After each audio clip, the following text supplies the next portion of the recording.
Yes, it worked. Finding Gnosis. Disclaimer. This show is for discussion and entertainment purposes only.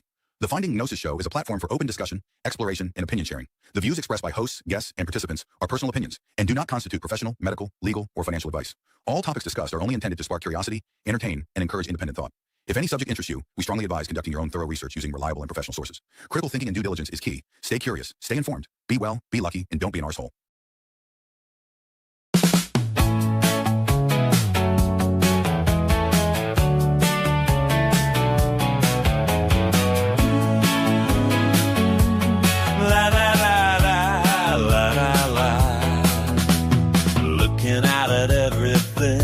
Trying to see what it all means. All the noise and all the light. Something's hidden out of sight. People talking like they know, repeating what they've been told. If there's truth beneath the skin, where exactly do we begin? Come and find Gnosis. Enter in. What is going on? Where have we all been? Come and find Gnosis. Take a view. No one has the answer. Maybe none of this is true.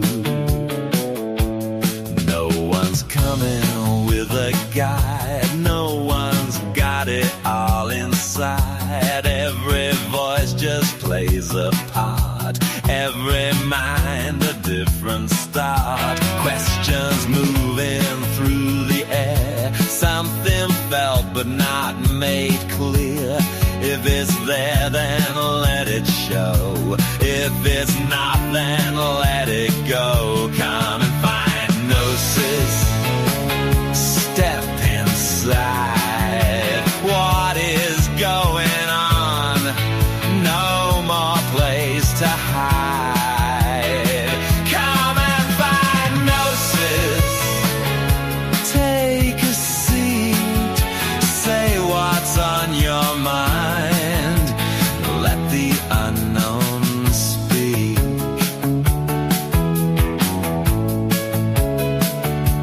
Some will say it's all been solved. Others say we're still involved, but the feeling still remains. Something missing in the frame. Not a path that's been laid down. Not a truth that's widely found. Just a space to question through. See what holds and what falls through. Is it all just chance? Is it all designed? Are we here to drift? Or are we here to find? Is there something more? Or just what we see? Are we asking wrong? Or are we finally free? No one here to claim the end. No one here to just defend. Just a question held in place, echoing through time and space. Come and find Gnosis. Don't pretend something's moving here without a final end. Come and find Gnosis. Look again. What is going on? Where does this begin? Come and find Gnosis. Stay aware. Something's happening everywhere.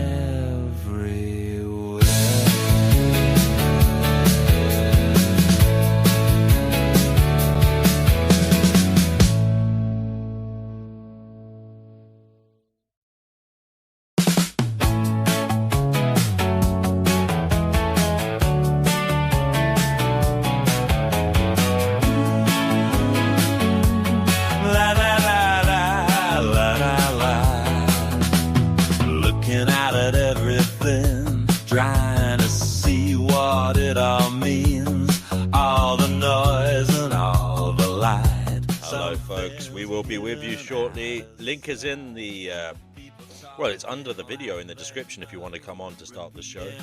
We're waiting for somebody to do that. There's truth beneath the skin. Where exactly do we begin? Come and find Gnosis. Enter in.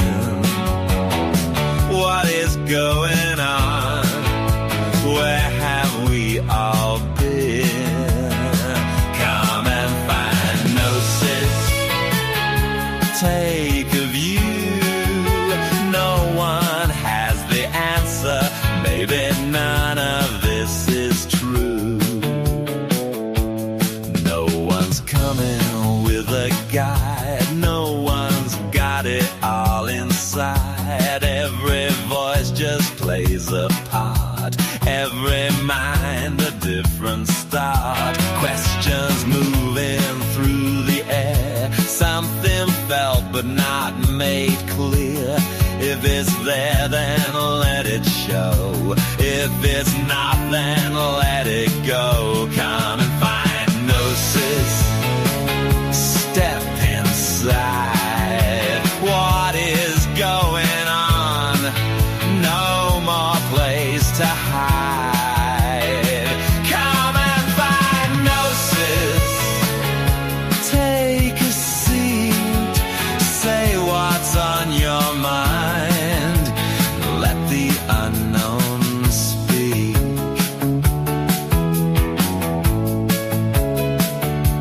Some will say it's all been solved. Others say we're still involved. But the feeling still remains. Something missing in the frame. Not a path that's been laid down. Not a truth that's widely found. Just a space to question through. See what holds and what falls through. Is it all just chance? Is it all designed? Are we... Hello, everybody. Welcome to another Finding Gnosis show. I do hope you are exceedingly well. Today, guys, we are chatting about something that was chosen by you in the polls that I run in the community posts on the Finding Gnosis YouTube channel. Now, you chose the topic for today's show, which is the death of community. Is it too late to fix it now? Is society fucked beyond repair? Are the connections that perhaps, well, at least we thought we had, we took some comfort in, perhaps believing in, are they gone now? Have they disappeared? Is it the case that there is no going back to some of the comfort, at least, that we got from being connected to each other out there in the big bad world? That's the general idea. Talk about something along those lines. We already have 3 people backstage. I'm going to bring you on. Well, there's 4 people now. So I'll bring on Kenny first. Kenny, you're on the Finding Gnosis show. Welcome. What would you like to say about the death of community? Is it too late to fix this? Hi, DNW. Hello. It's not too late. There's steps that we can take to improve community. And I believe that starts with improving ourselves. If you're the best version of yourself, you're going to be more secure, confident, more approachable, more productive, more motivated, and people will be naturally drawn to you. That's one facet of this multi-layered issue. The other layer is mismanagement at a government level, especially with regards to the immigration system. Now, I know I've been painted as a far-right fascist and an anti-immigrant voice on this show, but that's not true, actually. I'm pro-immigration, but it has to be sustainable and it has to be manageable. Currently, it's neither. So what you have is communities being turned upside down beyond recognition, mass migration full of people with who didn't even speak English, have different values to ours. They're setting up their own communities within. They're setting up a nation within a nation. You have issues with radical Muslims, and there are a lot of Muslims are having problems with assimilating to British values. You have woke ideology that's destroying the community because little Mary's going to tell on her Socialist Workers' Party group that her Uncle Bob's a Reform UK member and supports Donald Trump. So they're going to go and gang up on him and his friends and call them fascists and assault them, that kind of thing. Like after the election of Donald Trump in 2016, you literally had families refusing to talk to each other again because they didn't like that some of the members had voted for Donald Trump. You had husbands and wives separating over that, you know?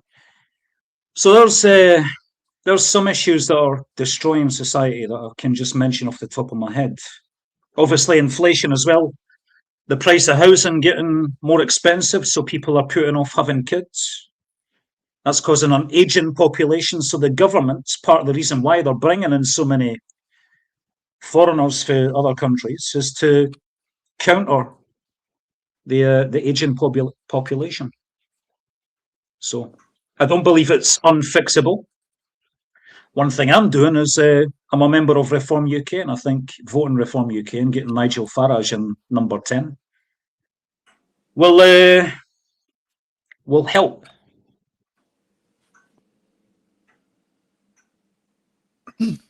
So Thank you, Kenny, for your words. You've started the show. I appreciate that. Yeah. Strong opinions, and I'm sure it will prove interesting to hear other people's thoughts in relation to what you've said. It will make for an interesting chat, which is good. Chris Moore, I believe you were next. You're on the Finding Gnosis show. The death of community has the funeral bell being tolled. I mean, is it the case that society is dead? Is it really that bad? Is there any going back? Is there something to go back to? Well, it depends on how you're looking at it. If you're talking about classical community, as in, okay, like we talk at the Legion or community hall or whatever, you know, yeah, like on retrospect, you could probably post COVID like lockdowns. We're in a different mode, as in people prefer to spend more time online, and that technically means that people just kind of spend their time by themselves physically while still being within a community, just talking, but with Okay. um, long distances, but still community. Anyway, and the old guard probably don't really like that because they don't know how to cope with on how to consider this as quote unquote community. And you have basically like Fair the enough. younger generation that is basically native to this. So it's like we're gonna need more like 20 years of study to understand. Like, this is 20 the years. Yeah, 20 years. I don't know if we have that long, Chris. yeah, but still, But I'm thank just you saying. for that.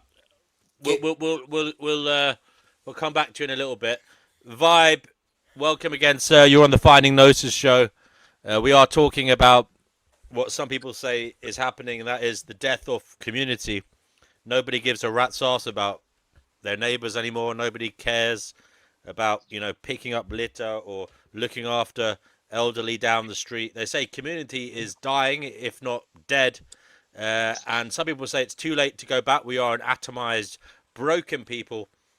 We are just narcissistically pouting our lips uh, into, you know, our vacuous attempts to display ourselves on Instagram.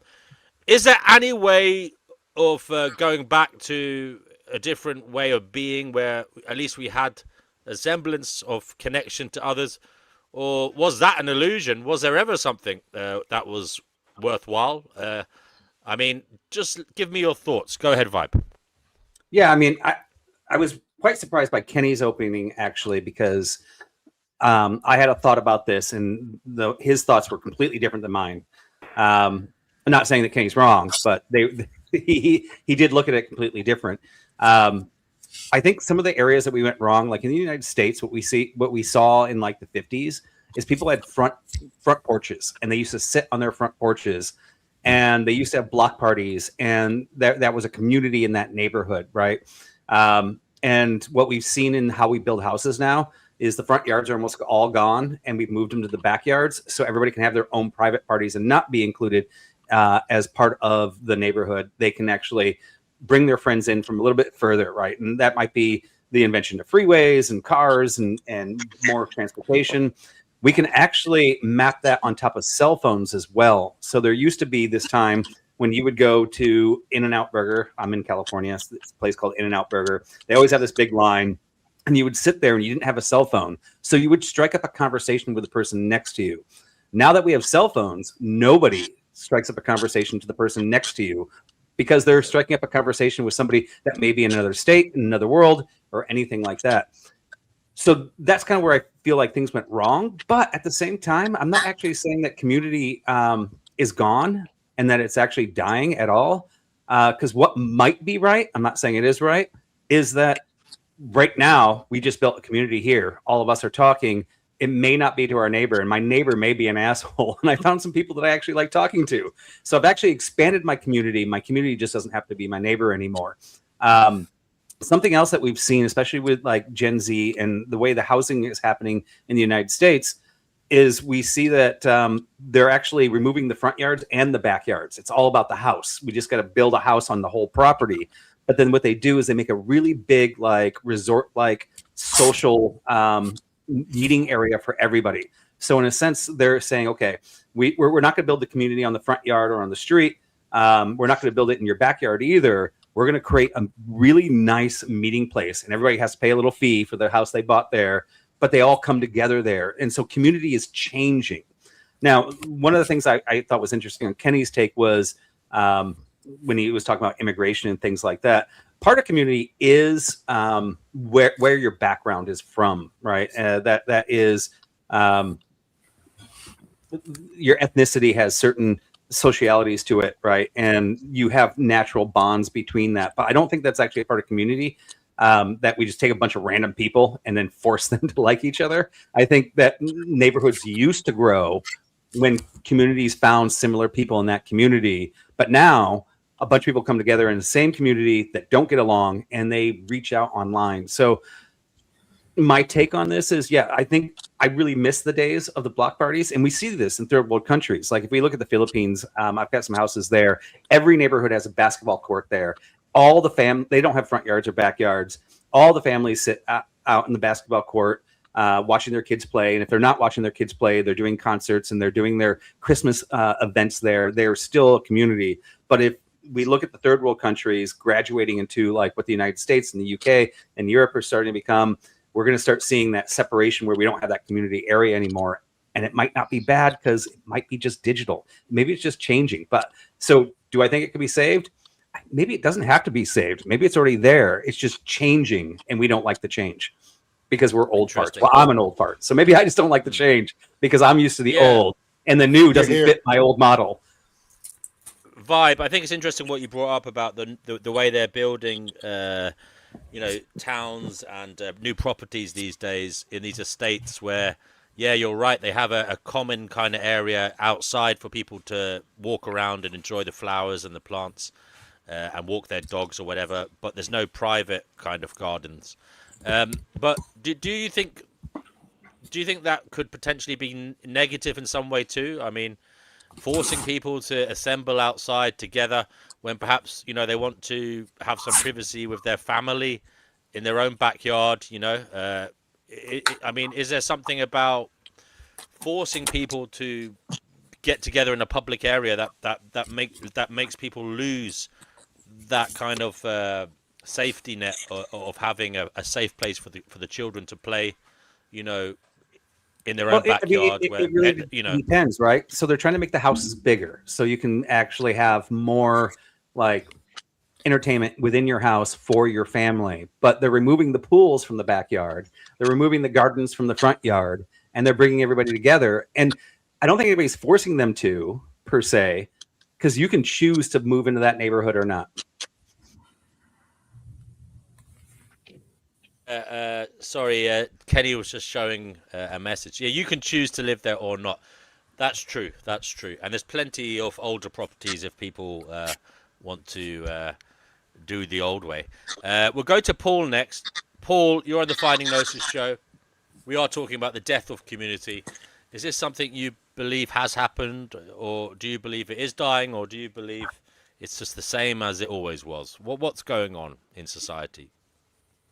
It's pretty much dead, and I pretty much sort of agree with everything Kenny said at the beginning.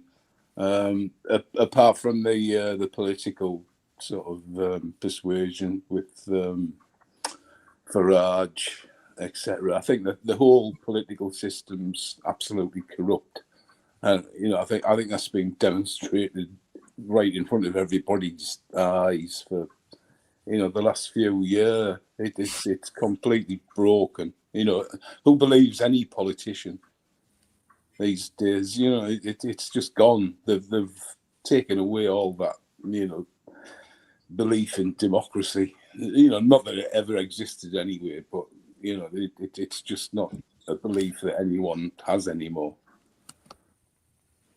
Yeah, and the actual fact that all the immigrants have been sort of forced together, so all them people have been who's been conditioned into having the beliefs what they do, to force them into sort of communities where they're all cram-packed sort of next to each other. It's bound to create sort of conflict, and because it's division, so division always creates conflict. It's inevitable, and the whole thing's been set up like that deliberately. Yeah, but wouldn't you say that? I mean, that if all things are fair, nobody's forced to go anywhere, and no government's actually forcing somebody. But people sometimes are forced to go into a community they don't like because of economics. The situation's been created like that by politicians. Can you not see that? Okay, we'll come back to that in a little bit, Paul. But how does that trickle down? Oh no, we'll come back to you in a moment. I want to bring everybody in because then we can open up the conversation to a free for all. Melanie, you're next. We are talking about the death of community. Is this something that has happened? Are people less community minded now in the real world? Are they more selfish? Are people isolating more? Has the rat race become perhaps so bad that people are so desperate to try and get their own basic needs met that they're too preoccupied doing that, and that they haven't got time to think about building community, building bridges, etc. with their neighbours and people in their locality. Melanie, what do you think? Well, capitalism bad. No, just kidding. Not, half kidding. First of all, is it okay if I use this to also respond? I am kind of looking just to get through this without being interrupted. So if that's too much to ask, I understand. Okay, go ahead. Okay, so first of all, I want to point out that you can totally have a community with immigrants, stuff like that. Having slightly different customs doesn't mean you can't celebrate each other's customs. And we're all human at the end of the day. So what we need is humanism. with the lockdowns, while I agree that that was probably really awful for people and bad for people's mental health, getting a deadly disease is a lot worse. And just because we need community doesn't give people a right to be a public health hazard. I think a lot of what I heard, especially at the beginning, was just politics of personal grievances layered on to an analysis about community, working backwards from that conclusion rather than working our way up. If we want to work our way up, we can start with something called game theory. Why do we trust each other? It's not because all humans are perfect and totally trustworthy, or because no human is trustworthy and therefore none of us trust each other. It's something called game theory, where it's tit for tat. If I do something and I show that I'm trustworthy, and you do something that shows that you're trustworthy, then we're going to trust each other. The moment you break that back and forth trust, then I no longer trust you. You probably can't trust me, and then we have to repair our trust. It kind of works that way in relationships too. That's how things work in communities overall. Community as we know it will probably be different than how we knew it before. This is just because of technology, but also things like climate change are probably going to really drive things in a certain direction. But going back to when I said capitalism's bad, I think one of the ways we can use community is to overcome kind of our rabid sense of individualism, of only caring about me and making myself the main character. And I need 5 coats, that way everybody sees how cool I am, instead of just needing one functional coat kind of thing. It's also worth pointing out, and I wrote my notes down wrong. I did double check this though. We stopped doing community dinners because when we first learned about germ theory, we didn't fully understand antimicrobial technology and all this stuff. So we thought the best way to avoid germs, right, is to stay the fuck away from each other and eat all our food in our homes. Turns out that's kind of half true. You still need the antimicrobial technology. And now that we have it, having community dinners again makes a lot of sense, even just nightly, right, within your tight-knit community. Every passing generation is making it harder for future generations to leave it better than they found it.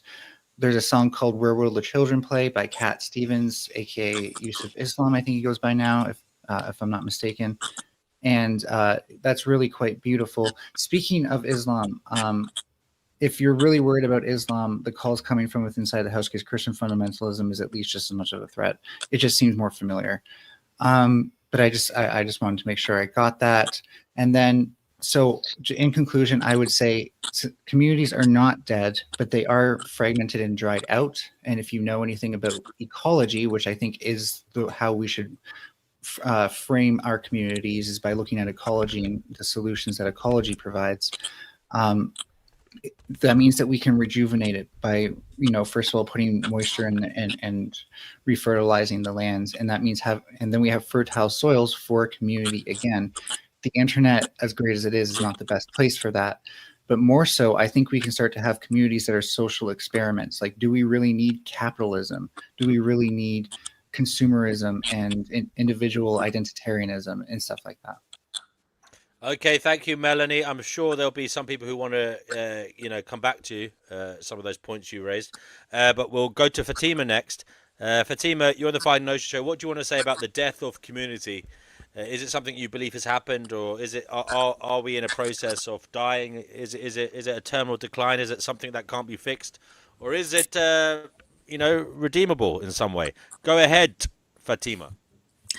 I actually think that I don't think that communities could ever die, because to me, communities still exist. They are just now either a automatized, a collective, or a resistant ones against that atomization, or just unique ones that are just their own thing, that don't take sides of either being part of the automatized collective or the ones fighting against it. Some are good ones, some are bad ones. There are good communities, there are bad communities. There are good communities that help out, there are bad ones that plan and plot to hurt people and such.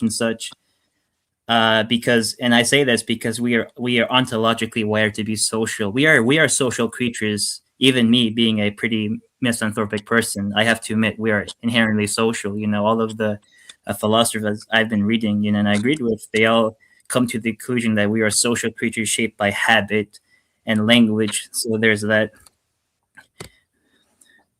But we're in like a giant mosaic of many smaller communities now that now are existing against each other, that it seems dead, but it's not. It's just scattered now, ontologically scattered communities. Humans are not any more or less selfish back then than they were back then. They just now put more leverage on other people who share their forms of life and like conduct and habits. The uncertainty to me of modernity didn't kill off the community. It just divided them into a giant archipelago of like forms of lives and thoughts. And yeah. Thank you, Fatima. We have LA who's just arrived. LA, we're talking about the death of community.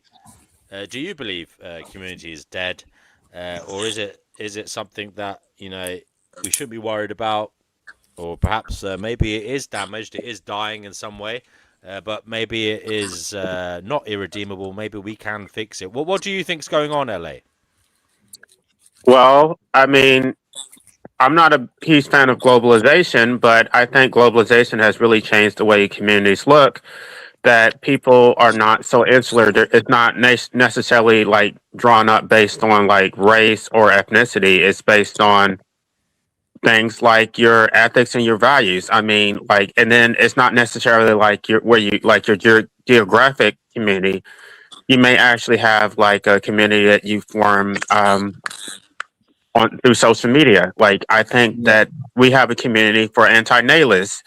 There's a vegan community. Like, I think it's actually easier to connect with people who are like-bonded and form a community than it was in the past, because before it would have been nearly impossible to find other anti-natalists and actually connect with them. And so it's like, I do think there's communities of people from all across the world who are able to connect through social media. So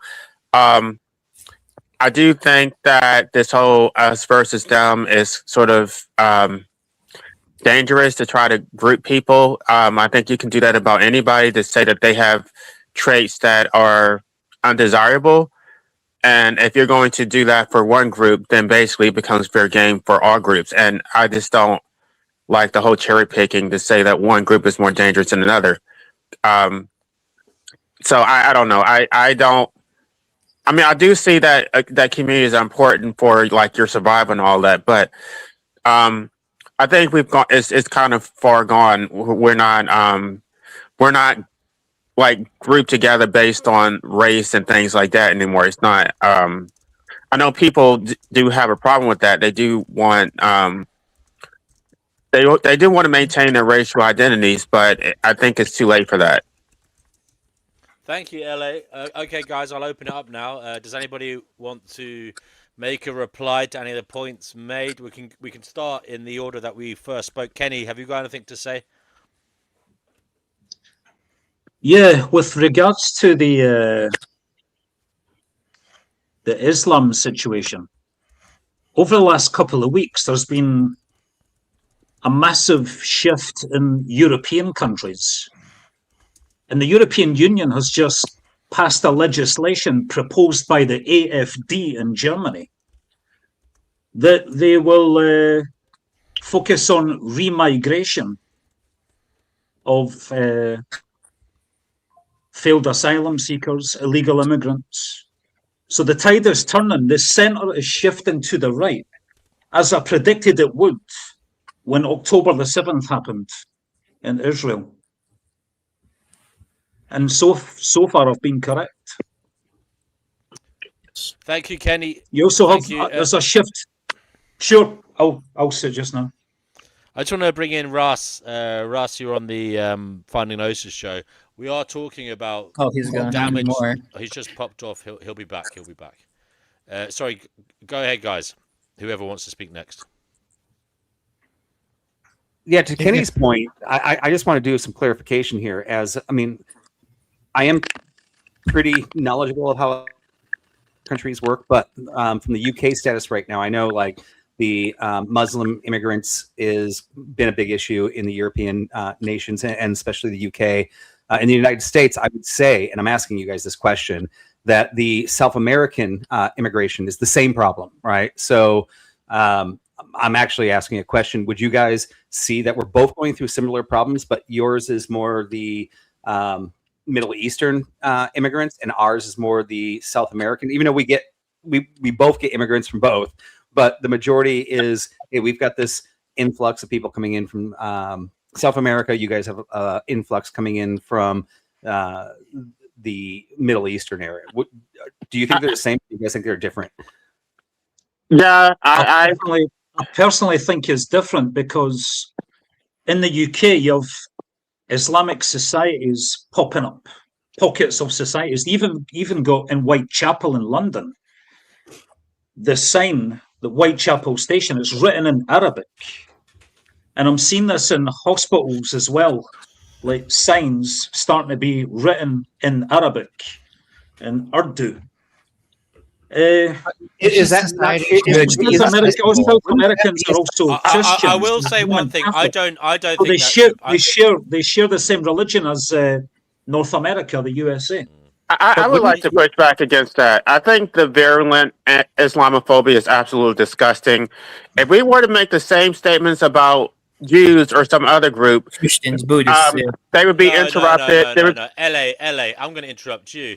I mean, he has a fair point there. I don't think we should have a situation where signage is written in other languages other than English in London. He has a fair point, though, that you tend to cut people off when they make the point he's about to make. So maybe don't give him the W automatically there. Yeah, I mean, I would kind of say that, like, the whole idea. I'm talking about the whole assimilation argument that they're not loyal to their countries. You can make the same argument about people having dual loyalty to Israel, that they put Israel before their host countries. Yeah, they don't care about the economy, that they want to fund wars that don't even benefit their own people. So you can make a lot of arguments. There's probably more arguments that I could make, which I'm not going to say them because they would be offensive. But there's a lot of stereotypes, a lot of quote unquote anti-Semitic tropes that you could actually articulate here, but nobody would ever say that without any pushback. But you get to openly make these virulent Islamic phobia, and then there's no pushback. I just think it's a complete double standard. I don't think that Muslims are any more dangerous to anybody else. Moreover, one of the main reasons they have to migrate to these countries in the first place is because the West has destabilized their political systems and their economies. The West always wants to interfere. They want to force globalization. And then when these people flee their countries because they can't maintain a decent quality of life, then they want to act like they're the victims. How about you stay out their countries, and then they won't have to come to your countries? You know, and I mean, just to back up a little bit here, and I see where you're going with this, but I actually was trying to go to a little bit to your point and try to make it not Islamic or Middle Eastern, but just say that the first thing that we do in our countries is try to protect the sovereignty of the people that are already here legally, right? So for us, we want to protect the sovereignty of the U.S. citizens from South America. Doesn't mean we don't like South Americans, just means we want to have a controlled process that we are making sure we're taking care of our own people before we like just open the gates and say, yeah, everybody come in here, right? And I would say it would be the same thing for the UK. And the idea of that question that I was asking was actually to try to take away the whole idea. I don't care if it's a Jew, I don't care if it's Islamic, I don't care if it's South American. There's a goal for each sovereign country to take care of their sovereign people first, and so that's why I was asking if you guys felt it was different or not, right? So, I agree with you. The Islamic hate idea, and hey, that can be addressed. But if we take it down even a level below that, average Americans and average British people are going to feel threatened when they feel like their sovereignty is being overwhelmed by the immigration. Well, I don't even know. I just want to bring in Ross. Ross is here, guys. Let Ross say something. What's up, Ross? How you doing, man? Yeah. Hey, fam. Good to see you. Good to see you, everyone. You know what sad is, yeah? I've come into the chat, and already it's going back to race identity politics. We don't want to go there for now. What do you mean we don't want to go there? So why have you got Kenny on the show? Mr. KKK supporter, South Carolina's finest. Mr. Confederate flag. Billy, get my shotgun, boy. All right. Yeah. You said your Thank you, piece Kenny. now, Can Russ. I get a chance to respond to No, Vibe? hold on, Mel. Sorry. I want this to be as adult as possible. Russ, I know you have every right to be aggrieved. But what do you think of the topic here? We're talking about the death of community. Is it too late to fix it? Do you think community has broken down in the real world? Is something going wrong? Is there even anything worthwhile to go back to? Is it the case that we just have to start again fresh with a new way? What do you think, Ross? Yeah, so in terms of community, yeah, I think there is a big issue worldwide, especially in the developed countries or first world countries. I would say there seems to be the dissipation of community, and hyper individualism has taken its place. You see, people are more sort of isolated now. There's more cases of mental health. Loneliness is a big thing as well.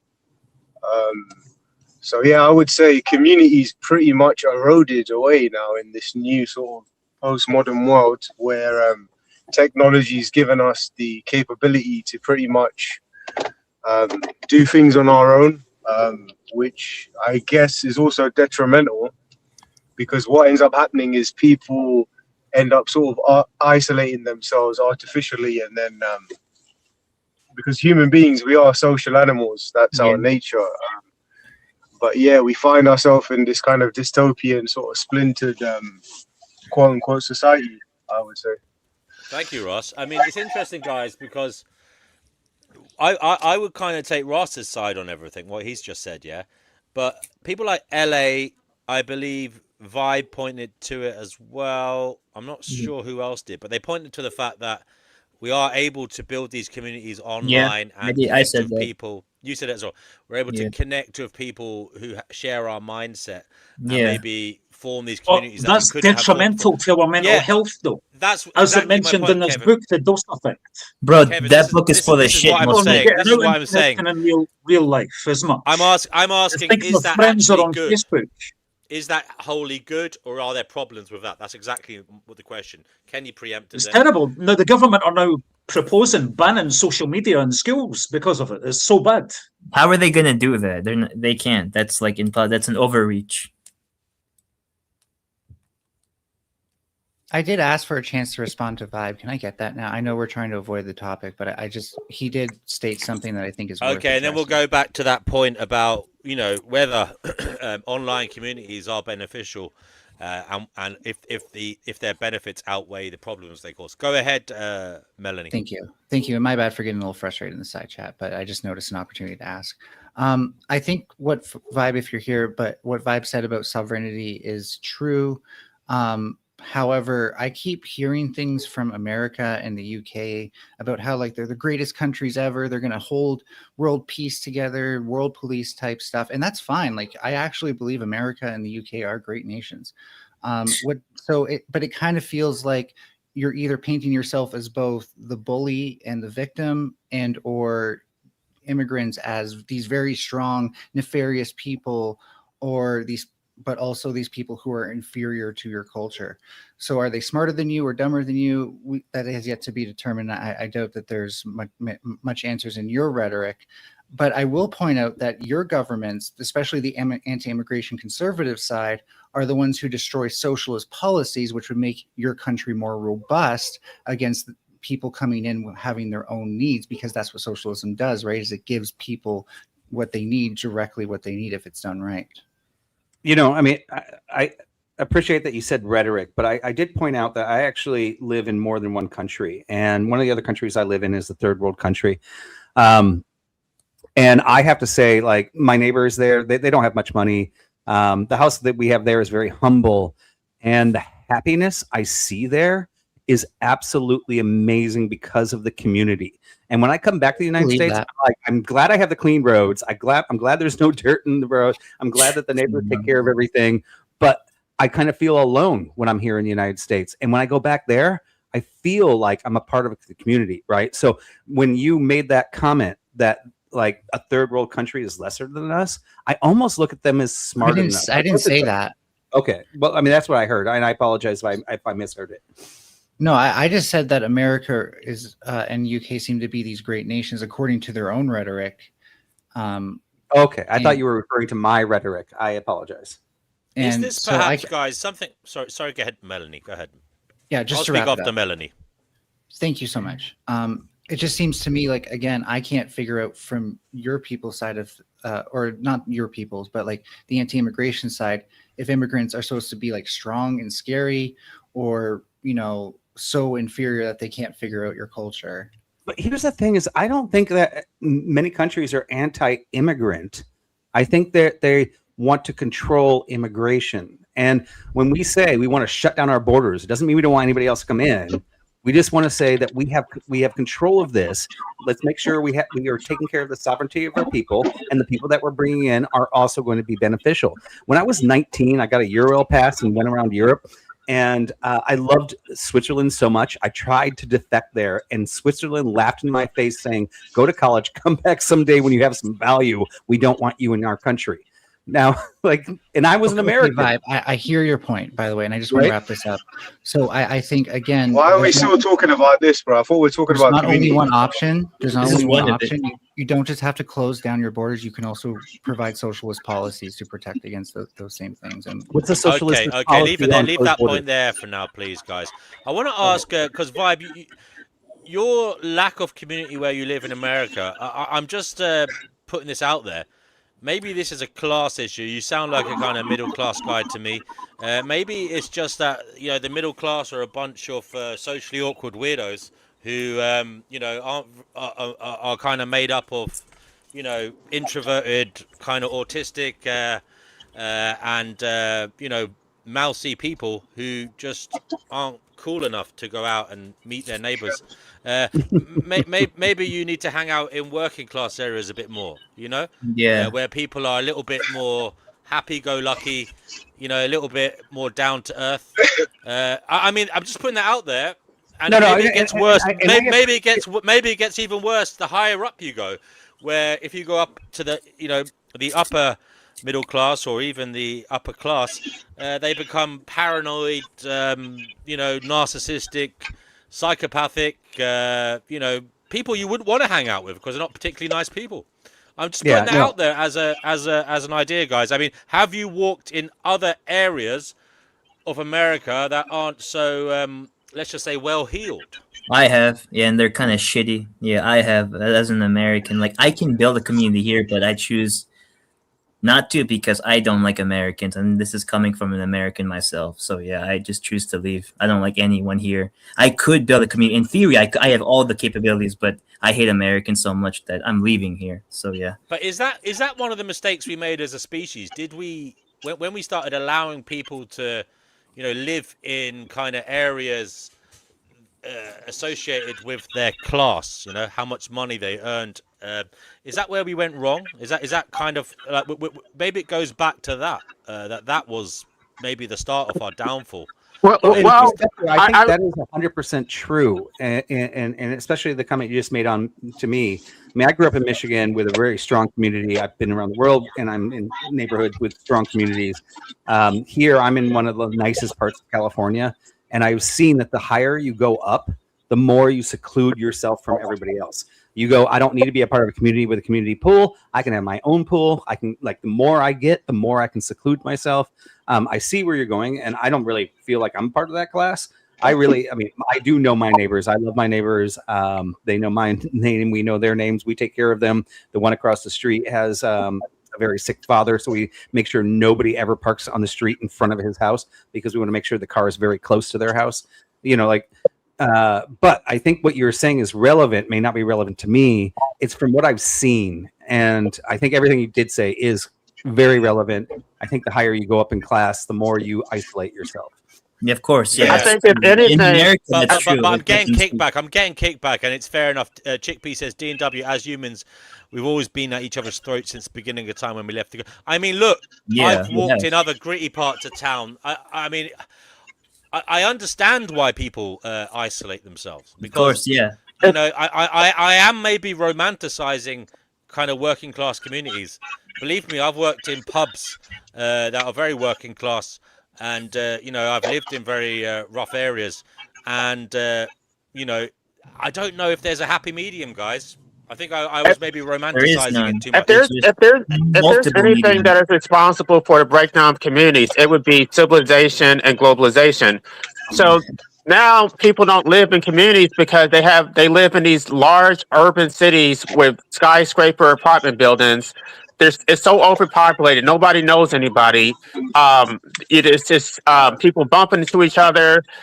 You may know people at work, but really, do you get to know anybody?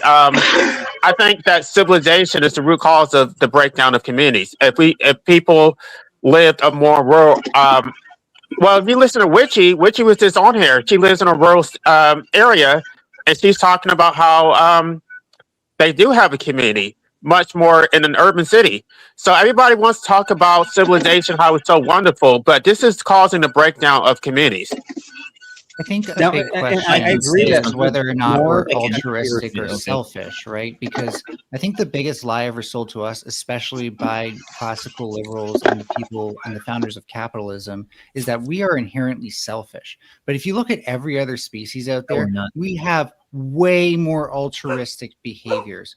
What I would say, though, is that we also have a very profound ability to create systems of power and permission structures. So what happens when we have this class isolation, right, is that you have one culture that justifies the oppression of another class. And since they're isolated, they can continue to justify that based on what they don't understand about the other class. Immigration, actually, sorry to bring it back. So, Russ, we could get feedback similar way. there. I was just muting you because we had some feedback. Sorry. No worries. Harry Baker, you're backstage. I mean, your device isn't connected, so I can't let you on. Sorry, go ahead, guys. Well, my question was just: does everyone else think that we're inherently selfish, or do you agree that we're the most altruistic? If I can answer that, I think that we have both selfish and altruistic characteristics. So I don't think it's smart to generalize humans. We just do things out of external influences and context and habits. That's all we do. There's no definitive, this is what a human nature is. No, we do things based on our surroundings, the contexts, our upbringings, external influences, psychological influences, etc., etc. It's not just one answer for human nature. It's more of the problem of human nature will always be a descriptive thing, not like this is how it shall be thing, That's sure, my but may I ask a quick question? Yeah. Don't you think it kind of makes sense if you look at human history that we didn't start acting selfishly until we had ways like systems of power to actually hoard like material and energy and wealth? Well, that's the point I was just about to we've make. always had the power to hoard energy and wealth. Even back then in ancient Mesopotamia, they wouldn't. I don't think they would share with their enemies or captured enemies or slaves, right? So I think we've always had the capability to hoard wealth and store the energy resources, right? Well, the root cause of it is property rights, which only exists in civilized nations. So that's why people are degenerate. Civilization actually makes people more degenerate. I don't think that being selfish is. I don't think that's the problem. The problem is that when you become selfish to the point where you would want to exploit others and extract. I don't think that is natural. I don't think that is innate. That is a product of civilization where you're trying to compete. It's a race to the bottom. The more degenerate you are, the more successful you become. No empathy for anybody because you're just trying to crawl your way up to the top. This does not exist in primitive societies. Yeah, I mean, I think LA kind of actually hit something. I'm surprised. I actually agree with him in the sense that I actually do think there is a virtue to selfishness, personal selfishness. But when you take that and you become selfish with the people around you, now you become degenerate. Yeah, I think it's a good point, by the way, that we need to be a little bit selfish for self-preservation. Yeah, of course. But also, I don't even think it's possible to become selfish in the way that you were describing, LA, and sort of Fatima as well, because you're both making good points, by the way. I don't think it's possible to become hyper selfish without systems of extraction, of course, tools for digging stuff out of the ground, machines. Obviously, the industrial era was a great point where that just accelerated. And then when marketers found a way to market stuff to us, not on the basis of need, but because it was an extension of your identity, then we started to consume more, and we became more greedy on an individual basis as well. And so you saw workers' movements fall apart. Yeah, of course. Yeah, that is the case. Yeah, but I think that thanks to like the absolute chaotic dynamic of human actions, I think that was always going to be the case. And I think, unfortunately, like I want to be like a conventional socialist or communist, but I can't, because I look at both sides. I look at humans empirically, and I was like, well, I don't think we can have any theory that can best describe what humans should be. So we just need to act pragmatically, and sometimes that pragmatism can either manifest in terms of like either a country, either like a liberal society or like an authoritarian society. So like I think that third world countries tend to be authoritarian because they want to stave off Western influence, and Western countries, even though in practice they're not really that liberal, in theory they want to be liberal because they think that they're at their end of history already, if you know what I mean. And I think it makes sense that like there is no proper narrative that describes all humans and every individual, of course, absolutely, to a T, because I think you can only have something that's so general that it leaves out anybody who's even a minor exception to the rule, of course, which would end up being most people, ironically, or so specific that it can only talk about one person at a time. And this is where I think I was prescribing socialism just as a remedy to immigration using existing forms of power. Yeah, just to point out, I'm something called a social ecologist. If you want to look more into things that do kind of embrace ways that we could do community in the future, Marie Bookchin is a great author. And what, like, I both deeply understand ecology, and social ecology really does harmonize our kind of narrative with the way nature actually is, because we come from nature, right? Yeah. And some variants we do come from nature. We've alienated ourselves, but we've alienated ourselves. Are you sure? Are you sure, or are you sure that like our alienation was always supposed to be there because we can do things that other animals cannot? We can have language and thought, you know? Like, is alienation supposed to be seen as bad? I just think that we just like move past that, or what? Well, not to like demonize storytelling, but the myth of Gilgamesh and Humbaba really started the practice of us carrying down traditions where we saw ourselves as like being at war with nature, and we have to dominate nature so that way we can have, you know, security and safety. And that was true at the time, right? Nature was chaotic, but now we're smart enough to actually build systems that don't necessarily need to push out nature, but also give us the kind of, for example, climate control, right? My place is nice and warm, even though it's cold out, kind of thing. Oh, so you think that it's possible with our understanding now that we can live in once again that unison that you think was lost? Okay.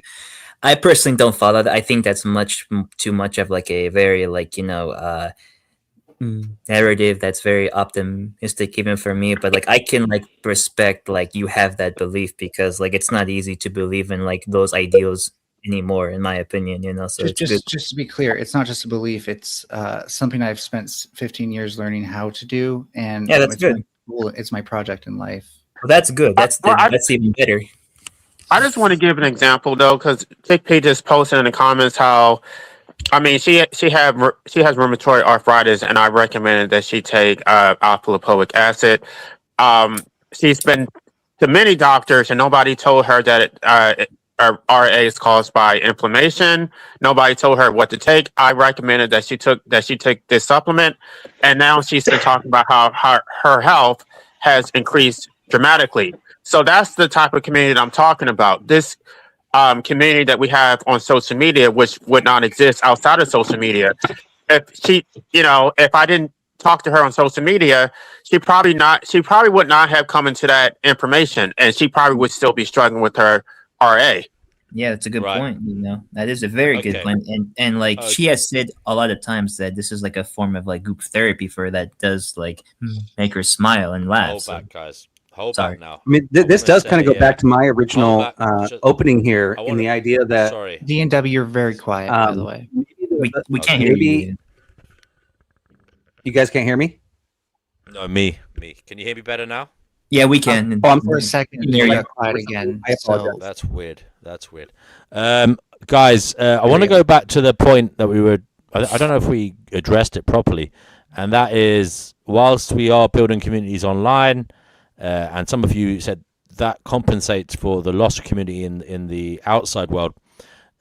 Is that the case? Is it the case that these online communities that we're building are, beneficial, are a net benefit, or are they perhaps detrimental to, the world as a whole, to us as individuals? What do you think? Well, I well, love that, 'cause DNW, that's exactly what I was just about to say. Is I think the online community, I think that it doesn't need to be saved. I think it's already saved in the sense that we have these online communities now in my neighborhood. And yes, this is some virtual signaling a little bit here. The neighbor across the street that's sick. He was in the hospital for like 2.5 months, and his family was so happy to get him back. And I talked to my church, and we did this whole card parade of classic cars, because he loves classic cars, just to welcome him home, right? And that's a part of community. That's like when your neighbor cares. However, I also, and I know, once again, I'm not trying to virtual signal here, but it's just a story that is true. There was somebody else online in Baltimore that also was struggling, and I reached out through my community, my local community, to try to find anybody that knew somebody in his city that could help him connect with more men, go through the struggles he was going through. He connected, and he's happy, and he's still doing it for 2 months. Let's see if he keeps on doing it. But this actually, in the original community, I could only help my neighbor across the street. Now I can help my neighbor across the street, and through the online community, I can help somebody in Baltimore that I've never met. So I almost would say that, how do we save it? I don't think we have to save it. I think it's actually getting better in the sense that any single one of us that has something that we can do to help somebody else, whether they're our neighbor or somebody on the other side of the world, we've got a stronger community of support than we've ever had before. So you're not wrong, but technology is always a double-edged sword. So there's another side of this where there's also the risk of, if you misinform somebody and their condition gets worse, then that's also a huge issue. And I think that there's a bit of a feedback loop issue where, on one hand, if you heal somebody, then yeah, they'll come back and thank you. But if you don't, they might disappear. So you don't get the feedback that told you you're wrong. So you could have confirmation bias. But overall, I think the internet is a weird thing where we have a collective power almost on here, but it's only in the virtual space. It doesn't mean much online unless you can radicalize somebody, which is kind of a risky thing to do, by the way. Another thing you kind of might want to avoid risk doing. But in general, all this power is also owned by corporations. So you're kind of right, but it's also, is that true when this is owned by StreamYard and YouTube and all that? Okay, so minus the corporation part, what you just said actually just woke up a trigger in my mind where I actually think I might agree with you on this. So where I was going is that my power to do good is bigger because I can talk to my neighbors, and now I can talk to the world. However, I can tell my neighbor to do a drug that's going to hurt them, and I can only affect my neighbor. But now if I have the whole online world, I can also equally badly affect the whole world. So we're just our telling them power to do good is stronger, and our power to do bad is stronger. Yes. Which I'm just unpacking this in my mind. I think you made a really good point on that. That's just why I'm pointing it out. That now that I have access to the world, now that you guys have access to the world, if we are doing good, and none of us know if we're doing good or not, and if we're doing bad, I don't think any of us that, I'm sure some people try to do bad, but they might think they're doing good, but they're doing bad, is now exponentially a bigger web, right? And I heard your corporation thing there, but I kind of think that's actually a pretty interesting point that I haven't fully unpacked in my mind yet. No worries, yeah.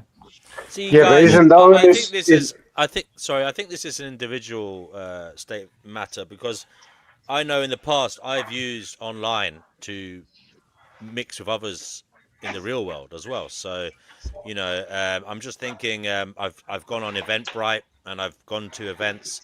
I've also joined local groups on, when I used to use Facebook. I don't use it anymore, but when I used to, I've joined the local community groups to see what was going on in the area, and sometimes you might see something you're interested in going to. Also, it does help you spread news. So you might hear if someone's died and you go to a funeral, or you might hear someone's doing a charity fundraiser, or there's some sports event or something. So there is a positive side to the internet that does affect the real world community as well. Also, things like I've used as well, like Olio. I don't know if you've got that where you live. I think it's in the UK and Canada. I'm not sure where else it is, but it's this thing where you can actually, if you're getting rid of a sofa, a table, or even like a tin of baked beans, you can just put it on this app for free, and people come and collect it from your door if they need it.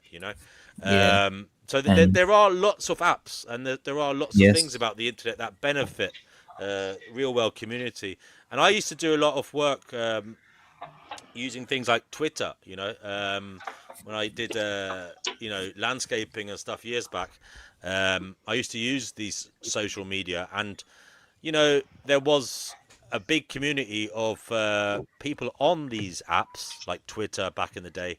It's X now, but Instagram, Facebook, and they used to have their little online niche as well, where they interact with each other based on what was happening in their community, sharing news, sharing their businesses, and giving testimonials on local businesses, etc. Doing things like neighborhood watch, telling people when there was crime around, or maybe there had been a traffic accident, all that kind of thing. So it's not all bad, surely. Online, the internet does benefit the real world too. Yeah, but I have to push back on that a little bit, in the sense that you have a neighbor next to you that's texting the neighborhood. And in the old days, we actually did that, but we talked to our neighbors, right? So when it's local communication, I think it's harmful for community. But when it's global, now you're reaching a community that you never were able to reach before. We've gotten lazy. I get really mad at my wife when she's in the room 10 feet away from me and she texts me. I never text back. I always stand up, walk into the room, and go, "Okay, like, why'd you just text me?"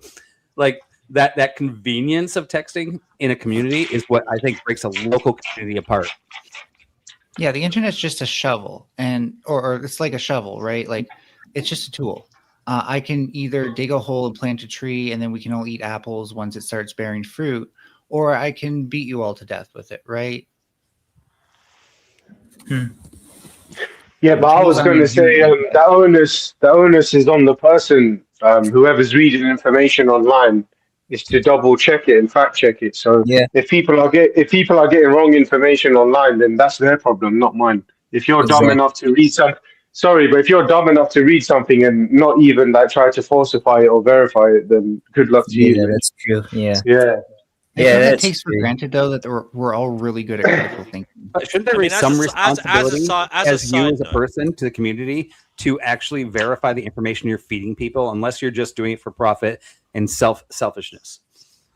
Well, that really depends on who's going to feed the information to people, right? So, like, some people have good or bad intentions, and I think it's part of the role of the online community to either correct their criteria or just banish them from their lands. As a side note, guys, does anybody know the extent, or that children nowadays are getting media education? Because they're being taught in school to be media savvy, to check sources. I mean, this should be something done at a young age, surely. Is this happening? Yes. Yeah, it is. It is happening. Yes, I have baby cousins. I see they belong to my aunt, and yes, they already know how to work the internet, tablets, games. And they seem to be pretty happy. Like, they still go social events, but they have a lot of online presence now. So it's like a balance between them. So I think that if used well, the internet can be good for people. Yeah, because honestly, I think so. Because I used to be against technology, but then I realized just how unpragmatic that was, and I was like, I can't do that, because how the hell could we ever get rid of tech now? I used to be a big fan of like LA anarcho-primitivism 4 or 5 years ago, but now I'm I just don't see that as a useful, valuable option to continue in my life, in the directions I read, and the type of information I want, and the type of philosophies I read, and projects I want to do possibly in my future life. So I don't think that's a valuable option for me to believe in that. So I do think that with some mediation, it could be good, because Guys, we've got to bring Semi-Urgent. Sorry, Semi-Urgent. I really do apologize. You've been there for some time. Semi-Urgent, we're talking about the death of community. Is this something that has happened, or I mean, do you believe the community is dying in the real world? What's going on? Would you like to give your thoughts on it? In general, I think that we are becoming a little bit too reliant on technology. Can you hear me, by the way? Yeah, you should speak up a bit more, or like raise your voice. A little bit. I'll speak a little bit closer. I think we're becoming a little bit too much reliant on AI and technology and things like that. I think we should kind of go back to our roots in general as humanity. How far back, though? But how far back to your roots you want to go? Semi-years, like how far back? I think that we should just put brakes on the whole thing. I feel like that's impossible. That's impossible. I want him to finish because I have something to say. Can you let him finish, please? Okay. We've got our face buried in the phones all the time, and it's ridiculous. We're totally losing our humanity, and I don't think it's going to be good for the Right, I agree with you, and that's the reason why I'm an anarcho-primitivist, because first of all, the way we live now is not sustainable. If there's any breakdown in the supply chain, we're all interconnected, and so it basically be the destruction of everybody at the same time. We don't produce our food locally. This is the reason why we're so screwed when gas prices are I don't know, negatively affected, like on another part of the world. Like it's like we rely on food being transported from all over the world, and so you need to have local self-sustaining economies, local communities. It's not even just social communities. You need local economic communities. You need to have a bartering system, right? That's the whole anarcho-primitivism. It's like if you're going to have any modicum of freedom, you're basically going to have to be self-sufficient. You can't rely on the state. You can't rely on corporations. You need to have communities that produce themselves locally. So, by the way, LA, I'm kind of like a green technologist in a sense, but I also partially agree with you. So I agree with you in the sense that nature's already provided solutions, and we came out knowing a lot of solutions to a lot of problems that existed at the time. And for us to try to create systems to replace those solutions that are naturally there has been really stupid and has left us with kind of a condemned future generations. On the other hand, I don't think it's good to think that all disease comes merely because gods don't like you. It's a good metaphor and analogy for how if you destroy the environment, then you lose ecosystem services, which actually suppress pathogens and things like the soil and water. But it's not a good direct explanation. And when you believe that directly, you spend more time praising gods while you destroy the land than actually being stewards for the land. So I think that there's like a middle ground, again, kind of where we need to understand nature as a gift that is ours to use, us to reap the fruits from, but only when we sow seeds into grounds that we've made properly fertile and not just fertile enough for us to get as many crops as possible. What do you mean by that? Who? I mean, are you talking about literal God, or are you talking about a manufactured God? Like I was kind of confused because gods can mean a lot of things. Like I mean, understanding the forces of nature as superstition. Like my crops didn't come in, so therefore I'm going to do something to appease the gods rather than like religious. Okay, so religious. Okay, there you go. Yeah, but LA, that's not a realistic proposal for fucking almost soon to be 8 billion people on the planet. How are they all gonna form localized economies? It's not feasible. But that's the problem. The problem is that there should not be 8.5 billion. The only reason we have 8.5 billion is because of modern interventions, because of technology, because of medical get intervention. over it. What are you going to do now? Okay, at the end of the day, well, okay, then they're going to have to get over it because it's not sustainable, and 8.5 billion people are destroying the planet, and so they're basically they're breeding themselves into Who says it's not sustainable with technological development? Okay, but everybody you say these things, but we want to know why. Why are you saying? They're talking about global heating, right? They're talking about fossil fuel consumption. They're talking about factory farming. They're talking about how the environment is being destroyed. They're talking about nuclear fusion. They're talking about building dams that allow for hydro generation of electricity. They're talking about getting protein. They're talking about getting protein from algae in a much quicker and healthier manner than getting it from animal agriculture. You asked me a question. I'm trying to answer it. We're talking about all the plastics that are in the ocean that are killing wildlife. We're talking about They're talking about bacteria that can eat plastic now. So you don't. I guess I don't get to answer the question. When I talk about sustainability, it's not like I'm making this stuff up. That You they both are have a destroying. point, by the They way. are destroying natural habitats, and humans are encroaching upon more and more reaches of the planet. And so, at the end of the day, they can say we can just conserve, we can just reduce, we can just live a life of minimalism. But most people are not going to make those extreme sacrifices. The easiest way to curb consumption is to reduce the number of people who are consuming, not to reduce our quality of life. Cometh the man, cometh the hour, necessity, cometh the hour, cometh the man. Necessity is the mother of all invention. Human ingenuity will deal with it. LA. Then why are you complaining about factory farming? Why are you complaining about the destruction of the environment? Yeah, but LA, if they had solutions, we would not have these problems in the first place. They don't have solutions. Go ahead, Melanie. Yeah, you both have a point, by the way, but you're both kind of taking it in different directions.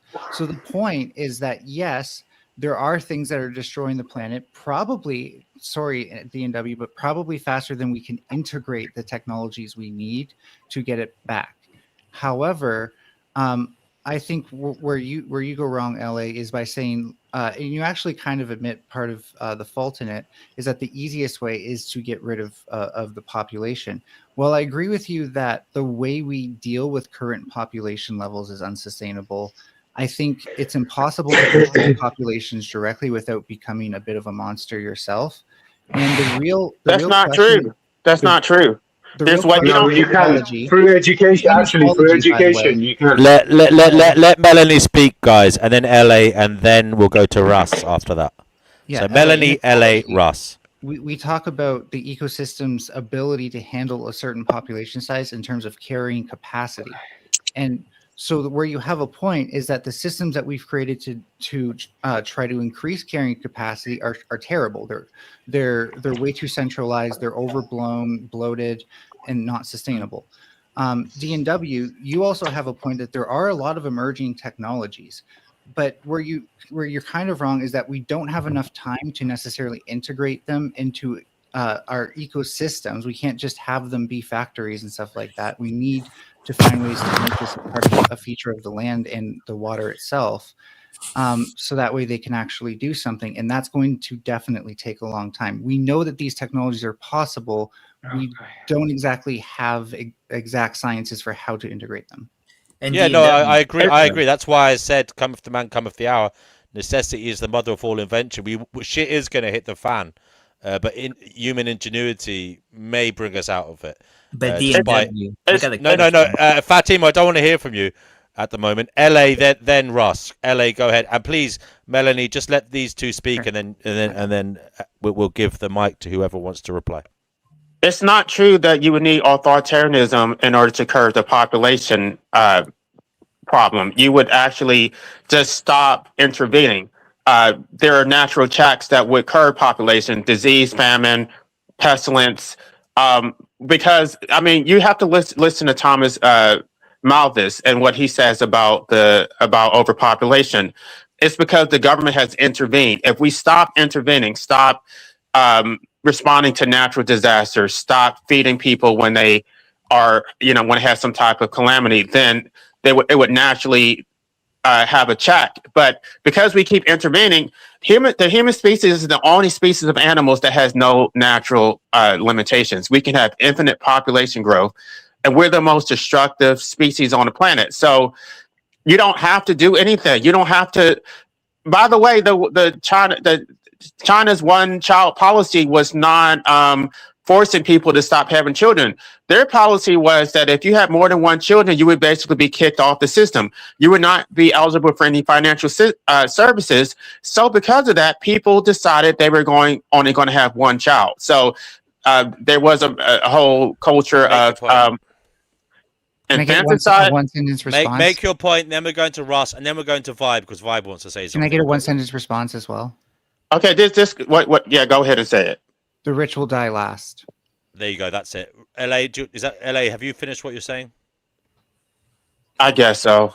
Okay, Ross, go ahead, mate, and then Vibe. Ross, are you there? Ross, can you hear me, guys? Can everybody else hear me? Yeah, I can hear you. Okay, Ross must be busy. Vibe, go ahead. Can you hear me now? Hello? Yeah, go ahead, Ross. Yes. All right, sorry, Vibe. Go ahead. Sorry, Ross. guys.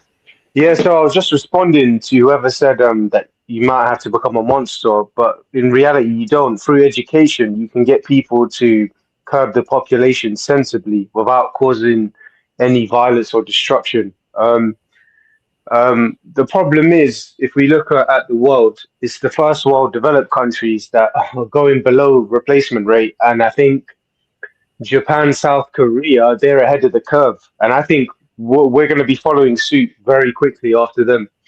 But all across the third world, they tend to have the highest fertility rates. So what I'm trying to say is through education about, for example, whatever you want to call it, anti-natalism, whatever, in telling people that you don't have to have kids and stuff like that, you could curb the population. But right now, I feel like it's just a weird phenomenon, because in the first world countries, it's below replacement rate. And then in third world countries, which are, I would argue that a lot of them are not really great places to live, they're having loads of kids. And then those people are obviously migrating, and I'm not saying they shouldn't, but yeah, it's a bit of a shit show, really. That's the problem. But I feel my point is through education, we could curb the population as well. Okay, Ross, thank you. Vibe, go ahead, mate. Vibe. You said population is not a problem. Go ahead, Vibe. Oh yeah. No, I've got to go. I'm going to take my kid out, and I've got 3 of them, but I'm home alone with one of them, so we're going to have a daddy dude date with my youngest son. But nice I did want to leave you guys with a little bit of fruit from the things I've been hearing to argue about.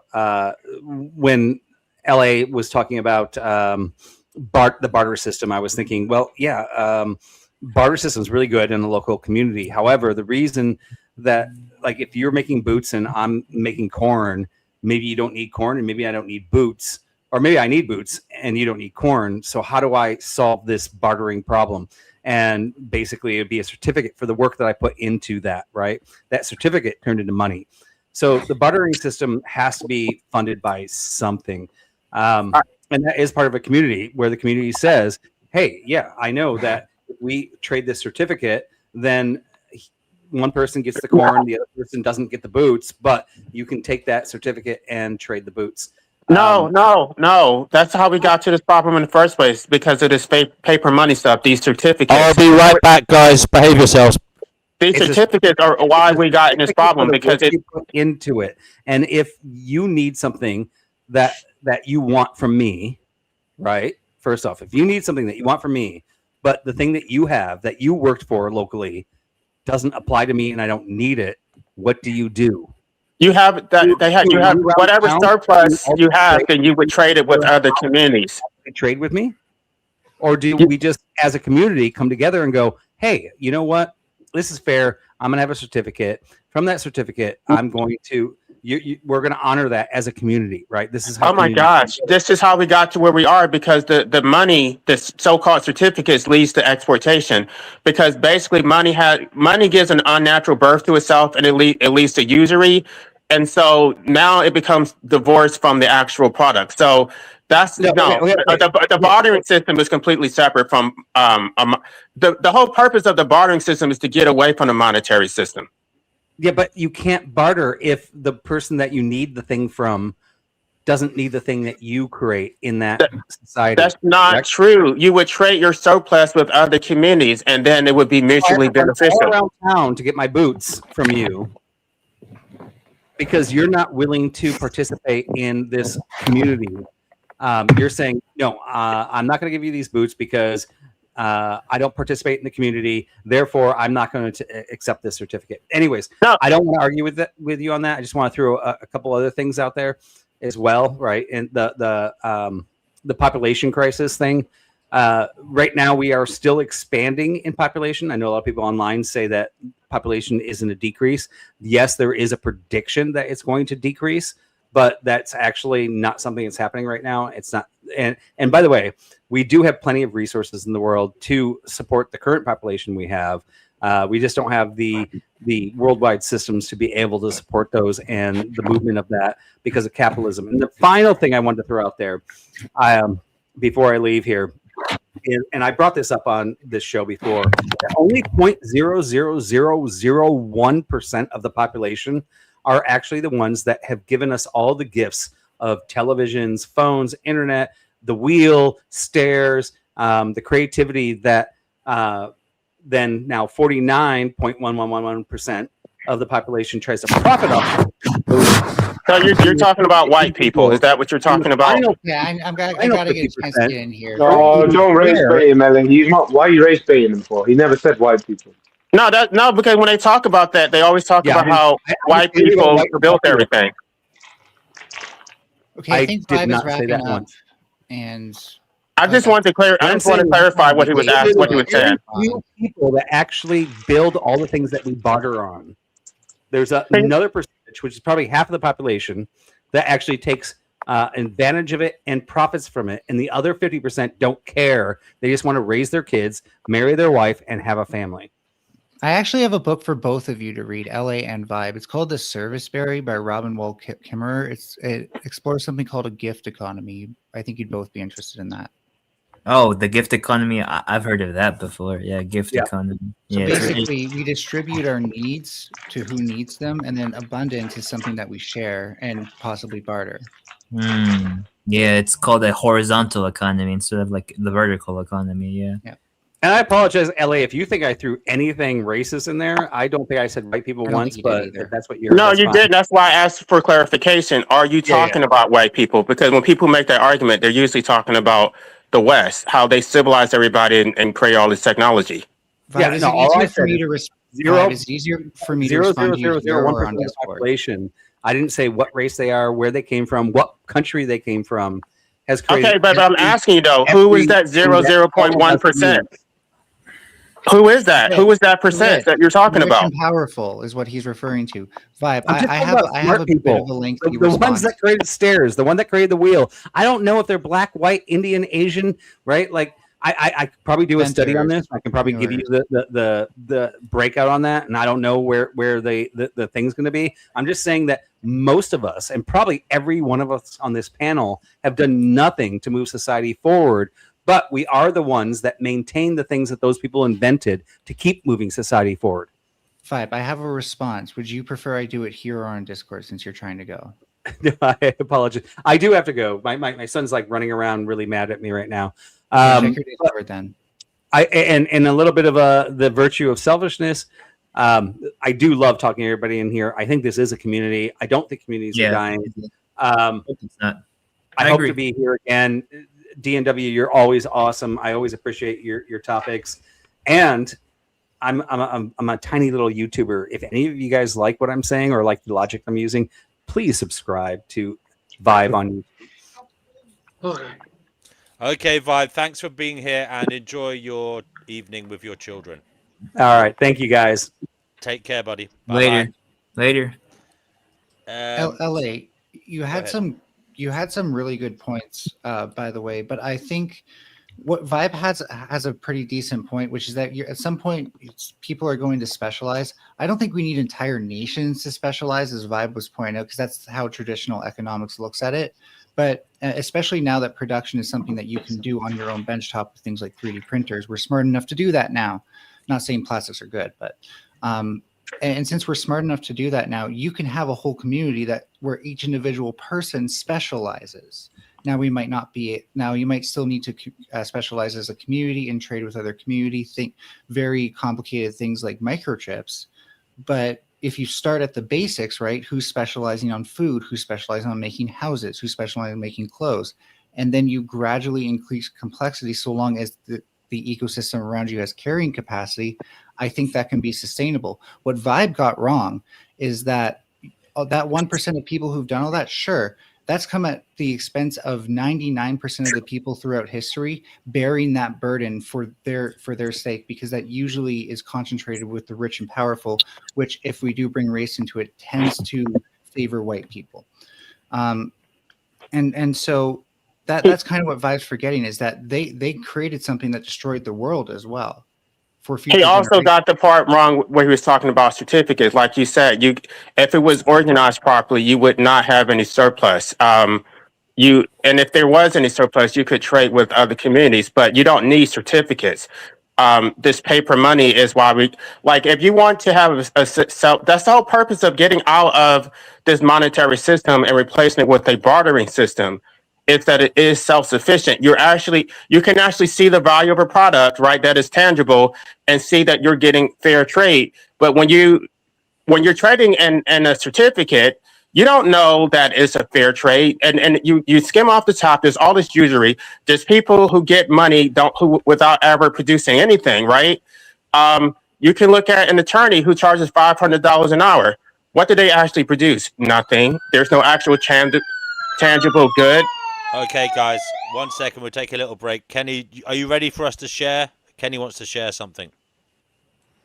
Yeah, I was in Leicester Square last Saturday, and I seen someone contributing to the destruction of the community. So here goes. What? All right. When you're ready, just let us know. Because is it on the screen now? I mean, I can't see anything. I know. No. For some reason, it went off, so I need to get it back up. Yeah. One second. Go ahead. Tell me when to share it. I can find an example of like native. Is it ready now? Foreign politicians not yet. Destroying the planet too. Yeah. I'll let you know. Okay. Not yet.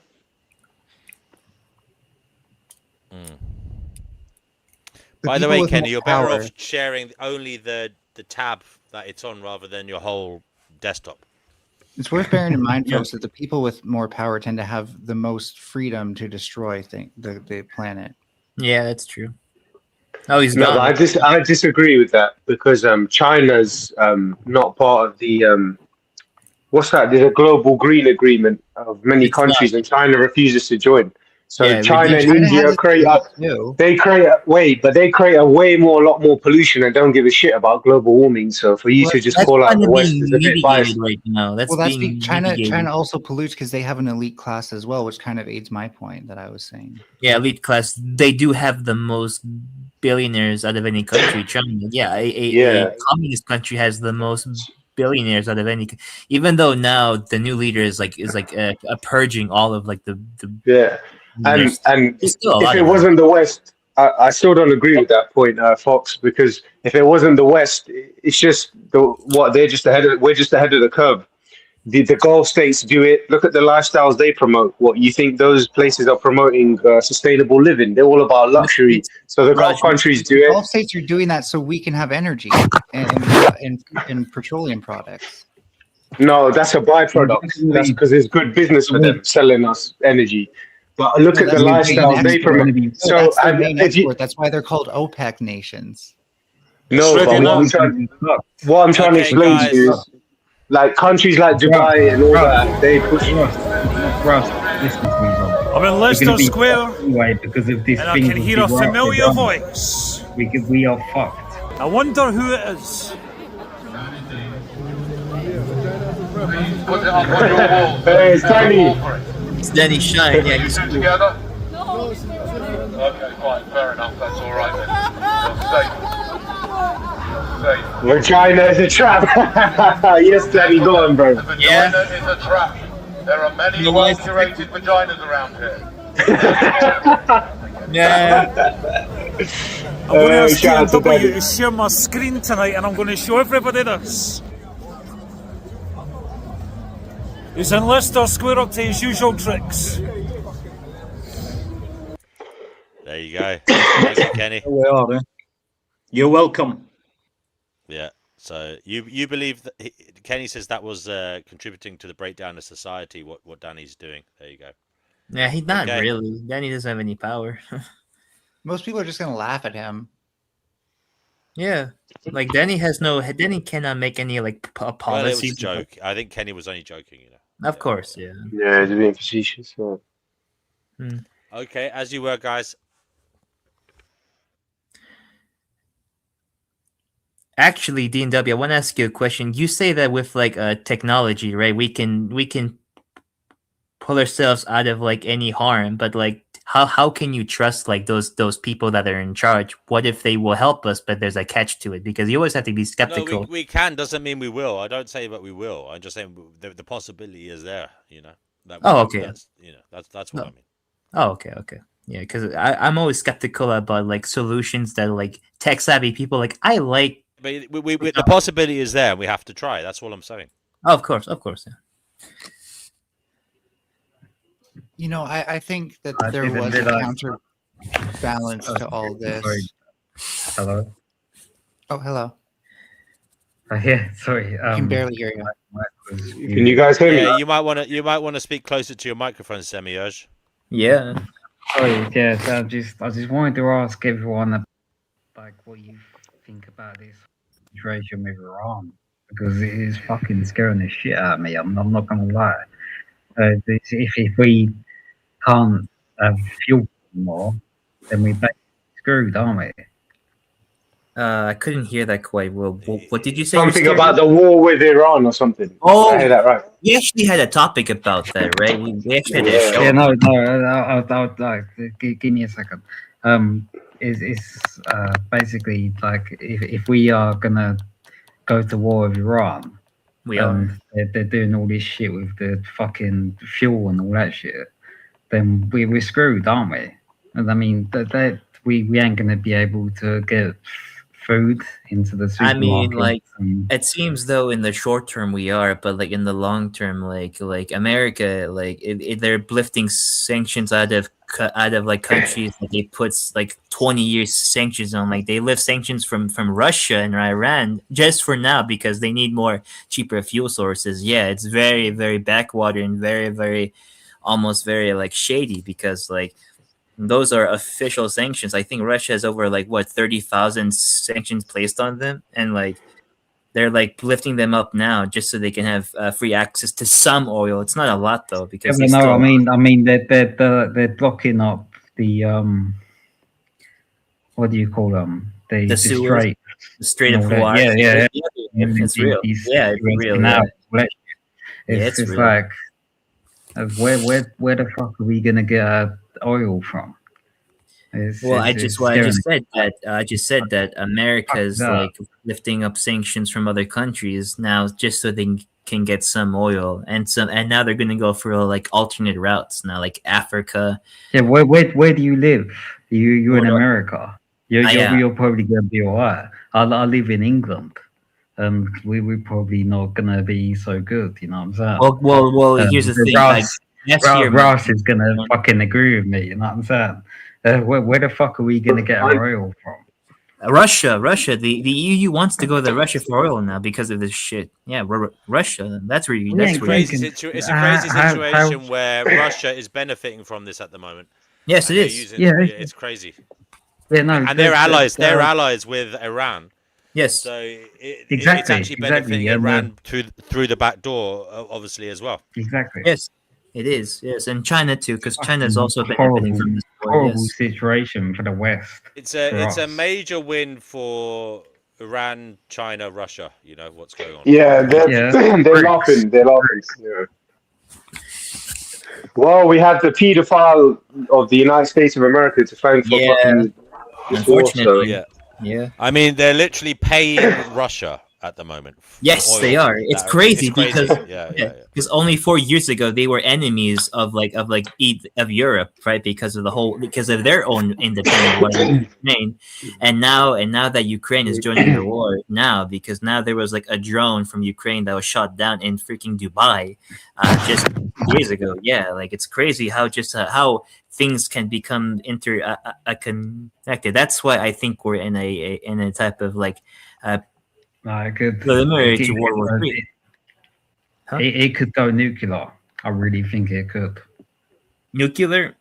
I don't know about that. I don't think anyone wants to. I don't even think that the irrational leaders of my country and of Israel would ever risk that again. They are pretty dubious people and very, very just rotten people. But I don't think they would. Why would they get nuclear weapons? I don't know, right? Like, because so maybe I think that they would be pushed to that extent that they feel like they've got nothing to lose. That's how I feel it's gonna go. Yeah, I literally feel like there's a real. Well, there was something called the Operation. What's that thing called again? Operation Samson, where they will blow up all of the major. Oh yeah, no, that's the Israeli thing. Yeah. There's just even end times fundamentalists who see it as the end of the world. Oh yeah, Christian fundamentalists, right? They are the Christian Zionists. Yes, yeah, eschatology is a real thing. Yes, it is. Yeah, and I'm not gonna lie, that's what I see happening in the Middle East right now is America siding with Israel because they think it's about to bring around the frickin' end times, and that's what freaks me out the most. That's almost worse than nuclear. And yet, we criticize. You say that, but Trump isn't a man of the Bible, is he? Not really. Not really. Didn't he say he's going to hell? What was that video? I'm probably going to hell. Not really. Here's the thing: he is kind of like the Pied Piper of the eschatologist. But here's the thing: DNW. He may not be a religious person, but the people surrounding him are, especially Pete Hegseth. He's very, very just. I mean, the problem is, I heard him called Peak Smeg Breath the other day. That made me laugh. No, the problem is if the Epstein files are true, released, and he is being controlled by others. But again, I personally don't believe that the elites, that the people in power, believe or care about the eschatology side of things.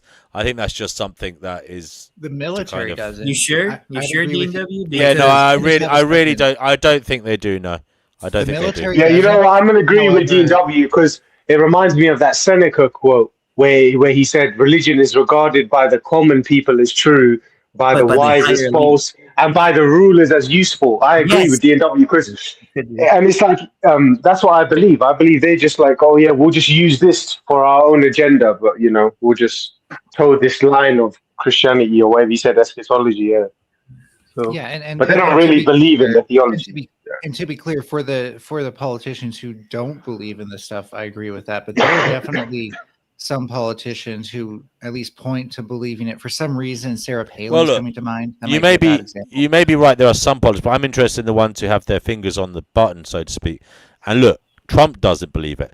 I don't think Vance believes it. I think he's married to a Hindu. I think he's I know, but he's married to a Hindu lady. I don't think he may be Catholic, but I don't think he really. He's not fully sold on it. He's an image man, But to be clear, sometimes men marry women of other races not because they see them as equals, but because they think that they're better than them. Yeah. What? Well, are you sure? Maybe he just. How do you know he doesn't like the brown puss? Sorry to say it like that. Yeah. I don't want to speak in that. There are. Sorry. No, there are psychopaths. Look, there are psychopaths. There are psychopaths in the world who do things for all manner of weird reasons, of course. But I think that's rare. I think most men who marry a woman do it because they like her as a person. Yeah. Some men just have preferences for certain races. What's wrong with that? What's wrong with that? Okay, DW, I'll give you this much. If it were Pence who was still his VP and J6 hadn't happened and caused that kind of split, I think I'd have more of a case. So I'll give you that much. Pence. Because Mike Pence was Mike definitely Yeah. He's a relic. He wouldn't even let his wife be around other men alone. Oh yeah, he was actually much more of like a religious fanatic than Trump Fundamentalist, might yeah. as he was actually like before he became like in politics, he was a preacher, from Indiana. He was studying theology actually. And so, just to be clear, that actually kind of aids the argument that Trump is a fascist and too fascist to be aligned with the far right, because the fascists pose themselves as like a third way between the left and the right. Wait a minute, but doesn't he criticize like people like in his speeches? He says we're going to wipe all of the commies and the fascists. That's what he says in his own words. Like Yeah, I don't. but America fascist is just a buzzword that most people I don't actually even know think what that Trump means. is actually a fascist. I mean, it's the same in America. I hear people banding around the word communist. They don't even know what the fuck it means. Of course they in don't. America. Yeah, that's what I mean. To me, he's not even the one in They make out that like like some kind of light form of socialism is communism. It's crazy. Yeah, exactly. But like the reason why I don't think he is like a fascist or even anything else, because I don't think he's the one in charge. He's not the one we should be mad at. He's not. He kind of is the one in charge. No, he's not. No, I think Fatima's got a point there. I think Yes, I do. He's considered the head of the military there's someone else who's that's what they want you to think out in the open, Yeah, or yeah. like exactly like like he's not the one in charge at all. He has some say, but he's not the fully in. He's like a type of on the wheel, but also in like the passenger seat. He's not the full driver. Are you sure you're not confused by the fact that the government can only actually do something when it can procure funding, and Trump can't necessarily force the government to just fund things? And so, Of course, yeah. But I'm not saying that. I'm saying that I don't think you understand. I think in a broader context, he's not the one fully in charge, because I see enough evidence to know that he is just a compromised person. That's all he is. He's just a tool. He's just like a golem, a puppet. That's all he always. And I apply this to all U.S. presidents, to Obama, Biden, Bush, Reagan. No, to me, all of them are just tools. They are. Are you sure they're not? That's not just easy to believe because they keep state secrets, so you can kind of fill in the gaps for why they do things. No, it's pretty obvious that those guys are just tools, because the guys behind them are like really into power. Like Henry Kissinger was in power behind the scenes in the White House for If you 20 would like years. to join the conversation, please feel welcome to come on So- and talk right now. Yeah, and The link there is was the available Bush- in the live chat on YouTube. Do you not think This is Trump a talk would- show.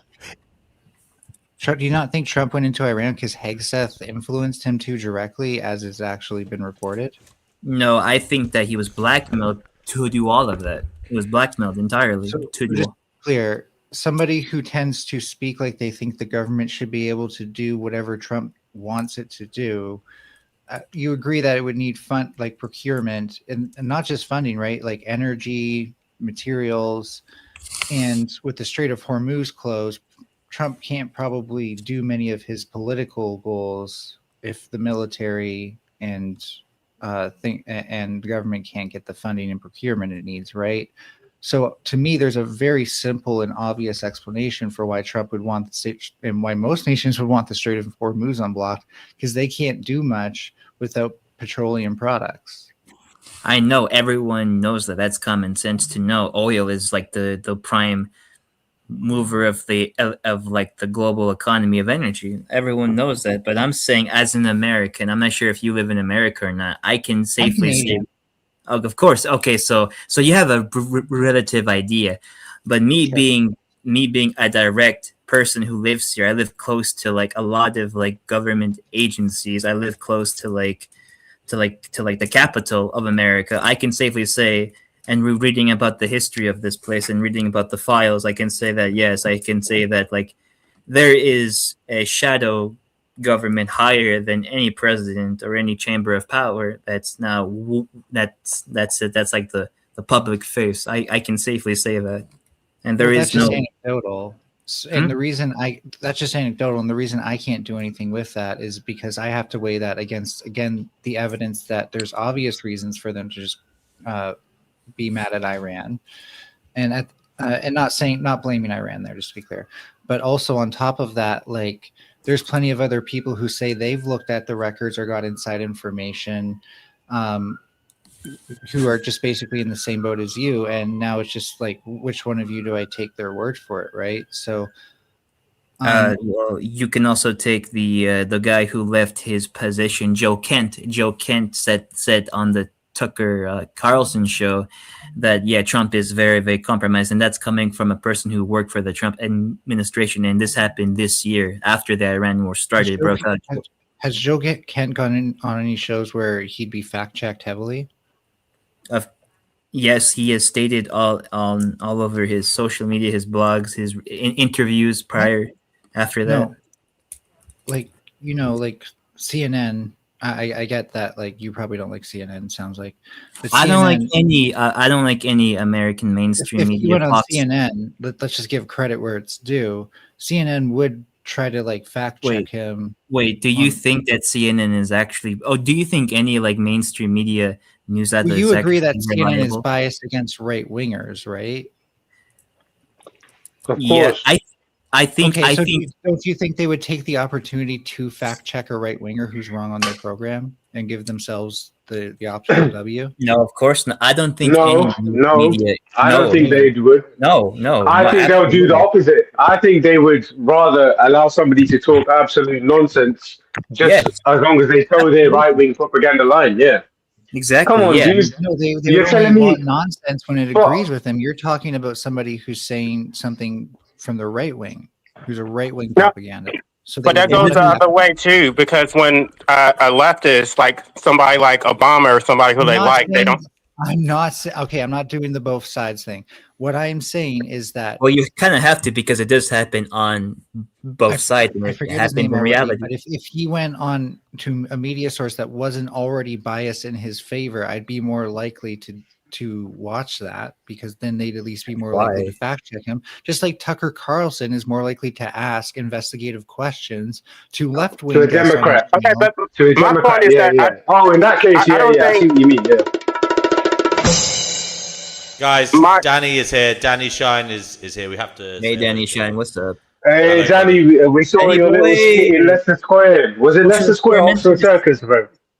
Leicester Square. That was Kenny. Kenny showed Nice us a one. clip, Do you know what, Danny? Yeah, you probably go viral in the red pill movement when you put out captions like "vagina is a trap." All the MGTOWs will love you. You're probably Wait, are all you the gay? MGTOWs will be loving you, bro. Are you gay? Because if so, that kind of makes sense. No, he's AN. He's AN. He's an anti-natalist. He's a married heterosexual man with 3 children. I'm not. He's AN. He's AN Messiah. So you got trapped. Wait, so you got trapped, Danny? I'm an abolitionist. Life abolitionist. There you go. Yeah, But that's Danny, what you got trapped? What? Yeah, You're of saying you course I got trapped? Yeah, I got trapped. Isn't like the urge to reproduce just like a natural human desire? Appeal to your nature fallacy. Sorry. Yeah, No, it's not. Yes, First it of is. all, Yeah, it it's is. only a Yes, fallacy it if is. I'm wrong. It's only a fallacy if I'm wrong. Secondly, No, it's not. I mean, secondly, I mean, I'm just kind of against it's condemning natural, people yes, for it's- having it's- natural it's a urges, natural- because that's kind of it's a natural conservatism just desire, right? masquerading as progressivism. What's that? Sorry. I think you're doing conservatism masquerading as progressivism, where you try to shame people for having natural urges. What? I don't think What so. the hell is? I don't think you can do that. Fatima, let Danny speak, for crying out loud. He addressed All right. at you. It wasn't a plural form. It was directed at Danny. So shut. All right, your I'm gob. sorry. Go ahead, Danny. I mean, you're not really making any sense to me. I'm an abolitionist. I believe in the total abolition of all suffering, and I think all suffering. I think sentience is the most tragic and awful error that has led to all the suffering, and all of it's completely unnecessary. But wouldn't you also agree that? Hold on, LA. This is to Melanie. I know you got ants in your pants about this subject, but this is. I want to hear a little back and forth between Melanie and Danny. Is that too much to ask? Go ahead, Melanie. I would just push back by saying life expectancy is higher, quality of life is higher, infant mortality and mother mortality rate during childbirth is far lower. And those are good things, because suffering is also what happens when you don't have a good quality of life, when you have a high mortality rate at any stage of life. And if that's what you're really concerned about, then you want, longer life expectancy, less mortality rate. I don't want longer life expectancy. I think that I said it again. Let me just make this clear. Sentience is the most horrific and terrible mistake. And if you want to and bash yourself over the head with a rock. Stop it. Well, I'm sorry. That seems to be the solution, because you're sentient. Is sentience a trap too? Sentience is a terrible mistake. It's an awful feature. It's a most abhorrent and abominable feature of existence. I don't know. I get to walk through this world. I agree with you. I agree with and you. Appreciate the beauty. Hold on a minute. And realize that, it's a gift. Just to let Danny reply, Melanie. Let Danny reply. Hold on. I just need to get my bucket. He does seem to ramble a bit. Whilst I hear all this bullshit about the beauty. Yeah, I'll tell you what. Let me tell you about a discussion I had today in the park with a friend of mine that has 4 children. The oldest one has got terrible ear problems and has had 1 operation of 2. The oldest one, yes, the second one down is a boy of 17 who's got Down syndrome, and he's extremely difficult. He still wears nappies and shits in nappies, and he's an extremely difficult child. The third one down has got severe autism, and the 4th one is a gorgeous little kid who's struggling with depression and anxiety for being part of this family. And the poor father is the only breadwinner, and his wife has to look after the family, and the father works as a corporate lawyer and hates it and works 11 to 12-hour days, the poor guy, and he's wrecked. Yeah? Tell me about the beauty of that. So I get the appeal to emotion there, and I'm not saying literally everything is beautiful. What I'm saying is that you can't have lightness without dark, just like you can't have joy without some suffering, because otherwise the joy or the suffering themselves would be intrinsically meaningless. Joy. You're kind of using the mentality. You don't need. You're kind of using the mentality that just because one second, Danny, mate. Let Melanie reply, because I know you care deeply. But go ahead, Melanie. Thank you. You're kind of using the mentality that, like, just because these people suffer, that means we all suffer. But I could also use the reverse mentality, right? These people experience euphoria and eudaimonia and all these things. Therefore, it's all that, and that would also be erroneous. The trueness of it is that the universe was never meant to be pure joy or pure suffering. It is kind of neutral in that sense, and life is what we make of it. That doesn't mean you can just do mind over matter and tell yourself that something bad is good. But what it does mean is that I think of it like comparing this to nothing, or even what if all this life happened, right? And ecology is beautiful. I'm sorry, you can't tell me otherwise. All this happened, but none of us were here to actually just appreciate and say, wow, this actually is beautiful. I think that would be a loss. I think that would be a tragedy. Is beautiful. It's a gift to be here, to be able to. Beautiful. Last sentence, I swear to God. Last sentence, I swear to God. Absolutely. Last sentence, I swear to God, dude. Ecology is beautiful. Danny, let Melanie say one more sentence, and then I'm going to ask Melanie to remain quiet for Danny's answer. I will. And relative to that tragedy, that possible tragedy, I know that possibility doesn't exist, but relative to that, this is a gift to be here and be able to experience this. A gift. Go ahead, Danny. Really, some gift, as I just told you about the gift of my friend. And he's on the verge of another breakdown. He's already had one. He is the son of a Holocaust survivor who abused him terribly, mentally and physically abused him, right? And you call that a gift?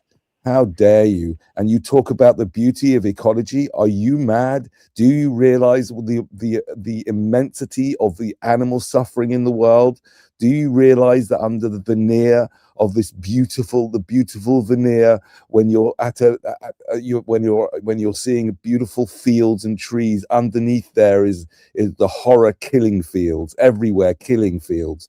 This whole thing is evil. The whole thing is set up by evil forces. I think it's the evil forces of DNA, which has got its its evil claws into every living being and uses it and abuses it in order for it to carry on its meaningless journey underneath this veneer. The greatest conspiracy is the conspiracy of DNA to create this veneer of so-called beauty that you call it of the ecology.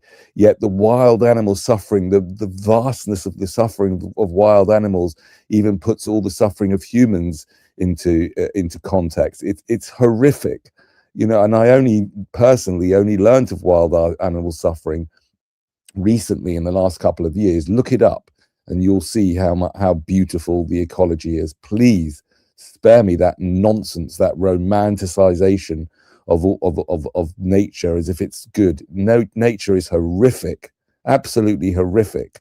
And to call this life a gift is insane. You need to get yourself medicated if you think this life You're is just gonna beautiful. insult me? Just look around you. Just look around you. Look around you at all the suffering and all the decay and all the death, right? And you can call this a gift. It's vile. Danny, he's on dope. He's doped to the eyeballs. Oh, guys, let Danny enough. finish, and then we'll go back to Melanie. Can we do like 1 minute maxes? I need to cap myself. I was going to make an interjection, DW. Just a quick one. You did make a big error. So, Cosmic Fox, you're wrong. You said it's not a... We lost you, Ross. Well, I guess I win because I have better audio. No, Wait. Can you hear me now? Sorry, my mic's a bit bad. Yeah, so, Fox, you said it's only a logical fallacy.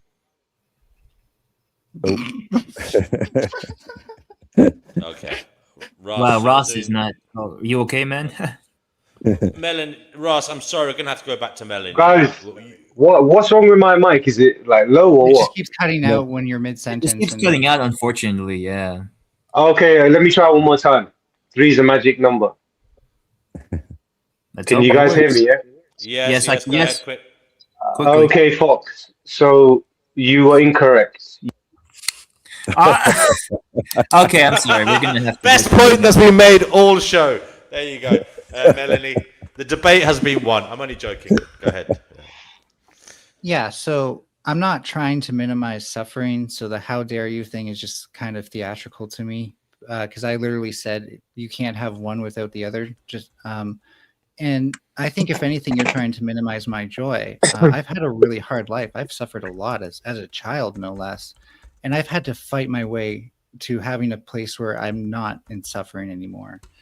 And so I agree with you that like the suffering is inevitable, but you also kind of pointed to biological imperatives. And the thing about biological imperatives is that nobody made that. They sprang into existence without moral goodness or moral badness in mind. And we wouldn't be having any experience at all. We wouldn't be talking. And honestly, I'd rather be able to talk to you people, because this experience is incredible to me versus being nothing. That to me, out of those two possibilities, something is better than nothing. Now, I'm not saying that my joy justifies someone else's suffering. In fact, I'm quite against people who have that mentality. But what I am saying is that expecting ecology to be pure joy just doesn't understand ecology, or seeing it as pure suffering, again, doesn't understand ecology, certainly doesn't understand behavior. So we've been given incredible minds with the ability to feel all sorts of things. And I don't always think suffering means evil. Sometimes suffering means you're doing hard work and improving yourself and becoming a better person. Melanie, aren't you an anarchist? Yes. You know what, Melanie? Okay, wait. Can I please stick to that point? Because something now. Can I say something? Lord. On the subject of suffering, I spent 30 years with rheumatoid arthritis. Okay, I suffered for 30 years. So don't talk about suffering being just a little problem. Wait, okay, guys, can you hear Melanie, me now? You're an anarchist. Please let me finish. So you're an anarchist. You understand that power is not the same as authority. What gives you the legitimate authority to enslave someone to the state, to enslave them to an involuntary existence? Just because you have the power to do it does not give you legitimate authority to do that. There is no consent. How do you justify that as an anarchist? What does it have to do with what I just said? That's all No, I'm just really I'm talking because I was trying to get my point in before, but I was not able to speak. So I'm talking about a Just tell me separate what I argument. said to make you think that that's what I think. No, I'm asking you a separate question. As an anarchist, what gives you legitimate authority to impose life on someone without their consent? I'm not imposing life on anybody. I'm saying biological imperative is morally neutral. Okay, if I don't want to exist and I didn't give you consent, what gives you the legitimate? I'm not going to force you to stay alive. I'm against both biopolitics and necropolitics. I don't think you're really answering the question, though. You're still, it's not a gift, it's an I think imposition. you're trying to put me in a box where I'm forcing you to life, but I'm sorry, biology did that, and it didn't think like, oh, I'm evil. I'm going to force this person into life. No, biology just happens. It's physics. No. And my argument is a little bit nuanced from traditional anti-natalism. It's not just the original imposition. It's also that you're breeding them into the power of the state, that you're enslaving them to the state. They're born with a social security number. They're a wage slave. They have to work, as a wage slave to capitalism. So it's not just a neutral state. It's a you're imposing all of these societal burdens, and it's not justified. No, I'm not saying society's perfect, for one thing. That's not the point. Whether it's perfect or not, you don't have any legitimate authority to enslave them to the system in the first place. I think we agree that people shouldn't necessarily be born into the system.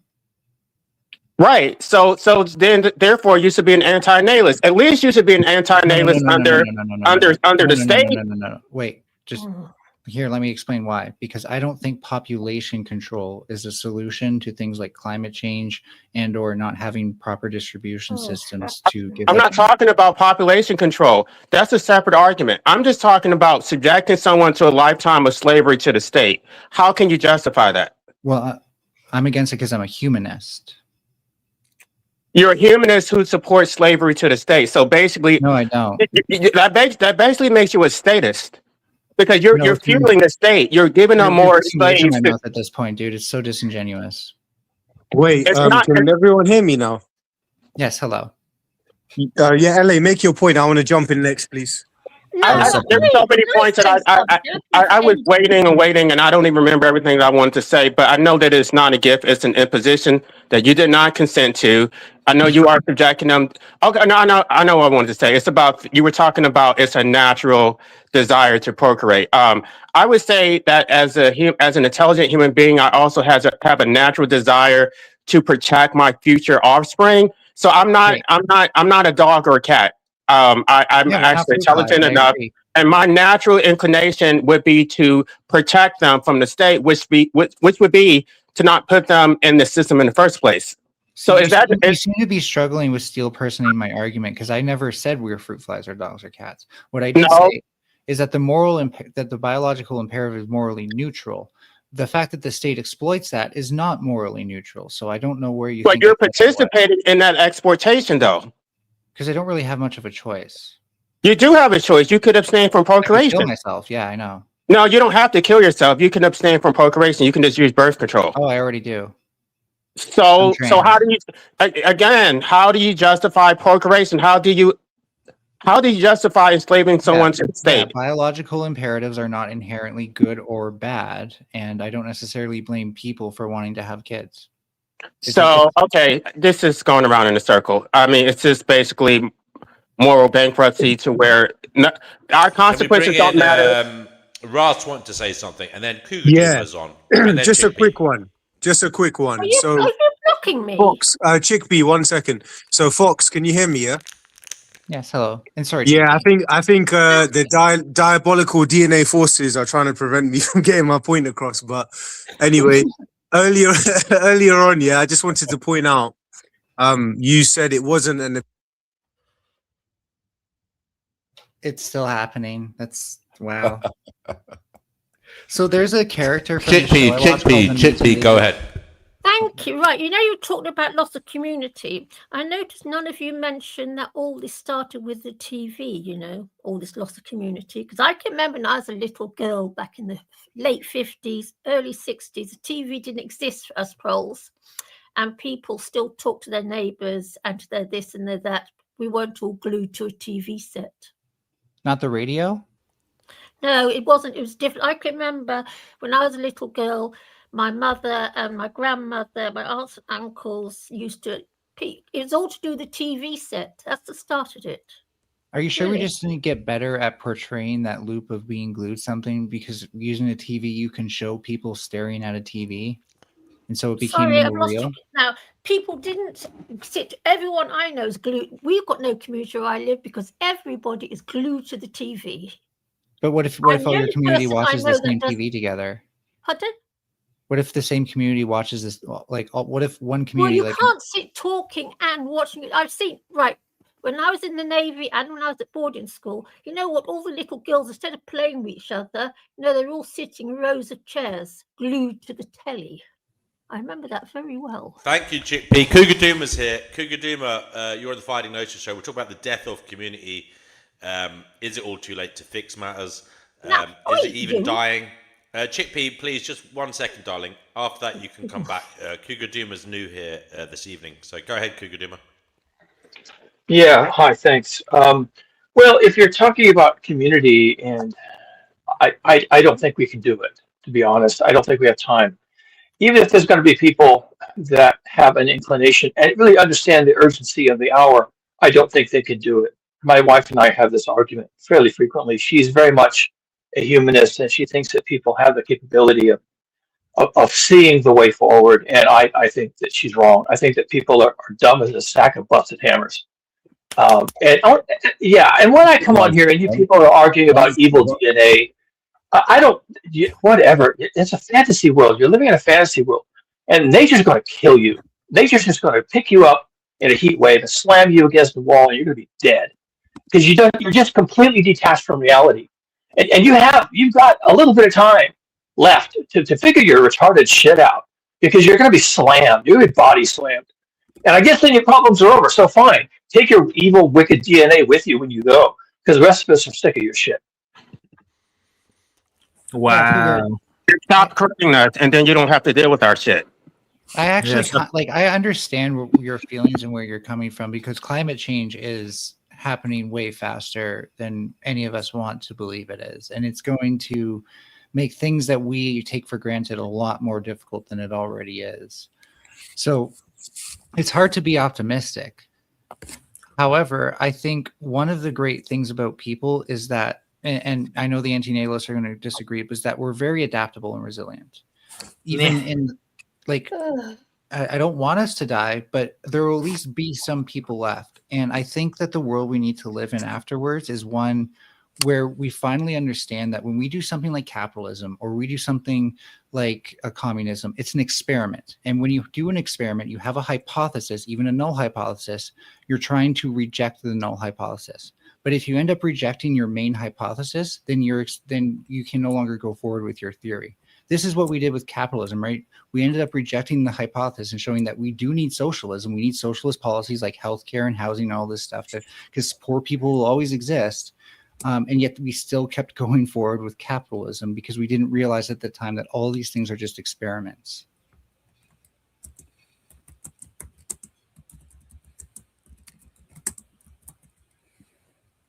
Can I talk again about the TV set? Right, like I said before, back in the 50s, and I was there in the 50s and early 60s, the TV set wasn't ubiquitous like it is now. I can assure you, people used to talk to each other. They'd go to each other's houses. We weren't all glued to our TV sets. We weren't. And children weren't either. We used to play out in the streets. We didn't even watch the telly. I'm just saying. No one's noticed it. I played out in the streets in the 90s, though. So, but they haven't done the past 20. Well, not where I live, actually. In the past, I've never seen children play outside where I live, and I've been here for 30 years. Are you sure? Are you sure we didn't get more insular in the sense of like gated communities and stuff? Because my first community was kind of like a community housing type thing where people didn't just come in and out randomly. It wasn't like gated like a rich place, but it was somewhere where kids could play safely, right? But I'm not talking about, right. Well, I haven't seen children play where I live. I live on a big council estate. I haven't seen children play for 30 years. I haven't seen it at all. When I was a child, I played on the streets. I played on the streets that the cars we used to play on the roads. We used to do hopscotch on the roads because there was a bit of space between, the world was different. When I was a kid in the 90s, I used to play. I used to go to the park with the kids. Well, actually, not in my. It's funny because I didn't play with the kids on my street. I played with the kids from my school. We used to meet up and just like hang out. Yeah, and but we I'm used to talking come about from the different. little tiny ones. I'm talking about the tiny toddlers. You don't see tiny Oh, toddlers right. playing outside like we used to. I was playing outside when I was 5 years old, 6 years old. I remember it. And our families weren't all glued to the TV set. People weren't. And I think the TV set is... I've noticed that you try and get someone's attention. If it's not the TV, Chickpea, it's another box that's to blame for things. Right. So I think there's two forces. Oh, it's at just play. some people call it a vagina. Oh, well, we've always been obsessed with that. I'm only joking. I'm not going to go down that. The vagina is a trap. So Yes. I think there's two forces at play, right? There's the natural development of technology. As humans learn more about how to do things, we're going to do more things. And again, that's a double-edged sword to me. So I'm not saying it's inherently good or bad. But there's also, and this is the nefarious thing, when people make corporations that make toys that are supposed to keep children's attention, so that way they'll want more toys, for example, right? And so I don't think like going from like the stick and or cup and ball type toy to like video games was necessarily bad. I think letting corporations make things that are increasingly addictive, making television shows that are increasingly addictive, and meant to keep your attention, like the attention economy we're in on here, has been the issue.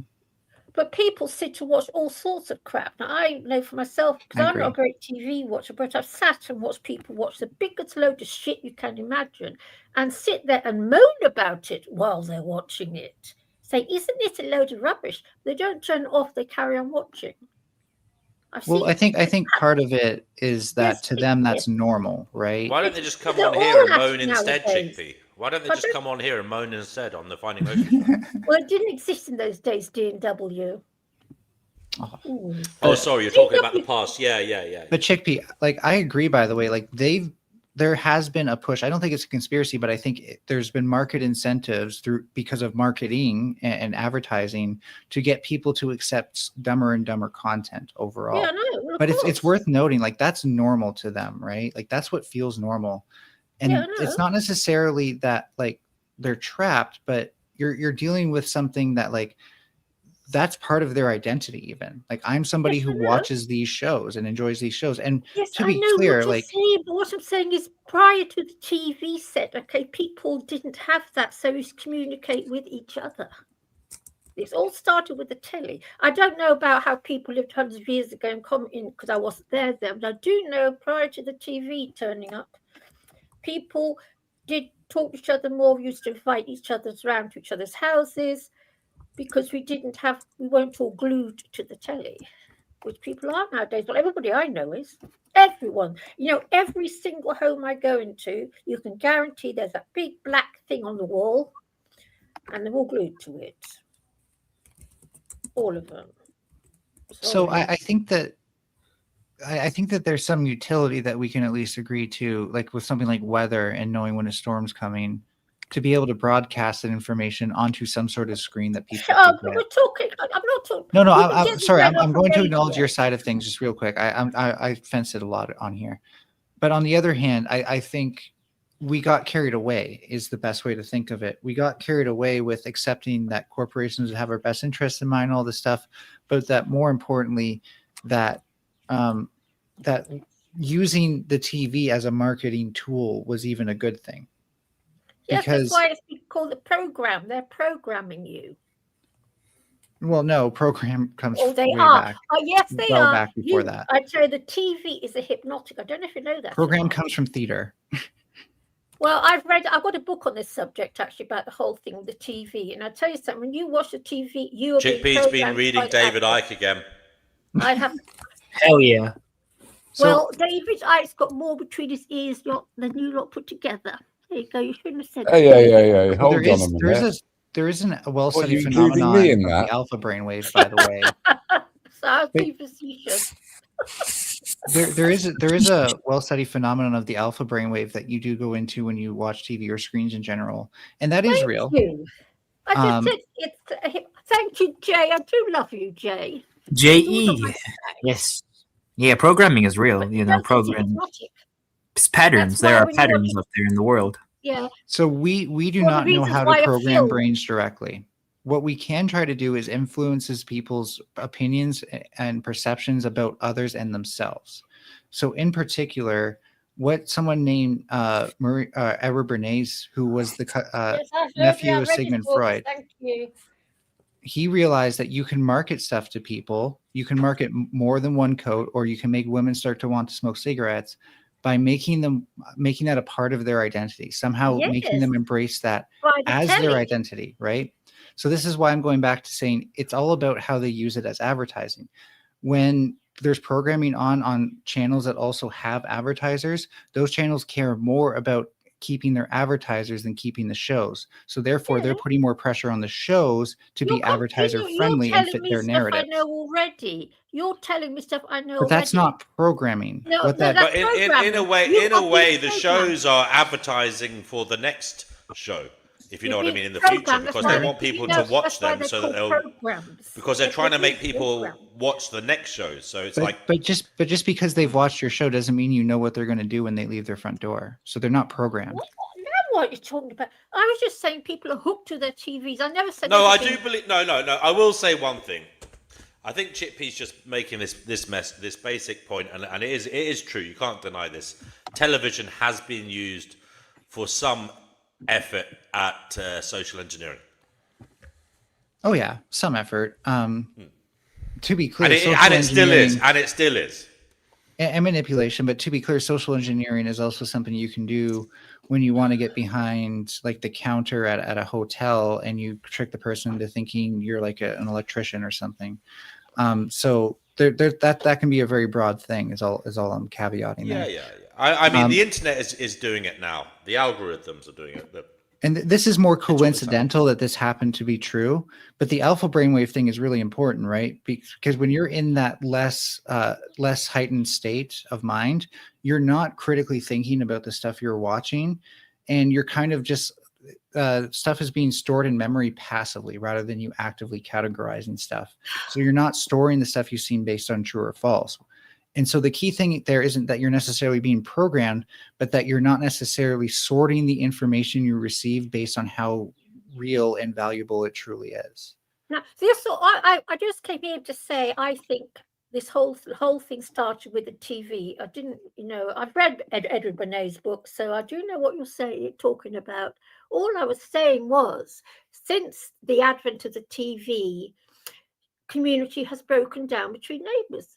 And I've witnessed it in my own eyes. I lived through it. I lived in the days before the TV came into being. And Chickpea, has the internet like increased that definitely degradation? Would you say, Chickpea? No, because I don't know. I honestly don't. The TV, I'm very anti-TV. Have been for haven't watched it for absolute years. Thing is, a computer is not a hypnotic for a start. Plus, there's stuff like this on your computer, which is actually very, very beneficial to us all. I mean, the internet has hypnotic or addictive. No, not like a TV. I mean, Facebook, and who else? Someone else is. Yeah. They're being sued in America at the moment, aren't they, by a bunch of teenagers who say their lives have been ruined by becoming addicted to social media. Who is it? Really? That's been Meta and Google, I think, has been sued as well. It's a class action lawsuit. And apparently they won. It's a class action. Apparently they won like 22 million or something. I don't know. Really? I can't remember. They won against Google and Facebook. Wow. You know what? When I was 12 years old, we were having fun in the park with the boys. I had that as a kid too. D&W, I just have two more questions for Chickpea, and I swear I'll shut up. Information. Yeah, go ahead. Too much information. Chickpea, did you not have people in your time who were older than you growing up who were like, oh, radio is sending demons into people's minds and it's the devil and blah, blah, blah. Like they were afraid of new technology too, right? Not in my time.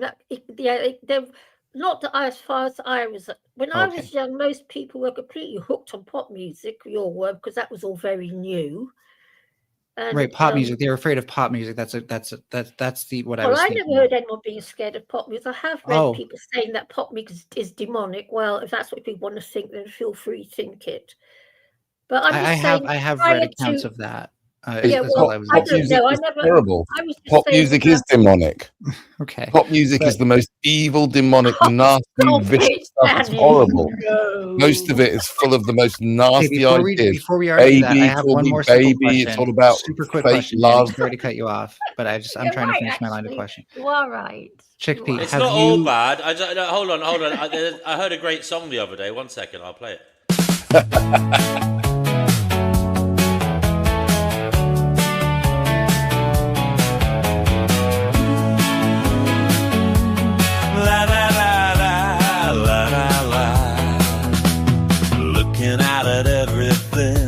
Trying to see what it all means.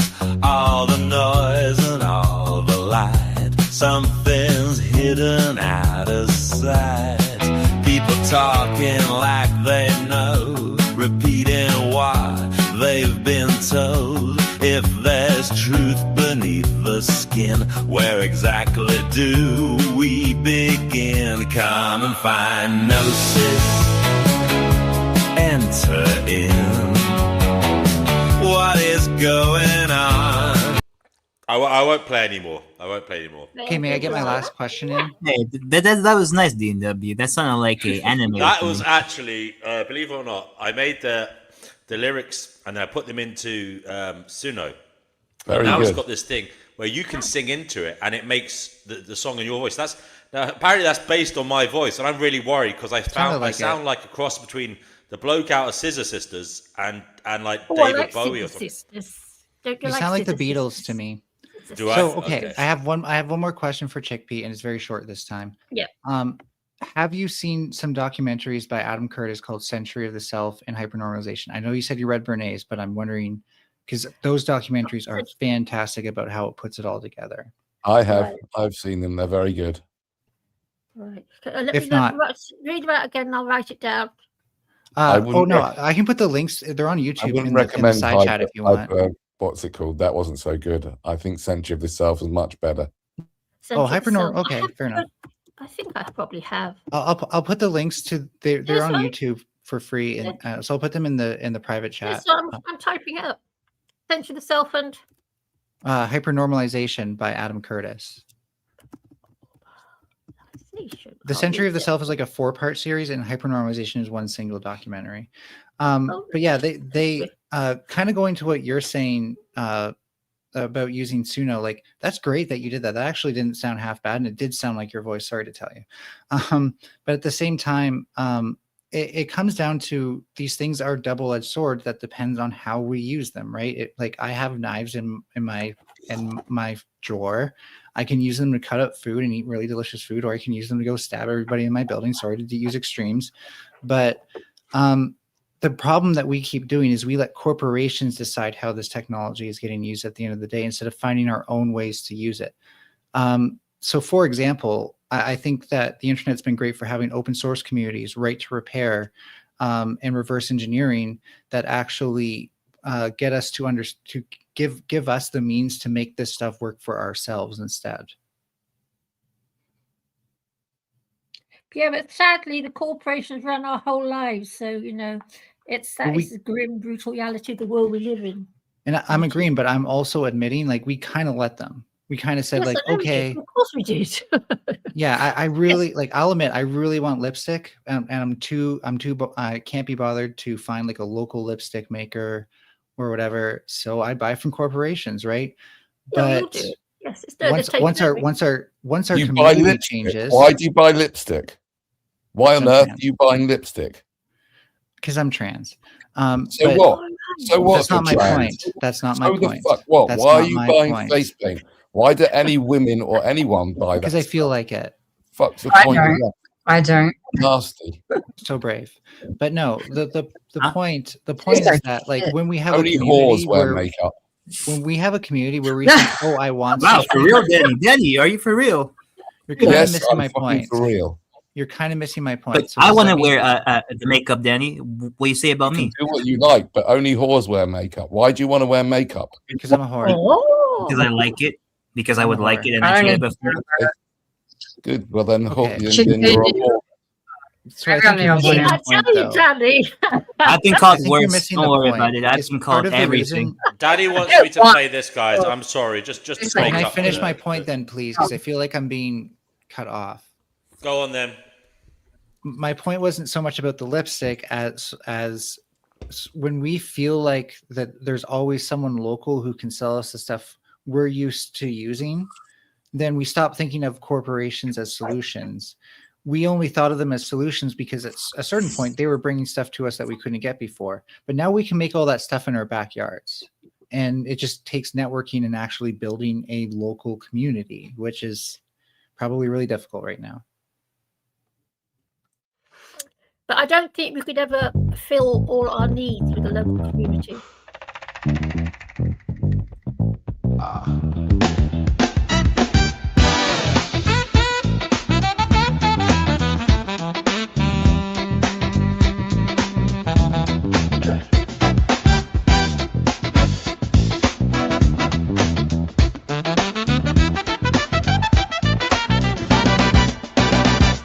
Oh, DNA.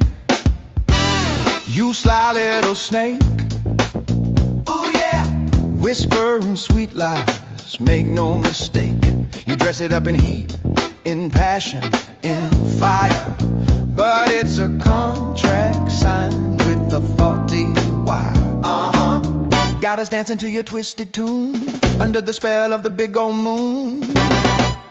Sex is the scam, yeah. The ultimate con. Pull a wool till the deed is done. Oh yeah. Got you thinking you're slick, thinking you're free, but you're just a puppet for biology. You sell it as pleasure. Oh. You dirty crook. Dirty crook. But there's a baby at the end of the hook. Whoa. 9 months later, you're stuck with the bill. While DNA laugh. Oh, what a thrill. What a thrill. It's the oldest pyramid scheme, my friend. Keeps the species going, never gonna end. No.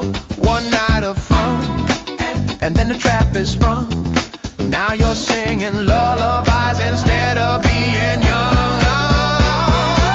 Oh, sex is the scam, yeah. The ultimate con. Pulling the wool till the deed is done. Oh, yeah. Got you thinking you're slick, thinking you're free, but you're just a puppet for biology. Yeah. The ultimate con. Pulling the wool till the deed is done. Oh, yeah. Got you thinking you're slick, thinking you're free, but you're just a puppet for biology.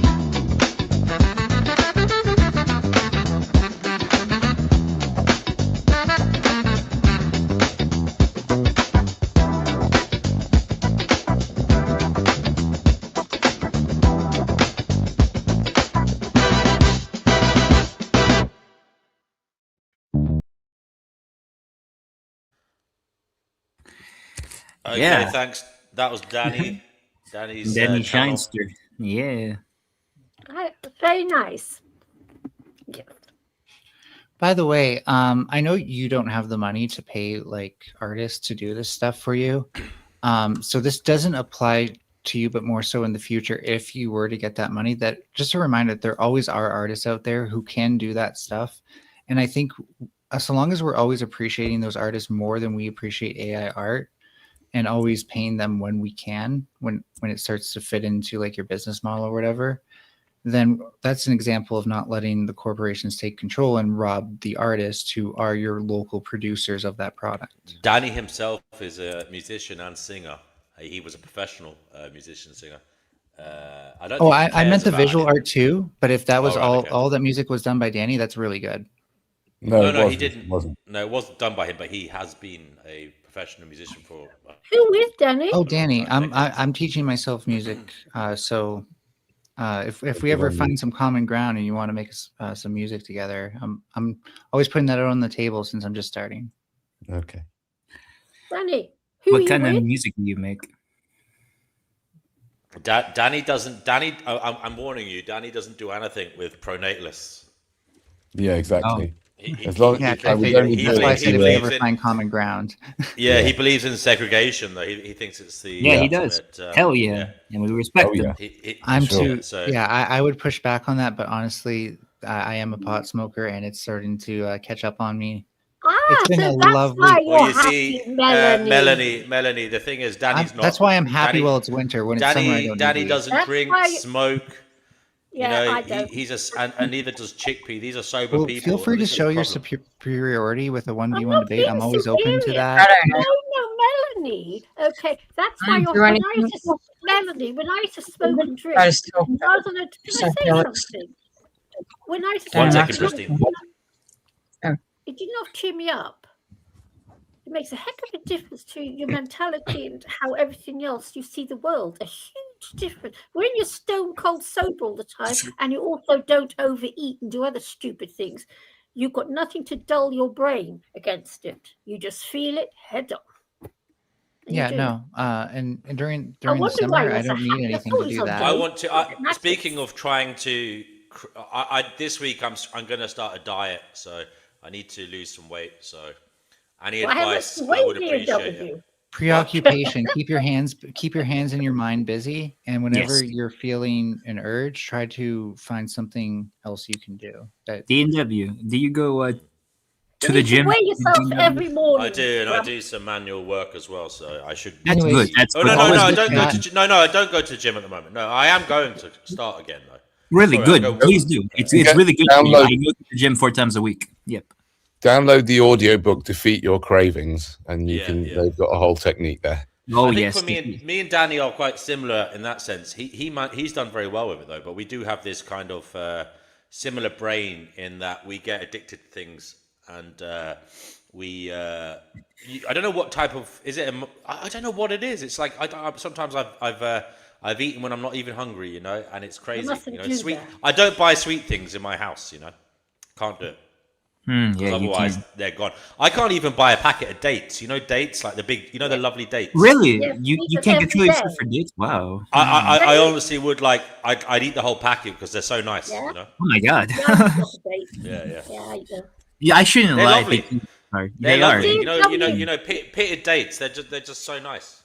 You know? What kills me of gaining weight is Oreos. So sweet. I have to avoid sweet things. And carbs. Basically, I think I have to do vegan keto. Actually, Daddy, are you still doing it in any way keto? Because you did do that. Before does it D&W?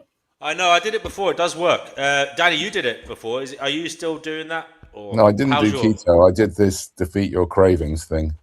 Okay. So what's the name of that book again? Defeat Your Cravings. Okay. Defeat Your Cravings. I'm gonna look that up. Yeah. Thanks, Danny Dan. did tell me to go to this Overeaters Anonymous group before, and I went to it. Problem is, it was full of anorexic women, and I was the only bloke there. So it was like no, I don't know if it's called Overeaters Anonymous. Was that what it was, Danny? It is, yes, it is. Because Danny went to it as well. You see? Yeah, I've been many times. And he recommended me to go to it. I went. I turned. I think it was during COVID, Danny, and I went on my computer and I turned it on. And I popped in, and there's all these like middle class, like skinny waifs. Or like anorexic women, you know. So I felt a little bit out of place, but you know, it is interesting how we get addicted to things, you know. And as I'm knocking on now, I do have to seriously get my shit together.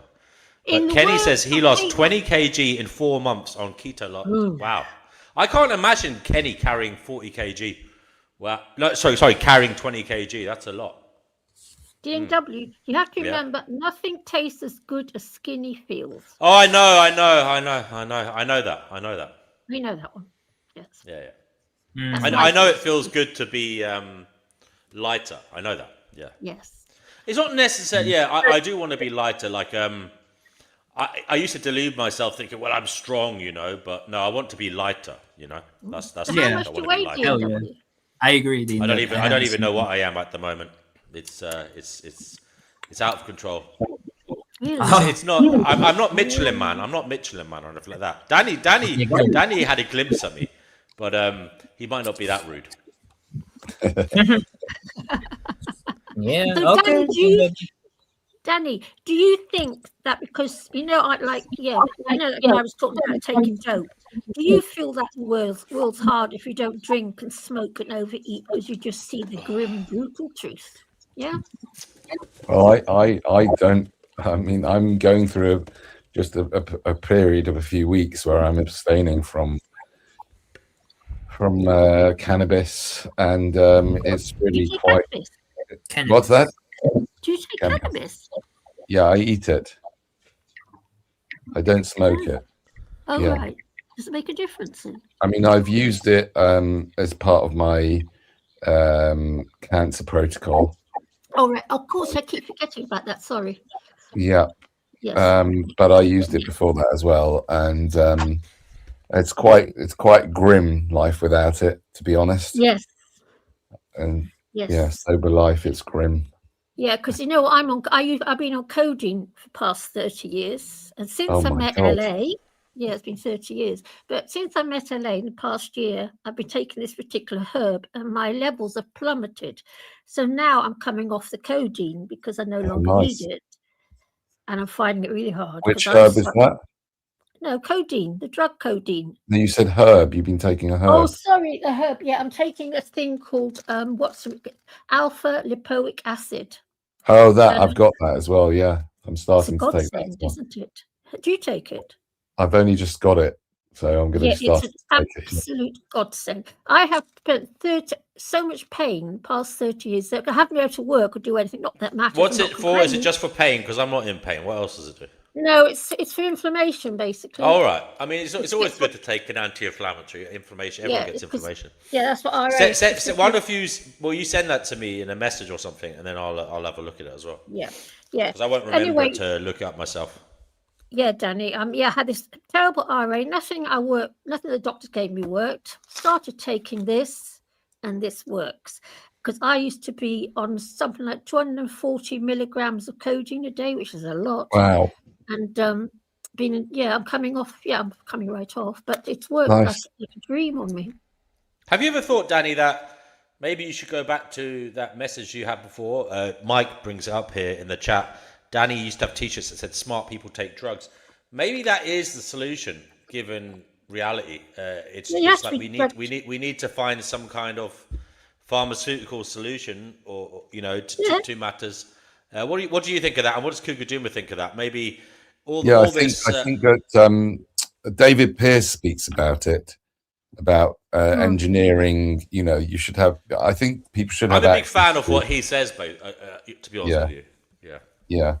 He says, we should manufacture drugs, bespoke drugs for people, that made them feel better. I mean, I think it's absolutely absurd. I've many times been into chemists just for a laugh and gone up to the counter and said, why don't you sell drugs that make people feel better if they're not ill? Why can't you just get a drug that make you feel happy? Why do you have to be depressed and then you can get an antidepressant? It's just so bizarre. It's an interesting point. Imagine if we took drugs to feel really happy, so that our depression would be just feeling happy. Yeah, exactly. Oh no, I'm feeling happy. I better reach for the drug that makes me really happy. Yeah. But most of us. I've never met a smart person who took drugs. Never. And the people I run with, for them, drugs is like the worst. It's like the enemy. Smart people rely on their brain to function, and when it doesn't function, we really feel without, like, we don't have a rudder, and it's not a good feeling. I've done pot a little bit, like socially with friends, but even in an environment where I'm not required to function at a high level, man, I just don't like it. I just feel like I'm detached from my own body, and it's not a good feeling to be detached. And I've never known a really smart person, someone who I consider to be smart, who What about indulge in DMT? drugs. What about DMT, mushrooms, LSD? No, nothing ever. I don't think I've They're ever heard obviously not someone say making to it right. me, There's a "Oh, lot of very smart, there's I a lot take of very smart DMT." people who do all those things. Yeah, well, whatever. I'm just giving you my personal experience, okay? Just, if you want to talk me down and say that, then fine. But I was asked, so I'm giving you my personal experience. I've never known a smart person. I would never know a person who I consider to be smart who came to me and said, "Oh yeah, I just had the most amazing insight taking DMT." I've never had that, never, or pot, or even alcohol, or anything else. It's just you see, Cougar Dimo, with respect, Danny's son went to Oxford, you know, that highly renowned place of apparent education, and he did philosophy, right, Danny? That's right, yeah. And he's taken psychedelics, and the guy is, he's obviously a very smart chap. He did A lot his of his research on psychedelics and healing. That's what his okay. So there may be something to that, but again, my personal experience is going to be biased towards people who are in the sciences and the engineering and artificial intelligence and coding and all these kind of networking, network security. These are the people I work with, and because we're working in materialist domains, we just can't afford ever. I mean, it's like the end of your career if you get caught out. Cougar Duma, it's interesting you say that, but I've also heard that drugs don't work on certain people. Like, for example, if someone's autistic, they don't really get a hit out of cocaine or even apparently weed doesn't do much for them either. I've heard these things. I don't know whether it's true, but I've heard it depends on the kind of makeup of your brain whether you actually get a benefit out of it. So it may be that, you know, these. Yeah, that's a fair observation. I want to jump in here. It's not just the brain; it's also the DNA, because your DNA has a lot to do with how chemicals react with each other in your whole body, and that correlates to how they react to your brain chemistry. So, yeah, I do think some things that can bring enlightenment to a specific group of people can cause another group to go crazy and not work as efficiently as they could without the drug. Yeah. I mean, Cougar Doom, you're probably right. I mean, I've done weed, ecstasy, MDMA. I did crystal meth. I did. I said I did weed. What else did I do? I can't remember what else I did, but that's probably why.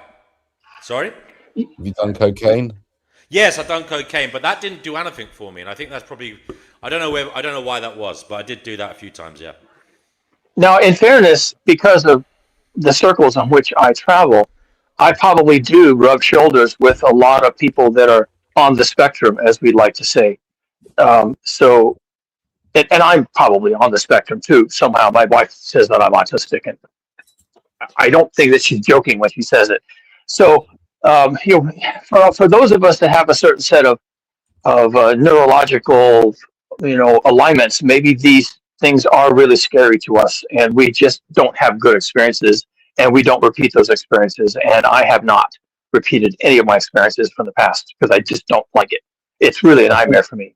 Cougar, I think you need to get out a bit more. Get out how? Specifically. No, I'm just kidding. Get out of your mind. Okay. Get out of your body. Take some mushrooms, man. No. I like my mind. I like being attached to my mind. My mind has saved me many, many times. We're good friends, and we have a. In all seriousness, I think I personally think Cougar Doom is more right than wrong here. I think I think some drugs are extremely dangerous. You shouldn't do them. If you're going to do anything, I'd say stuff like mushrooms, stuff that's natural, rather than synthetic. And the people I run with, we're not a casual bunch. We're not even social.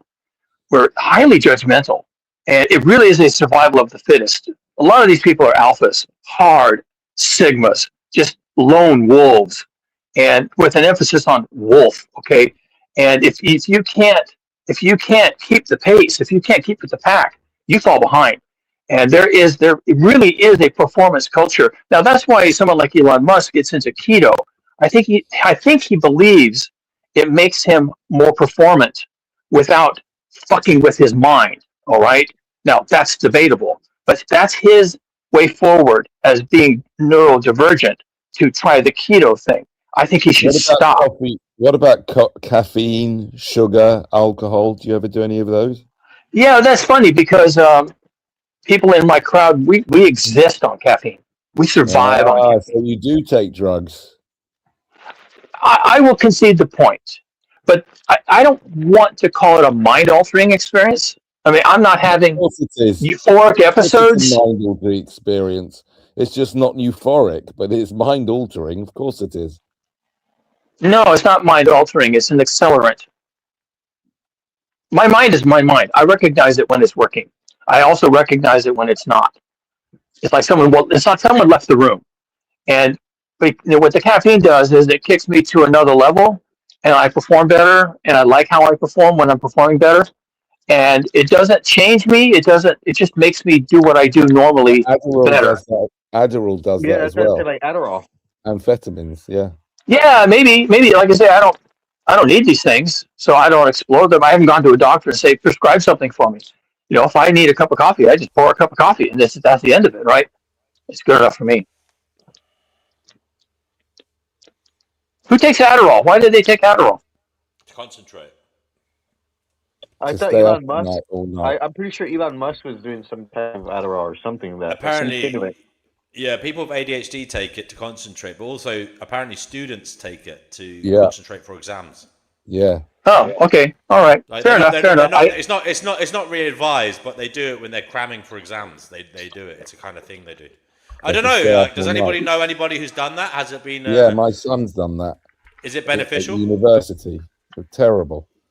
The whole university thing is just a massive scam. Yeah, I would say for the most part, I would agree with you. I think that, but nowadays I wouldn't recommend that most people go to university. No. I think university, really and truly, the only people that probably need to go to university are people doing things like medicine.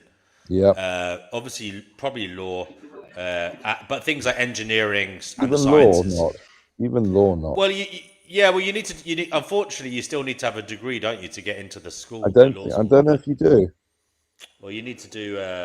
You need to do law school. You can go to law school, yeah, but you need to do entrance exams and all that. And I think you need to. I think generally you need a degree, don't you?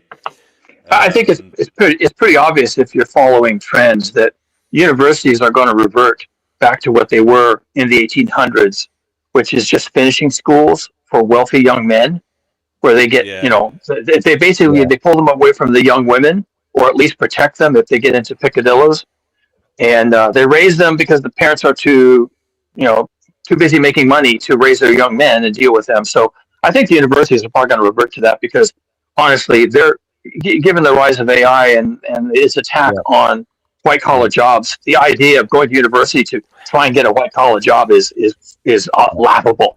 It's completely hysterical. The other side to it is education should come down in cost drastically now. It should. Yeah. It should. I mean, there's no reason to be spending tens of thousands of pounds to get a degree now. It should be able to be done for hundreds of pounds, perhaps even less. Well, education as a business, which it clearly is finished. Maybe there'll be. We need a Ryanair of third level education. Yeah, and maybe even mostly blue collar, like technical schools used to be, trade schools.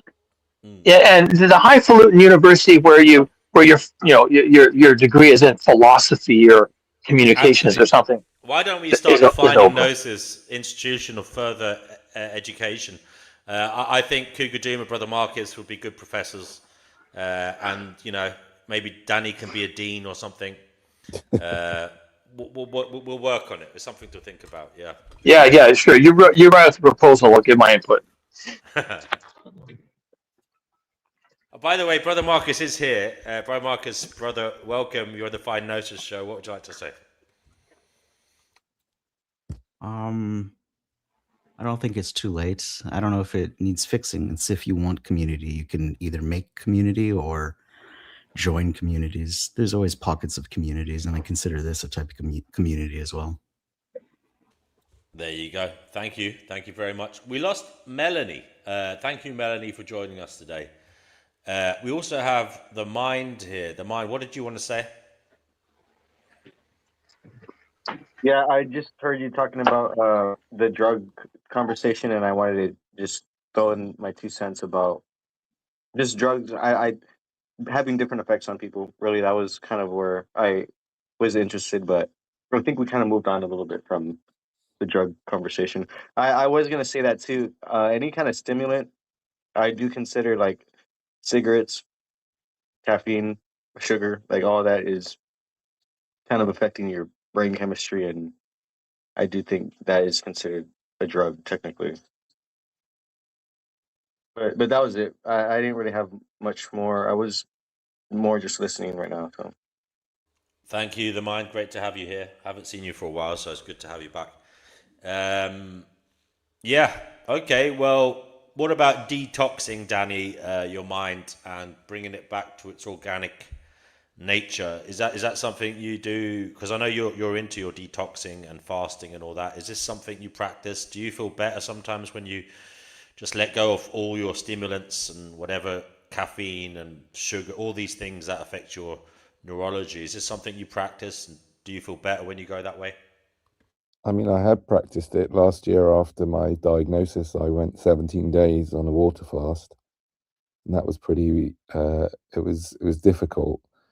It was all right. I felt all right most of the time. Towards the end, I was very tired. But I find it very difficult to get back on that wagon. I've got a very fierce beast part of myself that wants to eat everything it can get its hands on, and I have to try and keep that on a leash. It's very difficult because we live in a world where there's so much temptation, especially in the world of food. It's absolutely diabolical. You know, I call supermarkets the devil's playground. It's just it's so awful what goes on in those places, and all the marketing of all the top what do they call it? Excitotoxins. So it's very challenging. Yeah, it is. It really is. does anyone here? Sorry, I go just ahead. wanted to. Does anyone here have any addictions? Because I know I used to. I wouldn't say I was addicted to alcohol, but I definitely drank it for, I would say, like 10 years straight, and that was a lot easier to stop doing. I just decided one day. Well, it was probably like a year. After a year, I was like, okay, I'm gonna stop drinking, and oh my god, hold on. And basically, I stopped. But it's true, food is a lot harder, and like the entertainment, this media, and the technology we have, I think that's a lot harder to stop the addiction of that because it's all around us. And with food, I mean, we got to eat food. It's hard. How are you going to not eat food? And yeah, that's kind of it. Okay, I'm done. It is very difficult. You're right, and I think it's more difficult now than perhaps ever.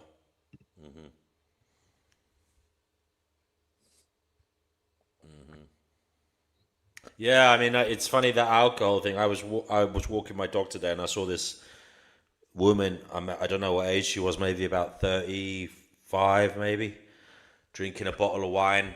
And she had another one in her handbag, and she was sitting on the bench, like just swigging out of the bottle, crying. And yeah, Shame. it's just a funny one, man. I mean, she was talking about her mum or something to someone on the phone. I could hear as I was walking around. I could kind of hear a conversation, but yeah, I was just thinking, yeah, that alcohol's not gonna make it any better, love, you know. But it is what it is. People try to cope. Yep. People are trying to cope, you know. And it's all the fault of the parents. Kuguduma came in rather bullish today, saying he doesn't give a fuck about anybody saying that type of thing because nature's going to kill you. So buckle up. Kugudima, do you want to tell us something? I'm going to sleep. So thanks very much. Have a good evening. Okay, thank you, brother. Sweet dreams. Kukuduma, what is going what was on in the world of global heating that we should be aware of? Anything new? Well, new. Let's see. There's a lot of chatter in the channels of which I run that, that the heat is just becoming really dangerous and really scary. I think that we've kind of turned a corner. There was a big surprise in 2023 with the ocean heat content, and I have not really heard a satisfactory explanation, and that's scary. Things somewhat improved in 2024, 2025. They went the opposite direction, and now in 2026, we're about to go off the chart again. So this is ratcheting up really fast, and we're going into dangerous territory. And the people that I listen to, and these are all scientists and science communicators, they're really scared. That's I guess that's all I can say. People who watch this are now gobsmacked. They don't know what to think. And would you like to kind of quote some of the kind of things they're saying, or maybe paraphrase? If you could look it up, maybe I don't know what communities you're involved in, but yeah, just give us some of the things they're actually saying. Well, what are they actually saying? Let's see. So primarily the big event seems to be that ocean heat content is accelerating.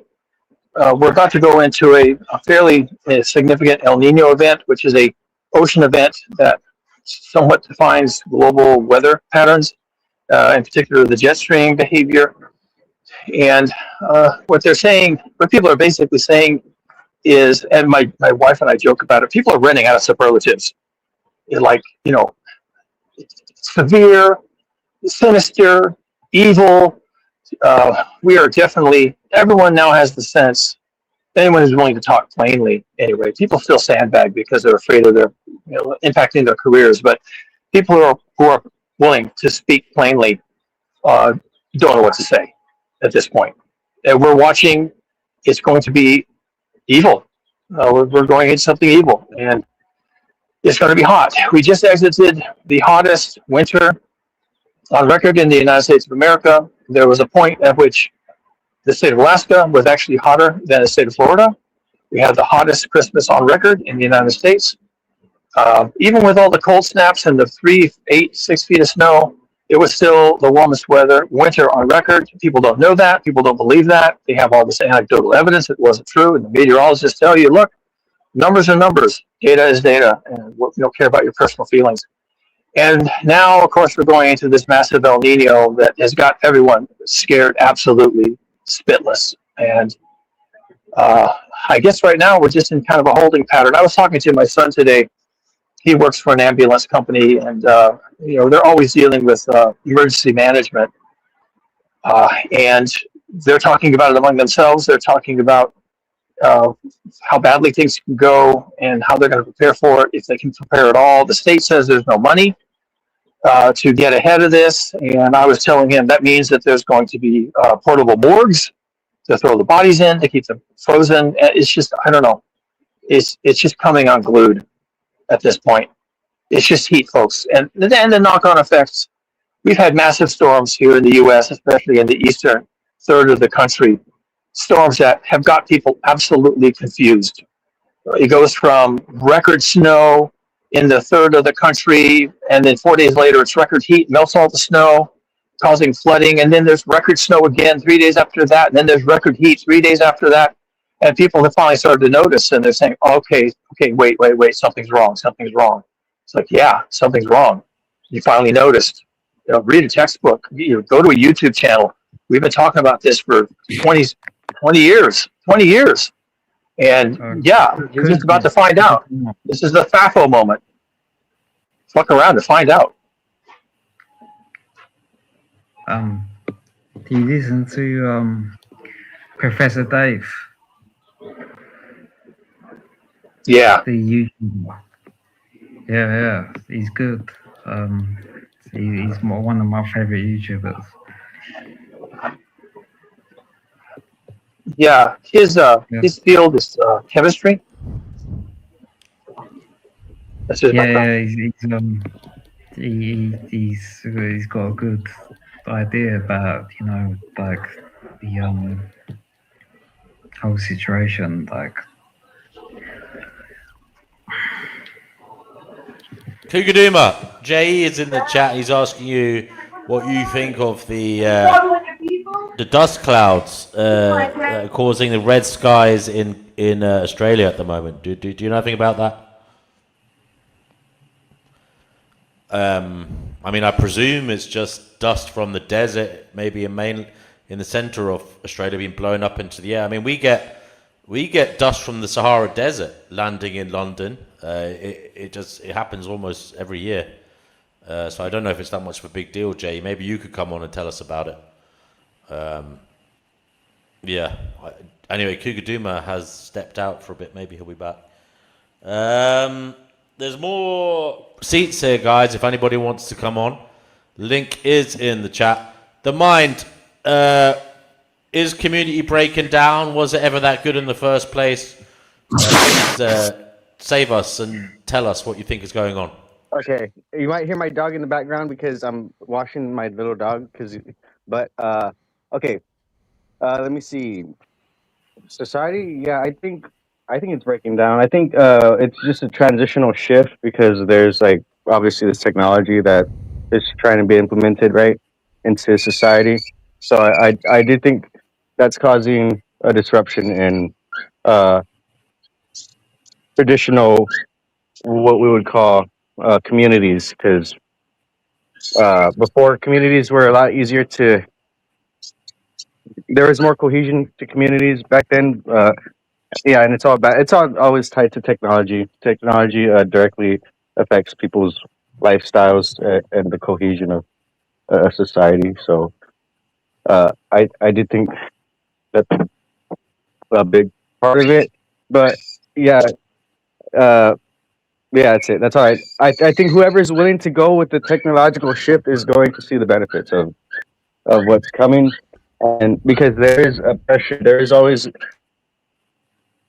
going to be this push and pull between cultures, and the culture that doesn't want to engage in this supposed advancement of technology is always going to be looked more primitive and less intelligent and stuff like that. Okay, Kenny. Yeah, interesting take. So how bad is it going to get before it gets better, The Mind? Well, I think once everyone merges with the mushroom computer, then everything will be better. Once everybody merges with it. Time scale? When how long's... Oh, I would hope at least within the next 10 to 15 years. Okay, thanks, The Mind. Interesting ideas there. Kenny, what is it you want to say? Yeah, I'd like to share this YouTube video with it's related to the initial topic, the death of the community. Okay. That's all right? Yeah, hopefully, as long as it's not illegal. Go ahead. That's not illegal. Okay.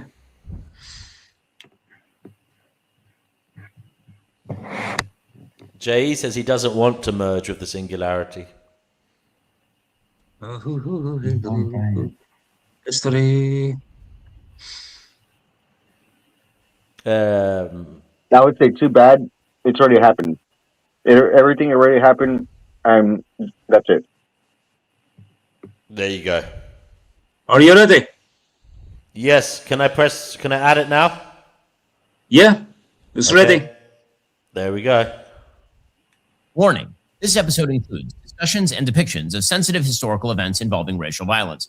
Material is presented for educational and documentary purposes to provide context and insight. Viewer discretion is advised.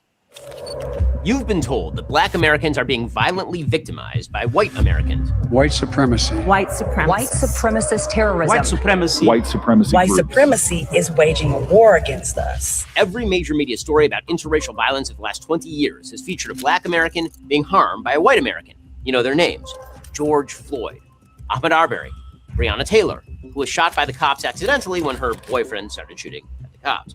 Trayvon Martin, who was shot by a Hispanic man under disputed circumstances, but close enough.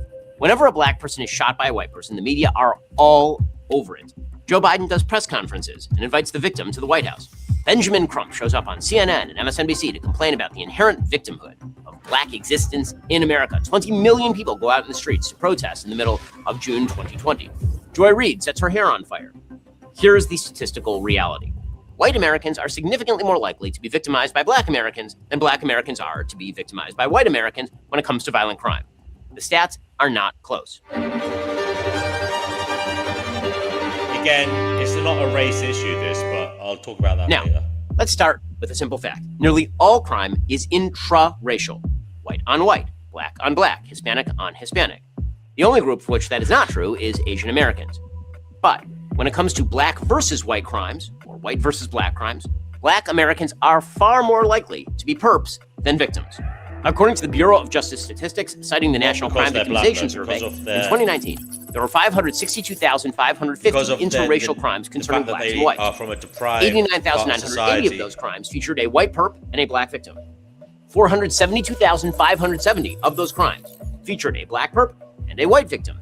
In other words, 84% of violent interactions involving black and white people involved black people victimizing white people. That's not a statistical aberration. A common argument that you hear all the time is that, well, maybe the problem is that when white people attack black people, or when black people attack white people, that maybe not all of it is getting reported. Maybe it's a reporting problem. Well, this is why murder is a useful statistic, because murder is always reported. There's an actual dead body. You can't hide behind dumb arguments about white crime being underreported or black crime being overreported when it comes to dead people. Every year, the number of whites killed by blacks exceeds by a factor of about 2 the number of blacks killed by whites. Let's take 2019. According to FBI statistics, there were 3,299 white Americans murdered. Yeah, I mean, this is nothing, in my view, all this shit about race, I mean, it doesn't talk about the real issue, in my view, which is, poor people being pushed into lives of crime, deprived people being put into situations where, they're more likely to go on drugs, etc. I mean, why does it have to come down to the race issue? And I've never understood that. Russ, you're here, brother. I'm going to take this video off, Kenny, because I know I get what you're saying. Is it too triggering for you? Because I think it's very relevant, considering the statistical disparity between the races. That's in America, relevant, right? And the thing is, but the same happens in London. And the UK. Again, the reasons for the crime from black community in London is because of the fact they have been historically put into states of deprivation, and there is an intergenerational I'm not buying that. I'm not buying that hard rock story bullshit, man. It is true. It is true. It is true. Whether you like it or not. No, it's not. There has been systemic racism that has caused problems intergenerationally. There's a lot of white people in poverty-stricken places as well. I know. There are a lot of white people causing crime as well. Outside of London, it's white people causing the crime in the white areas. It is because they're from poor areas. It's just came back to you. I came on and you said that I would be able to play the 7-minute YouTube video, and you've cut it off halfway through because you're triggered by the statistics. I'm not triggered. I just don't. This is the thing. He's not. What's relevant to the initial topic of the video? Kenny. Why is he only looking at one angle of it, i.e., their skin color? Why doesn't he go deeper into this from a kind of sociological position and look at poverty rates? The fact that maybe people are being forced into lives of crime because of systematic unfairness. There's other issues. It's not just someone's skin color. That's a job for the social workers. Yes, I know, but maybe if you're making statements, if you're blaming people, Kenny, excuse me. If you're trying to say, if you're painting this picture that black people are naturally more criminalistic than the white people, yeah, you have to. That's a very dangerous thing to say. These are what the statistics are showing. Yeah, but we all know. Kenny, with respect, I studied statistics. I know how statistics can be bent this way and that. Statistics are very useful. Statistics are extremely useful to prop up whatever narrative you want to push. There is a way to spin statistics, Kenny. That's a fact. But the problem is, we're dealing with a situation that it's got multiple issues. Okay, it's not just because of one characteristic of the person. Right, so let's try and explore those issues as it says so in the video. By refusing to look at the video, you're not helping the black community, you're doing them a disservice. Well, anyway, listen, I might go back to it's still backstage, Kenny. It's still backstage. I haven't said I'm not going to watch the rest of it. I'm just wary I don't want to get a copyright strike from a man who claims he's not white himself, Ben Shapiro, who maybe is pushing a narrative for some other reason to cause trouble in the society. I don't know why he's doing it. I personally don't like Ben Shapiro. I think he likes to cause trouble. He likes to set people against each other because he's not about bringing people together. He is, in many ways, a segregationist. He likes to separate people, control and divide the narrative, control and divide people for whatever his reasons are. And I don't know what they are, but that's my impression of him. I don't think he's someone Ben to trust. Shapiro's just a symptom of divisive left-wing politics. He's a symptom. Roz, you're on the Finding Gnosis show. You know what? So you there, brother? Yeah, can you hear me? Yes. Kenny's gone. Kenny, by the way, guys, Kenny left his own cord. I didn't kick him off. Yeah, go ahead. D&W. Yeah, can you hear me? I'm having some issues with my mic, with my earphones today. Can you just tell me you're hearing me clearly, or is there some interference? I can hear you, mate. I can hear you. Yeah, he's a lost cause, that guy. That's why I didn't even react, man. There's no hope for that guy. He has some weird. I mean, is it insulting what I say? I think people have to appreciate there's other things going on. It may be statistically true. Look, I'm not going to lie. It could be statistically true that black people commit more crime in America. But that's too shallow an appreciation of what is going on. And by the way, I mean per head of population. Obviously, there's much less black people in America, so clearly white people commit more crime. But I think what they're saying is per head of population. That may be statistically disproportionate. True. It may be. But the thing is, it may be statistically true, but it doesn't look at other issues, such as poverty, such as intergenerational systemic oppression, racism, and lack of opportunity. Okay? These are all clearly things that cause the current way of being to be as it is. You cannot tell me that a black man who was abused and not given job opportunities in the 70s, who then maybe suffered mental health crises because of this, okay? Maybe it caused him to break up his family because he just became so disillusioned. Maybe he turned into an alcoholic or drug addict, whatever.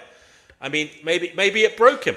I mean, it did break some people to be the victim of such things, not to be given opportunities.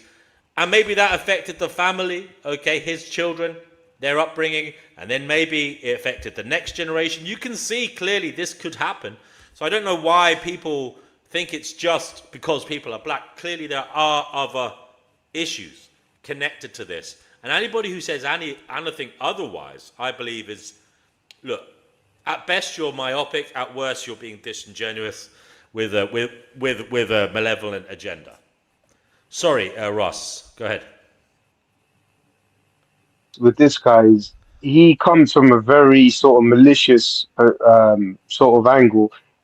If he was to genuinely say, from a criminological perspective or sociological, why are these things happening? We could have that conversation. I'm not sensitive to anything. I believe in freedom of speech. The problem the problem I have with this is he wants to play this. He wants to when he comes in with that line of thing, is simply to do one thing, is to create division, right? Because what will end up happening is I will school this guy and show him that whites, and this is the thing, it then becomes black versus white, and that's not what we need right now. But I can easily point out to him that white people are disproportionately committing a lot of quote-unquote white-collar crimes.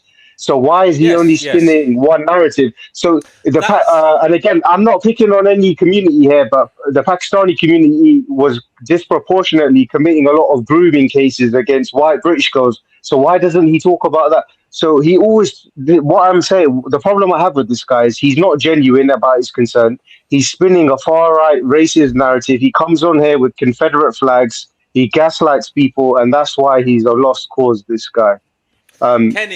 Kenny, you make some good points there, and you also made a good point about white collar crime. And Kenny, dare I say this? Okay, I've looked at crime and I've looked at criminology. I've looked at criminal law. Okay, and I've come to the conclusion that a lot of things, yes, we can all say are criminal. Okay, are terrible, and it's great that they are, set as crimes in law. Okay, and they are taken into consideration in terms of the legal, control of society. But some things are not criminal that could be deemed immoral. Okay, now you're picking on black people because they're causing, ruckus perhaps in your local area. Maybe at night there's some black teenagers. I don't know what it is you got your bee in your bonnet about. But what about white people running the shop who are doing things that are immoral, okay? That are doing things like loopholes, using tax loopholes to get money offshore, okay? It's not illegal. It's completely legal. But is that not causing more damage to society than perhaps the little roadmen running around, doing their thing? I know none of it is good, but why do you just focus obsession? Like you have this obsession about black people, Kenny? That is a legitimate question. I want to hear why, because I don't quite understand it myself. I would say, as a society, the bigger problem is the elites not paying their way, not paying back into the system. Because if they paid back into the system, it would raise everybody's living standards, and you wouldn't have this poverty trap that some families are in. We'd have a better education system, better health system, and that includes mental health, so that perhaps there would be less insanity on the streets, less crime, okay, and all these things you're worried about and complaining about wouldn't be happening. What do you think of that, Ross? Yeah, I think that was really good to say, and also see, this is the thing. I don't want to go down this line of reasoning because it creates hatred, it creates malice, it creates tension between communities. But he fails to see that his own demographic, like for example, if you go around Europe, white British tourists are disproportionately committing all of the antisocial crimes. If you don't believe me, go look at the statistics, Kenny. Don't take my word for it, right? School shootings disproportionately carried out by whites. So what is your point? Like, do you really want to play this game of hyper focusing on communities? Because every community has its pathologies, right? So don't act like yours is angelic, my friend. That's all I want to say. I don't even like to talk like this. I don't even like to talk about this because it's so horrible and divisive, and it creates all these tensions. Like the whole point of the show, D&W, which I always praise you for, is you brought everyone together to discuss stuff, and it's really interesting. But he's just so low vibration frequency. You know what I mean? Like he just always manages to try and bring it down to just stupid things, man, like this. He did come on at the beginning of the show and say he's not anti-immigration. He just wants to. There's nothing wrong with being anti-immigration, but I would say, because anti-immigration, there's a lot of valid arguments for, not liking too much immigration in your country, and I'm all for those topics. But when you come in here and start flying Confederate flags and all this other shit, man, it's almost like, imagine you had a guy coming here with Russ, you seem to have a good handle on this, and I would say, even though you've said you're black, you don't show bias. You're somebody who I believe is very level-headed, and you give what I believe is an all-round perspective on things. You do look deeper than what I believe Kenny is doing here. Okay, now look, Russ, we can both agree that at the moment knife crime is a problem in London. That is in young black guys are more likely to be committing it, but also statistically you're more likely to be a black person, and it's a lot higher.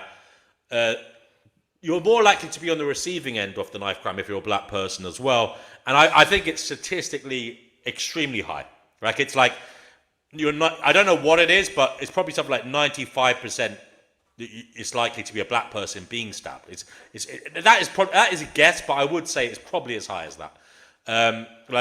So clearly, although Kenny is worried about this, this is actually an issue where young black guys have been stabbing each other, and it's not necessarily something he has to be worried about. If he's worried about statistics, yeah, why is he worried about this? Because statistically, he's extremely unlikely to be stabbed. Do you get what my point is here?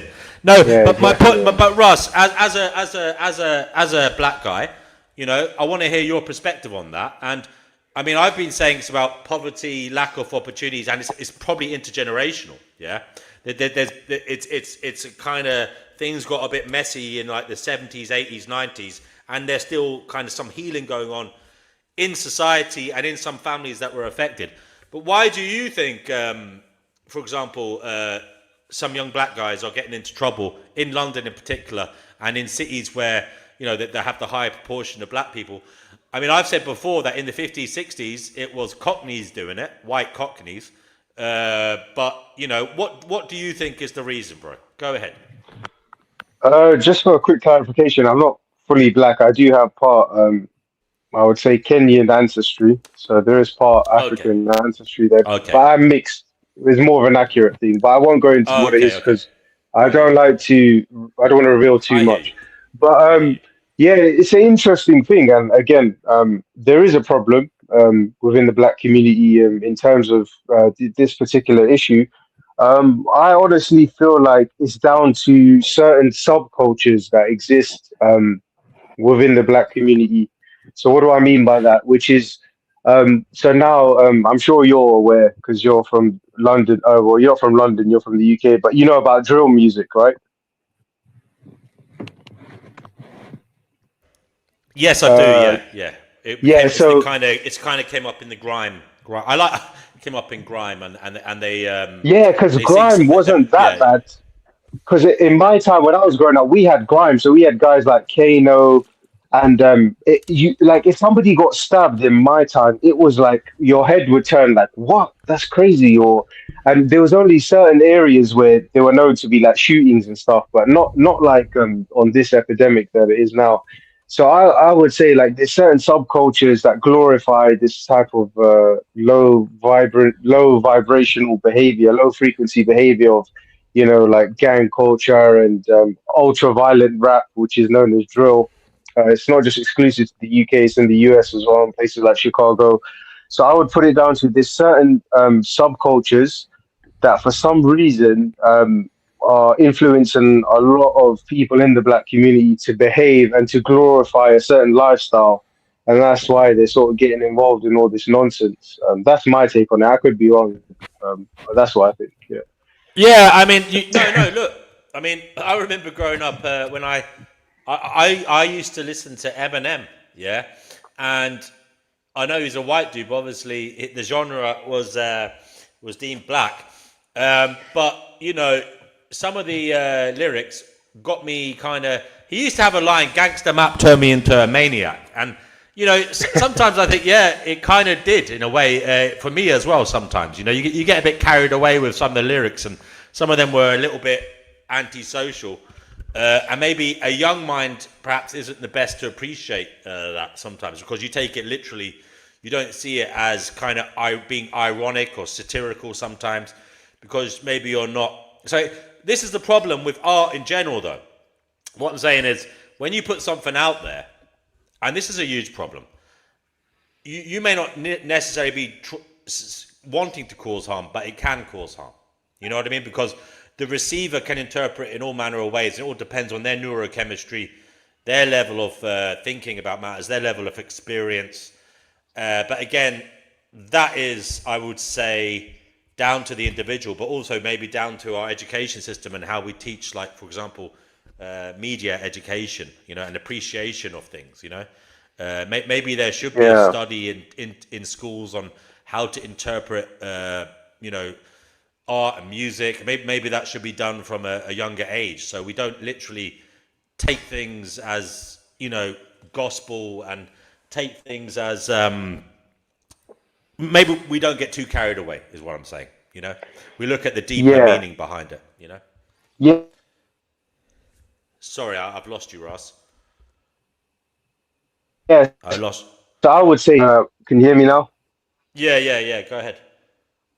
It's down to these very prevalent subcultures that, for some reason, seem to be winning over the hearts and minds of the black youth in those affected areas.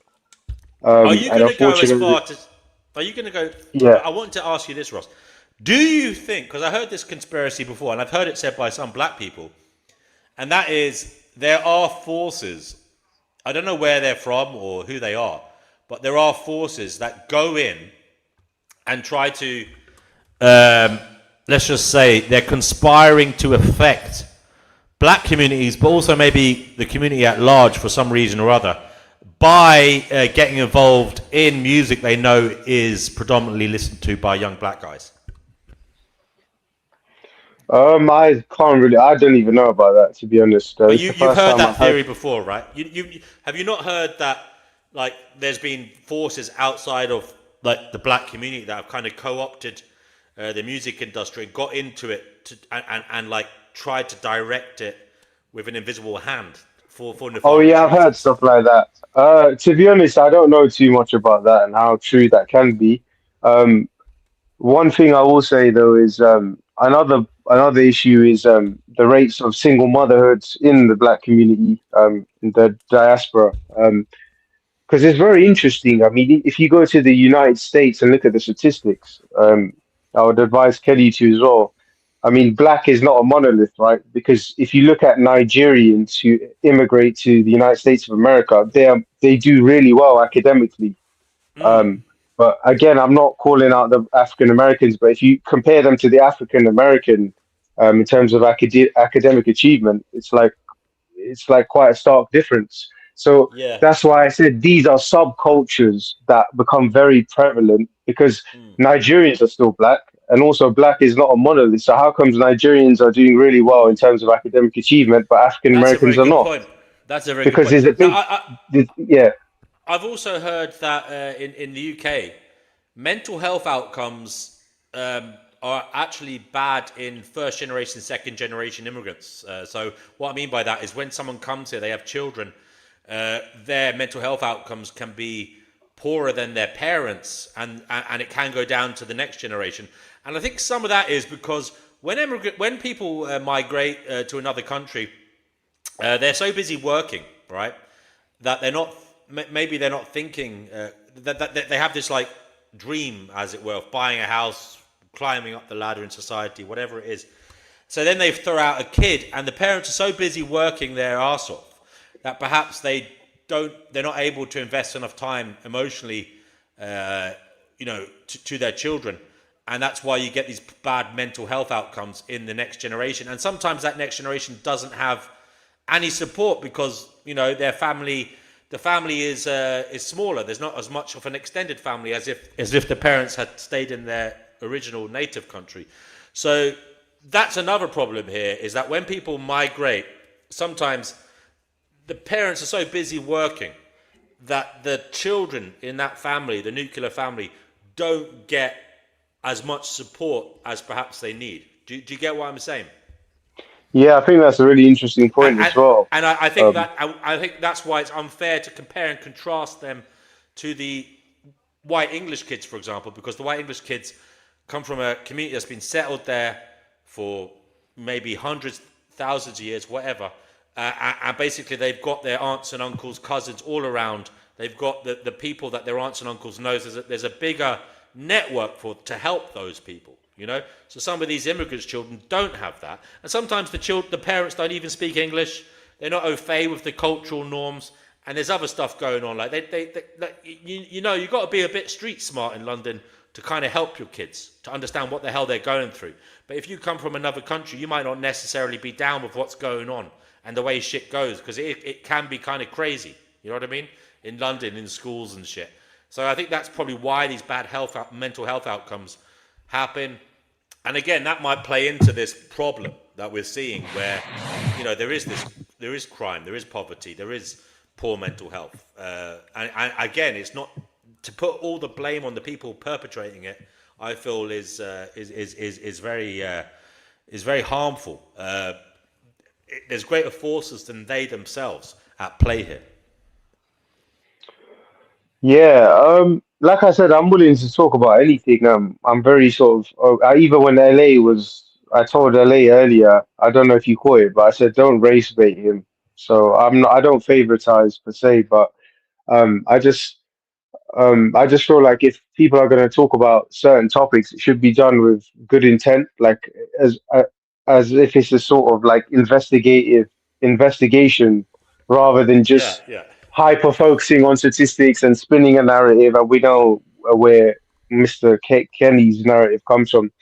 But yeah, sorry to stay on topic. Yeah, I think mental health is also it can be a cultural taboo in different cultures. I mean, here in Britain, we have so many different cultures, um, and I'm sure in some cultures, like mental health itself is a taboo, and not many people are willing to open up about if they do suspect they do have some mental health issues, because it might sort of be like a cultural taboo. I'm talking about immigrants who've come over. Maybe the first born generation are different because they'll probably identify as more British. But yeah, that could be an issue as well. Like just the fact of Okay. there being Does cultural LA? taboos. I need some more voices here. Kenny, LA, do you want to come on here, have an adult conversation about this? LA, do you want to come on? Anybody else want to come on? Link is in the chat. Kenny is saying, so black people don't have any agency over their actions. How infantilizing. Yeah, oh, come on. You know, you are being patronizing with that comment, Kenny. You're being disingenuous. You know things affect people outside of themselves. To say otherwise is an act of, as I said, disingenuous nature, or at worst, as I say, at best it's being stupid, at worst disingenuous and malevolently so. I mean, clearly things outside of ourselves affect how we turn out psychologically, how we turn out in terms of opportunity, etc. Clearly, it's not all down to us as individuals. We live in a society. Clearly, what other people do to us, say to us, matters. Clearly, that forms our identity, forms our psychology. Clearly, Kenny, no man is an island. That's just a fact. LA, are you coming on? The Mind, you've been very quiet. What have you got to say? Guys, I'm just going to go get a drink. I'll be right back. Okay. I'm going to get a drink, so I'll be right back. All right, what do I have to say? I do think it's interesting when we start talking about race and culture. Yeah. Because I feel like that has been. Hold on. Can you hear me? Hello? Yeah, you're loud and clear. Yeah, the Mind. Can you hear me? Yeah, you're loud and clear, friend.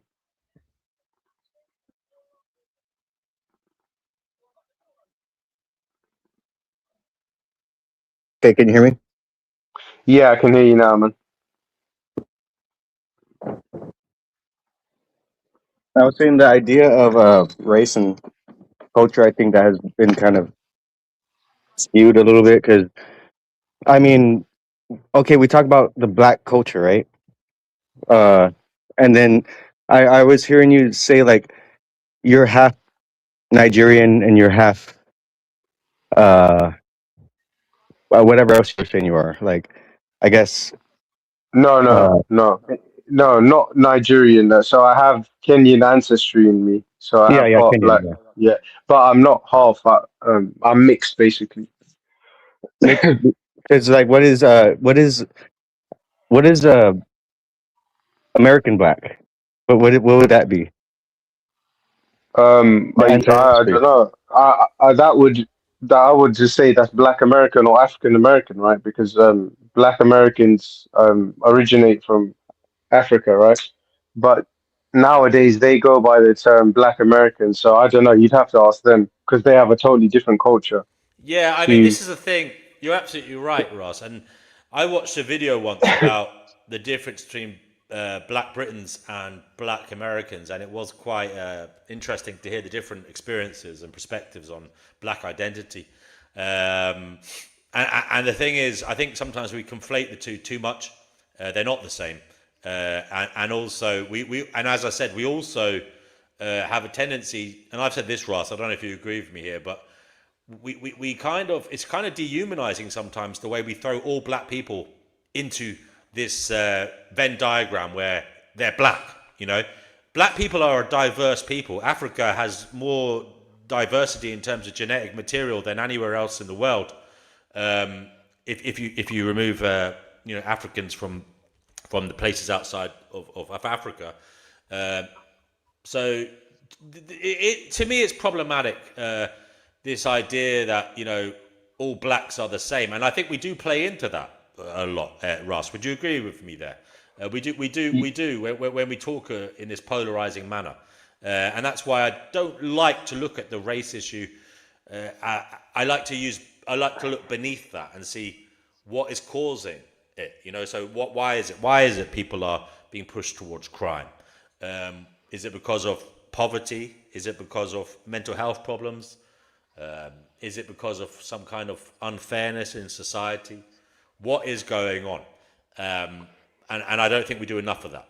We like to look up the chain of causation and blame the individual, blame things about them, like skin color, something superficial, rather than what is causing it, what's behind the scenes, pulling the levers, making this happen. Yeah, I mean, you said it rightly. I mean, there's black is not a monolith, white is not a monolith. I mean, within that term white, like, so you're like, when people say like oh, oh, white people, like, even that is a bit of a stupid statement, because within quote unquote, because I was reading up on one of the cases, because remember that guy D Prophet was on, and he was talking about the Naturalization Act of 1790 or something, where the Americans where American immigration policy was based on quote unquote white Europeans. But do you know what? Funnily enough, I was doing my research, and this Japanese guy who attempted to naturalize, and he was at first declined by the American state. He actually argued, well, my skin color is white. And he goes, I'm familiar with American culture, so why am I not? You know what I mean? So, like, for example, like the word white, it doesn't really mean anything, because if you say to me, okay, white European, but European culture is so varied. You definitely know this, D&W, as because you're here in Britain. So British culture, Western European culture is so different to Eastern European. It's like North and South, completely different customs, completely different languages. Yeah, but organisms also, like even different animals, they do tend to group together based off of similarities, whether that be certain, body features or skin color. Like literally, certain sheep will be together. I've seen videos where the black dogs will be together, and then there'll be one white dog, and they will just kind of like exclude it because it's different. Like that's a real thing that happens on a subconscious psychological level. We do tend to exclude that which is abnormal or different or unknown. Yeah, but that's not just confined to ethnicity, though. Like, that's called tribalism, right? And tribalism, like, exists in so many different spheres of life. Like, for example, no, that's not called tribalism. That's called us versus them mentality. That's called a groupthink mentality. Tribalism is a whole other thing, which you're trying to equate those negative connotations to, which I disagree with. no, you don't know what you're talking about, mate. You just made up a term like it's this or them. I'm telling you, tribalism. So you can literally get two people that are the same ethnicity, but they support different football teams. Yeah, and I'm talking specifically about British subculture, football hooliganism, and they will see each other as enemies. Yeah, I So call that a mob mentality. I call it a mob mentality. I don't care a what gang you call it. mentality. It's called tribalism. I'm giving it the right term. Well, You can call no, it whatever you want to call that's it. not the right term. Sorry, you're wrong. So just because you have your own sort of version, I don't care. We're just having a general discussion on this. Yeah, when So I'm just saying I because, disagree with what you're saying, that's all I'm saying. yeah, so you can disagree. You're free to disagree, but I'm telling Okay, well then you, continue. I disagree with the terminology. Stop getting triggered. Come on if you want. Kenny, come back on and play a little bit more of the video if you want. But I'm not going to say I'm going to watch all of it. But we know, Kenny. You have a lot of work to do in terms of thinking, and I'm not afraid of it, Kenny. I'm not afraid of it. So if you want to play it. But I mean, I question why you bow down to Ben Shapiro of all people. But go ahead. Anybody else want to come on? Yeah, D&W. Yeah. What happened to everybody on the panel? Because I had some issues. I remember Fox was on here and everybody else. But I know. I don't know what happened. They all disappeared, one by one. Yeah, interesting. Yeah. Yeah. So what was I saying to you? Yeah, go on. LA says black people, because he is black. Says he says we were taken. He's speaking about himself here. We were taken from several parts of Africa. We are a mixed ethnicity, but we have formed a new ethnicity within the United States. Okay, there you go. Kenny, what do you want to go ahead then? Okay, I'm going to share it again, right?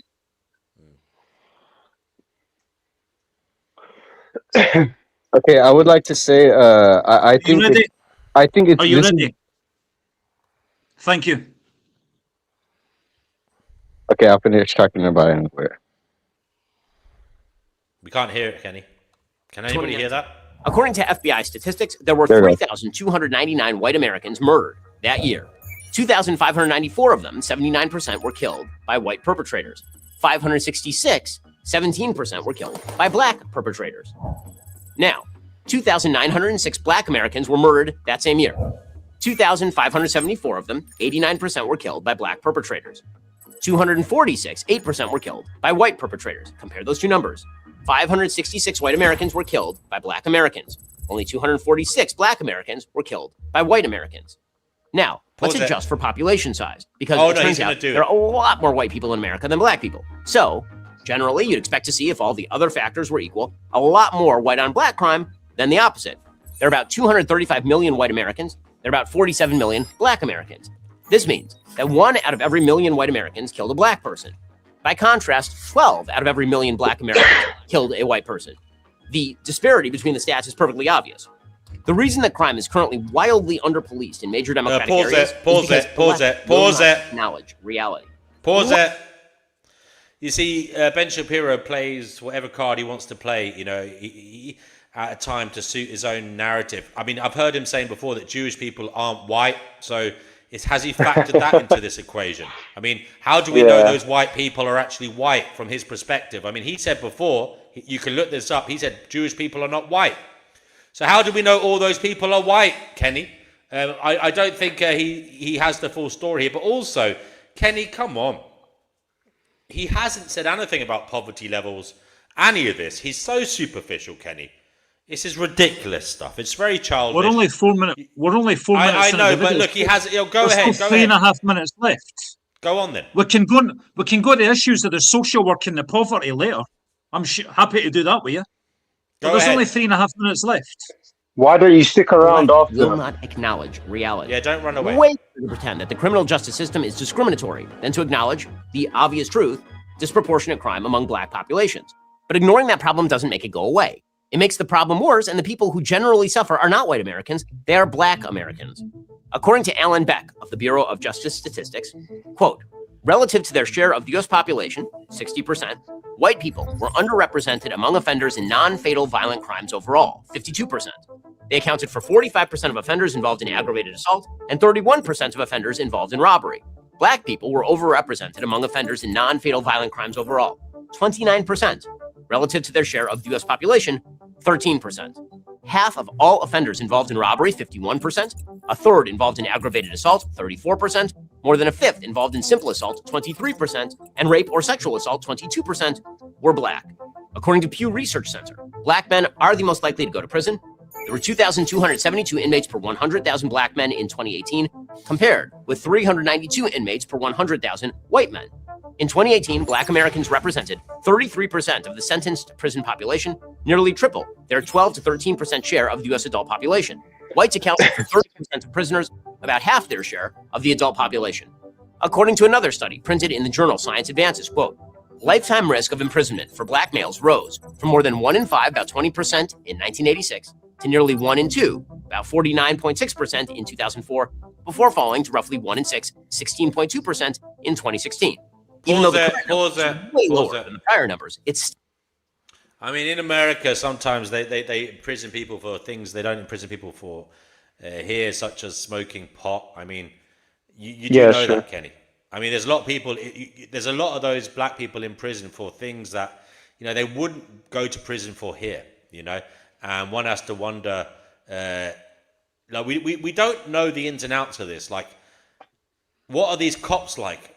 Are these cops being racist when they're arresting people? Are they more lenient towards white people? I mean, I've heard that's a thing. There is in-group bias. Maybe white people let white people off more than they let black people off. Have they looked into that? Has any of that been analyzed, Kenny? Again, these are things that have to be looked into if you're going to make sweeping generalizations. Can I get in just very quickly? Okay, let's finish.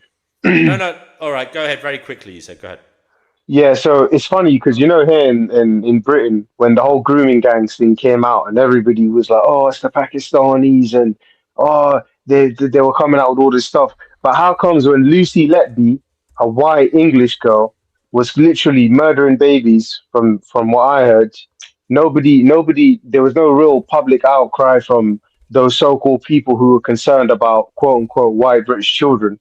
So I would agree with you when it comes to certain issues. There is an in-group bias because people like Kenny, they don't seem to see that his own demographic commits heinous crimes as well. I always call out my own demographic when they commit crime. Always. And by the way, I've never heard you though. The Lucy Letby case has been re-examined because apparently the Mail on Sunday columnist Peter Hitchens, the famous Christopher Hitchens' brother, he's been campaigning for her to be released. He believes that she's innocent. So why was she convicted by a jury and a judge? I don't know if I've not looked at the whole case, but he's saying it's because of the management in the NHS using her as a scapegoat, apparently. Well, we'll need to see more evidence of that. So, yeah. Okay, so there's 1 minute, 40 seconds of this left. Are we going Yeah, let's watch it. Yeah, go ahead, play it. Right. Still way higher than ever recorded among white men. So, why is this happening? Why disproportionate crime in the black community? The single most obvious factor correlating with violent crime is lack of fathers in the home.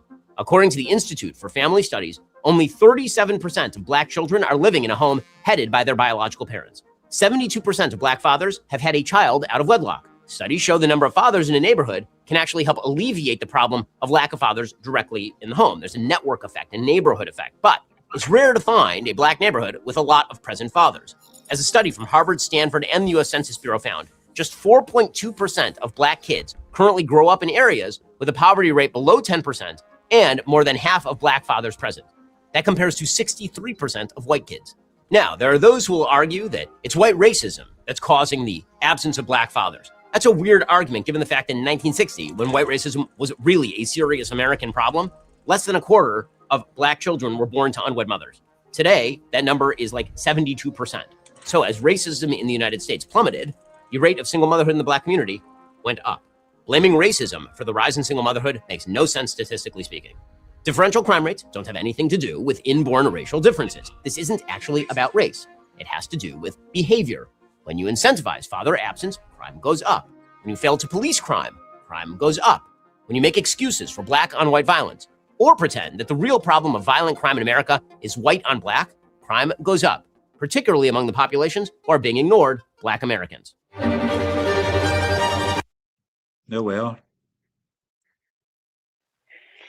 Yeah, so like I said, Kenny, you never ever post things about the white community and their pathologies. So that's what I was trying to say. You always target certain communities, just like the white right wingers like to do. So I would take you more seriously if you actually showed some, if you didn't show so much bias in your narrative. As if white crime statistics were disproportionate to our percentage of the population, I can rest assure you I would be shining a torch on my own community. But Bern Shapiro just confirmed what I said. But you know, again, Kenny, you have not addressed the problem is single mothers. Causes. The underlying causes. There's single mothers. You're not shouting over me. It's not going to stop me talking. You can cut me off the show, and I'll never fucking come back on. If that's what you want, fine. If you didn't want to hear the truth, fine. He said the single mothers are. Did he leave? Problem. He left. Did he leave? See, this is what I mean. I Shock didn't and kick awe him off. tactics. I didn't kick him off. Yeah, I know you didn't. So this is what I mean. As soon as I start to engage him, and this other guy, he's another little covert, little funny guy as well. Because you start when I started talking about like why he's not a monolith, he got triggered. The mind guy. See, this is what I mean. There's a lot of these guys in the closet. That's why I call them covert white nationalists, because they secretly have this little peddle agenda, like to peddle this agenda, man. But it is what it is. Guys, link is in the chat. Do come on.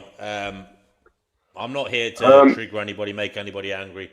We're just here. But you see, G&W, yeah. The problem I have with this guy is, as soon as I wanted to let him finish, and I was going to come back to him, he said my demographic doesn't have disproportionality. He listens to this show, so even before he came back on and played that video, he was listening to our conversation. I gave examples of his demographic and where they're overrepresented disproportionately. Keyword disproportionately in white collar crime, school shootings, etc., etc. So he definitely heard that. But the problem with this guy is he doesn't.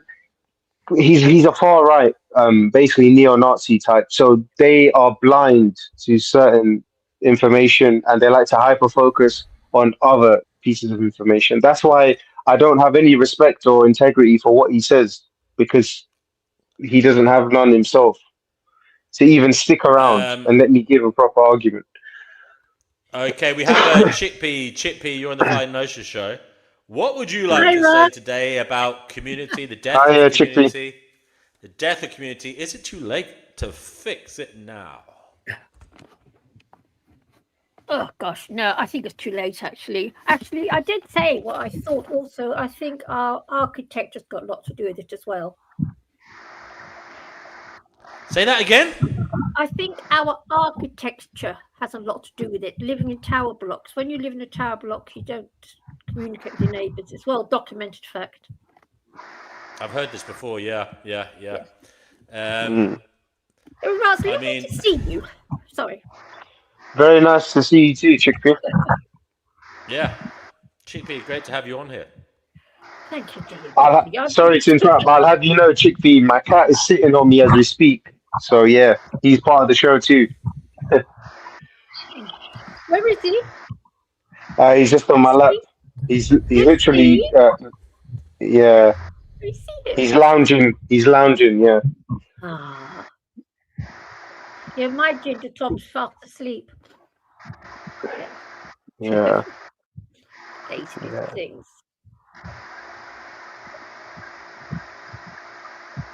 There's a bit of feedback noise. Where's that coming from? Can you hear it? I think it must be LA.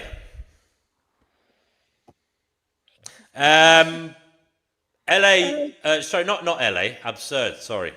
Absurd, aka JE, you're on the Fine Notion show. What would you like to say about the death of community? Is it too late to fix what has broken, or has anything even broken, or is what was broken worth fixing in the first place? Should we just build a new way forward that is bigger, better than whatever it was that was before? Because what was before wasn't good enough. Hey everyone, can you guys hear me properly?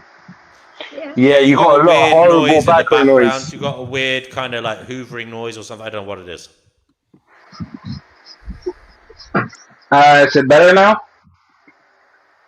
No, it's still there. Still there? Yeah. Oh no.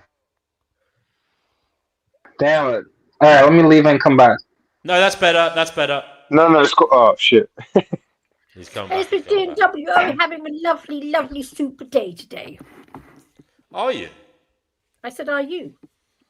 Well, it's I was and I wasn't. You know me. My mood goes up and down, as in like not my mood. I don't know if it's my mood, but my thoughts go. My thoughts go up and down. You know, throughout the course of the day. I mean, it's hard not to be triggered by reality, isn't it? You know. So sometimes I'll have a gloomy thought. Other times I'll be brought back to some kind of base level. What is my general nature? Melancholic, perhaps, to some degree, but based on thoughts rather than brain chemistry. I think that's the weird thing, because people say sometimes I sound chirpy. I don't know if that comes across on the live stream. It used to come across Yes, more you when I do did this channel. sometimes. Yeah, you do. It's really And weird. people used to be surprised that I spoke about negative things, you know? Yeah, well, I've said that to you, yeah. Mm. It's like something can't work you out. Yeah. Think he's in a bad mood or what? Because you know me, I like people in a bad mood. You like to be in a bad mood, yeah. You like to wallow. you are a like a depressive hippo, wallowing in a pit of despair. You know.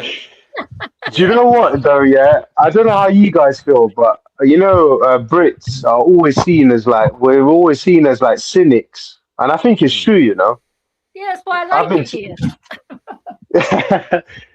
yeah, we're quite a cynical bunch, to be fair, Yeah. compared to others. Yeah. Mind you, the Dutch are even worse where I come from. The Dutch are apparently the biggest moaners in the world. They're also the happiest. It's weird because I think moaning is good for you to moan. I think it gets rid of our negative emotions. Better out than in, as they say. Yeah. Sorry? Jay, you're here now. Go ahead. Is it better? It's a little bit better. Go ahead. Yeah. So yeah, I think that community is in many ways it's slowly dying. I feel like compared to previous generations, we don't have strong social bonds like we used to. And you can clearly see it in the fact that there's a loneliness epidemic amongst both men and women. You know, like just in general, there's a general sense that people are struggling to find actual genuine connections with other people, whether it be friends, family, romantic relationships, whatever it is. Yeah. Yeah, people are struggling. And no, I was just gonna say, and I think yes, even though the internet has allowed for excuse me, certain other communities to exist, like ours that wouldn't have existed without it. I still feel like in general, most people are still a lot more lonely now compared to before the internet. So yeah. Oh yeah, you're right. I think it's the internet, TV. It's just getting, the TV was the beginning, and now we're coming up to the end game, I believe. It wasn't like this in the 50s and 60s. It wasn't. Jay, I actually agree. Like, because earlier on in the chat when I was on, I said pretty much what you said. I agree 100%. It's kind of funny because over the years, especially the last 5 years, like I used to be quite tight knit with people. I had a sort of larger friend circle, and slowly we've all just drifted apart. And it happened. And the funny thing is, it happened in stages. So first we stopped meeting up as often. Then we just used to come online and play Call of Duty or whatever bullshit. And then it just became a WhatsApp group chat. And then the WhatsApp group chat became quiet. And then people started leaving. And then it's like, before you know it, you haven't spoken to someone in like 1 or 2 years. It's crazy. Like, yeah.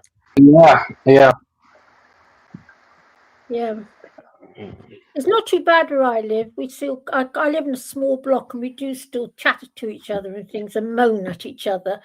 But yeah, well, I like moany people.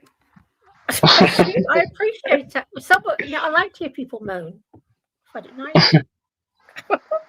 So I come. Yeah, and another thing too is that people just don't get out and I guess do things and meet up with people anymore. You know, everything is everything's online now, or even not even online. They just don't even socialize online. Even they're just better off essentially. Yeah, or glued to a screen. Yeah.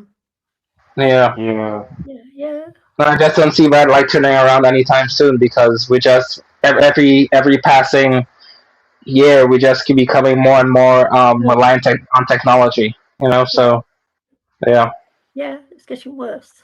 Yeah, because I can remember a time it wasn't like this. I do remember when I was a little girl, neighbours used to talk to each other, and people used to go in each other's flats for a cup of tea in the middle of the day and all this sort of stuff. because there wasn't a TV there to keep people amused. So you had to go and talk to your neighbours to have something to thingy you. Yeah. And I think it's more prevalent in highly sort of condensed urban areas like cities, because wherever I meet people that come from the rural areas, they're almost like complete, like they're very social, but like, All right. and I've noticed that it seems to be a kind of like a bit of a correlation between people who live in rural areas are hyper social, and then when you get to the big cities full of millions of people, like everybody's just like, just leave me the fuck alone. You know what I mean? Like, I don't want to talk. Yeah, No. it's strange. It's a strange phenomenon. Yeah. Yeah. It's almost like we're being socially engineered to, I guess, like become lonely, I guess. That's a good point. I like that. Socially engineered. Yeah. Yeah. Makes us easy to control. Yeah. Yeah. Yeah, because the more like lonely and divided we are, like the less likely we are to come together and like fight the system. You know. Yeah, we won't. You see, yeah. It's all Exactly, and we just just had a guy on here spouting his little far right crap, Kenny. Yeah. You know, and it's just interesting because they really think that they're doing the right thing, and but this is the problem. So, like you said, we're already being divided, and then we got idiots like him causing further division. It's like, you know what I mean? Yeah. What hope is there, bro? Sometimes I think about it. Yeah. You, Rob, don't mind me asking. Yeah. Sorry. Go ahead. How old are you? Ra? Yeah. Hello. How old are you? I would say I'm in my mid-30s. Oh, right. Oh, I'm in my 70s. I just, yeah. Curious how old you were. Yeah, so I'm getting closer to 40, I would say. Close to maturity, you know. Yes. Got a long time yet. Maturity's lovely. Yeah. It has its perks. Definitely has its perks, but yeah, loads. yeah, but it's also a lot of memories as well, you know. Sometimes not always a good thing. Yeah. Yeah. Yeah. So Yeah, no, I've sorry. What is worth saving from the old ways in community? What's worth saving? Yeah. Yeah. I guess I would say, you know, people actually meeting up and, you know, actually doing things as a community. You know, like actually having activities and, you know, actually like getting together and,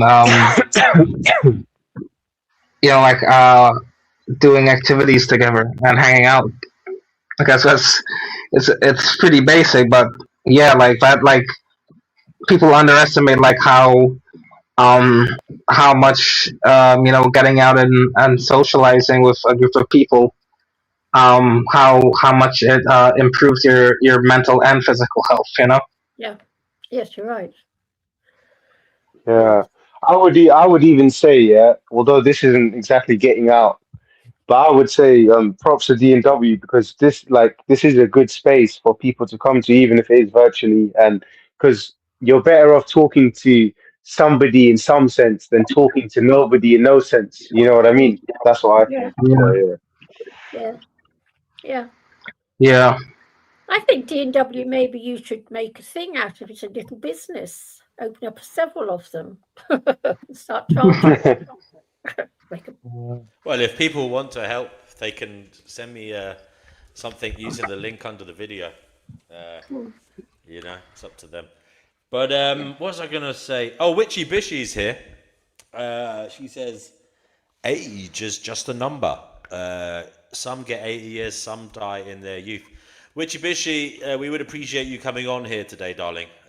We need another female voice. Can't have it all on Chickpea's shoulders, you know.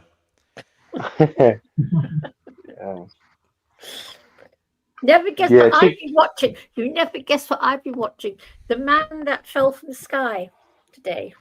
No, I don't know. I don't think I even That's heard like of it. David Bowie film from 1976. I'm Okay. watching Any good? films that are 50 years old. Wow. Yes, very good. Do you know Actually, it's a very what? good film. Speaking of that, yeah, I actually went to the cinemas earlier on this year and I rewatched the Lord of the Rings trilogy extended edition.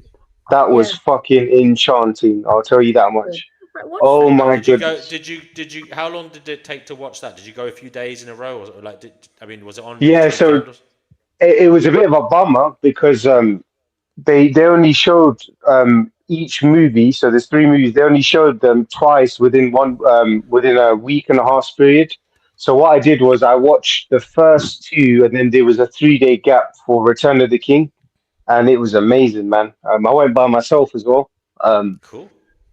Yeah, and yeah, it was amazing, man, to see that on the big screen. And yeah, the extended editions, because I feel like even the media has gone to shit a bit as well. Like, there's no creativity left. You know what I mean?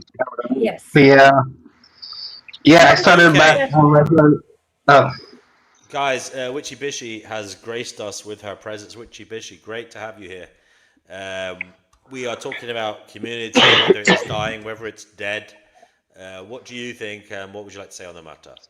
So I have a couple of short stories to tell about yesterday and tomorrow as to what I think about community. So yesterday, my partner and I drove 2 hours to his son's new trailer, and he helped install some plumbing, the sewer and water to this trailer that he just moved into his friend's property.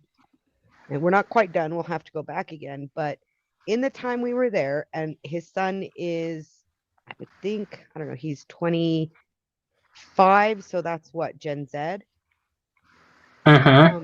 So all of his buddies showed up. He needed tools. They went to their homes and brought back tools. They made sure we had food and drink because the water wasn't running. I mean, it was total community. All of his buddies, like, he's parking this trailer next to his buddy's trailer on his buddy's property, and they all work together to take care of each other. Like, it was amazing. That's Gen Z. My daughter is also 25, and today she moved, and we went to help her move because we have a truck and trailer, and her friends showed up and helped move her things, and we're trying to help her set them up in the new house even. So I don't know what you guys are watching on the interwebs, or if you know people in Gen Z, but our children in Gen Z have community. They have built community. I feel like that's an outlier, though. I mean, I'm happy to hear about it, but I feel like they're an outlier. I feel like most Gen Zs, and the studies are out there. Like most Gen Zs are very lonely compared to their counterparts from previous generations. So the research is out there. Well, I think that part of it is they have a lot more free time. You talk about, like, people say that people work more now than they used to, but people also used to work at home. People didn't rent. They owned their homes, which require maintenance. They had elderly family they took care of. Like, people have always been working, and we have more leisure time now to complain about being lonely. And they also, a lot of people, and not just the younger generations, my generation's really bad about getting sucked into the social media as their only outlet. And I think, COVID probably played a part in that, but I think it was coming down the pike anyway. And yeah, but I mean, honestly, most of the Gen Z I know, and me and my friends who are breeders have Gen Z kids. They have community. I know maybe it's not coming through the media, but what I'm seeing, knowing Gen Zs and knowing my kids and their friends and my friends and their kids, they're helping each other because they don't have a choice. They've got to have a roommate or they can't even afford a fucking apartment. Yeah, I mean, but by the way, my daughter moved into a house that her best friend and one of her best friends and her best friend's boyfriend are buying, and she's renting a room from them for a couple of years because it helps her and it helps them to make their mortgage payment as they first get started. That's nice. Oh, nice. That's a good idea. Good idea. Yeah. Gen Z, a lot of Yeah. them are doing that. They're going in and they're getting their friends saying, look, I want to buy this house, but I can't afford the whole mortgage. Do you want to rent a room for a couple years for less than your apartment? That's nice. Yeah, that's really that's smart. Yeah, they should do more of that here. Yeah. But again, yeah, I feel like you have good kids, and it's good to hear those sort of stories. But again, I feel like those are outlier stories. I feel like most of Gen Z seems to be struggling with that. It seems. Yeah, I hate to use the word most. There are a lot who are struggling, and there are a lot who aren't with community. When we use the word most, it's like we're trying to imply that there's a trend that can't be turned around. And I just don't like the use of the word most. If you say a lot of Gen Z are having a hard time coping with it, I'm with you. But when you throw in most, statistics are done based on surveys. And if we're going to say most people don't fucking bother with surveys. I mean, oh, we lost Ross, but no, I mean, again, I'm just going. I mean, yeah, I'm going off of the studies, but I'm also going off of personal experience as well too. But it does seem like a trend that doesn't want to be reversed anytime soon. So I don't know. It's looking really dicey at the moment, and I say that too as a Gen Z myself. I think the people that I know that are my age, I guess I'm technically Generation X, but I'm in that little period they're calling Xennials. And what I'm seeing is my generation are lonely because your generation isn't afraid to meet people online. My generation thinks that's like, there's like shame in that. And so I think I see my generation is they're all divorced and lonely and unhappy.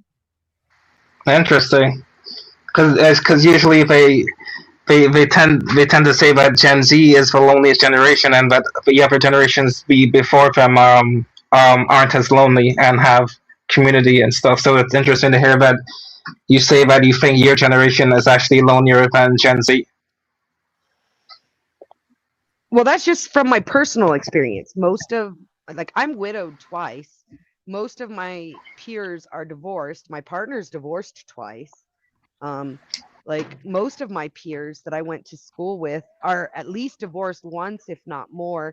And a lot of these kids, people, LA talks about parents thinking their kids owe them something and stuff. And a lot of their kids don't even associate with them much. They call when they need something and we go running, but then the rest of the time they don't have time for us. Yeah, that's true. That actually tracks. Actually, I think that has a lot of truth to it. Mommy, do you feel? Mommy? But yeah, I don't like to be pessimistic and stuff, but just going off of how the world is going, I just don't see this trend turning around anytime soon because people are becoming more and more reliant on social media and even AI as a substitute for actual human relationships. But then that also brings another question, right? Like if and people have actually talked about this as an actual thing, right? If people actually feel more of a kinship and relationship and community with AI, does that actually count as a new form of community, or would you still view that person as being lonely? I don't know. Most of the people I know who are involved with AI are my age or older. The young kids I know, my kids and their friends find it repulsive. The only person I know who's really into the AI, they call him Hippie Auditor or Wandering Hippie here on YouTube, and he's in his 60s, and he just and Bama Gump, who's also in his 60s, and they are on the AI every day. They talk to the AI every day. They do all their stuff with the AI. No, I bring that It up was because interesting. Yeah, no, I was saying it was interesting because I think Denizen was on here yesterday and I missed him his segment when he said he brought up an interesting point, which was, well, AI What was is. that? I didn't hear you. Might be me. Can you guys hear me now? Oh yeah, I can hear you. Yeah, so Denizen was on last night and he was talking about how AIs can literally map out personalities that you like almost like based on an algorithm, and they'd probably be really good at that. Maybe in a crazy kind of way, better than actual humans are. So it's interesting Well, you because they said don't that. have their own, they don't have their own desires to change them from emulating exactly what you want them to be. That makes total sense. Right, and Yeah, but I don't know how trippy that would be, because sometimes you need the yin and the yang. So even though you like, I'm sure everybody here has had friends where you have disagreements, but then you reconcile afterwards, and that's part of the process, right? But what I find trippy is if you're talking to quote unquote like perfectly attuned algorithmic AIs, and there's no negativity, like won't that be a bit trippy? Because like there's no clash, you know what I mean? Like I don't know. It's just Yeah. a thought experiment. I don't Yeah. think even the good stuff will feel good if you don't have the bad. So I think that if you were Yeah, to in that live sense, I like agree that with you. Yeah. perfect copacetic reality, it would get boring. You would feel probably even more lonely because. Or will you start to resent the AI for being such a goody two shoes?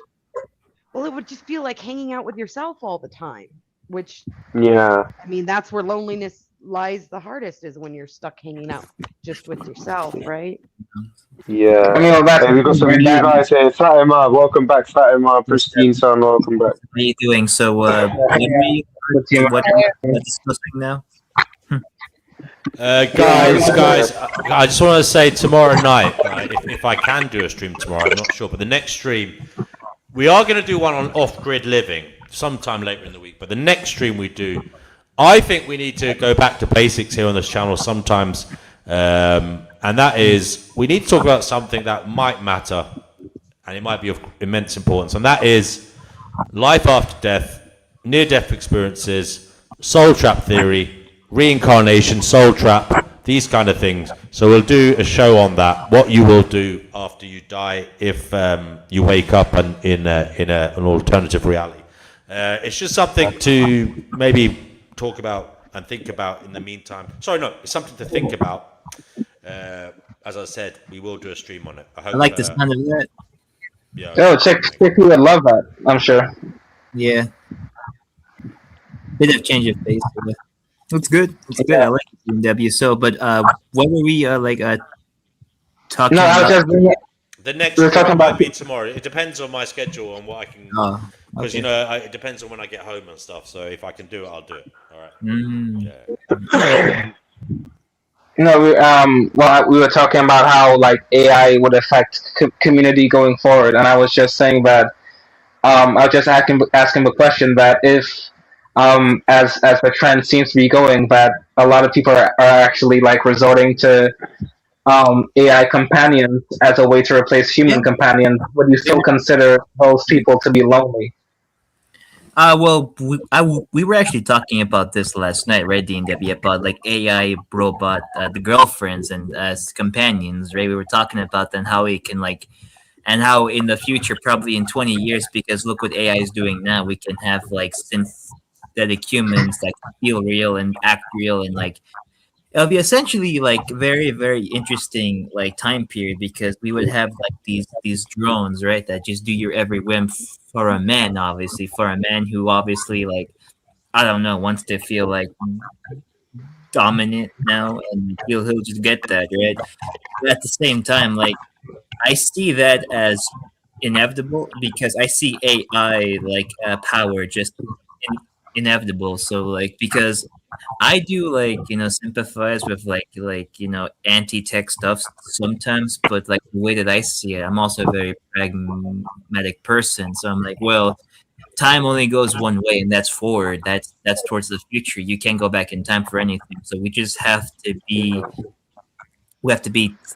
practical about how we use AI. Because to me, AI to me is only a tool. Like it's like it. You will like, the only reason why it would ever like ruin your life or your community is that if you let it ruin your life and your community. But it can be like a source of like information, data collecting. How can you predict like, you know, how the community is gonna be, right? Though some people call that's kind of a bit too like, you know, I guess like logical, but like it could be a use for some things, right? For, like a community of like people who need it. Yeah. Yeah. That's what. Yeah, no, I was just saying that. Yeah, I agree with that. But yeah, it's gonna be interesting because as we were saying, as she was saying, right? She was saying that that might become boring because the AI is basically gonna be like you talking to yourself, since you're the one who programmed the AI to, I guess, be for what you want it to be. You know, so is that actually a proper connection? If it basically comes like you're basically connecting with yourself through the AI. You know. Well, part of the good feeling we get when other people do what we like is that we know they sacrificed something they wanted to do what you want to do instead. And you'd never get that feeling with the AI because, you know? Yeah. Well, it could always like replicate it in some way, and I think that we live in such a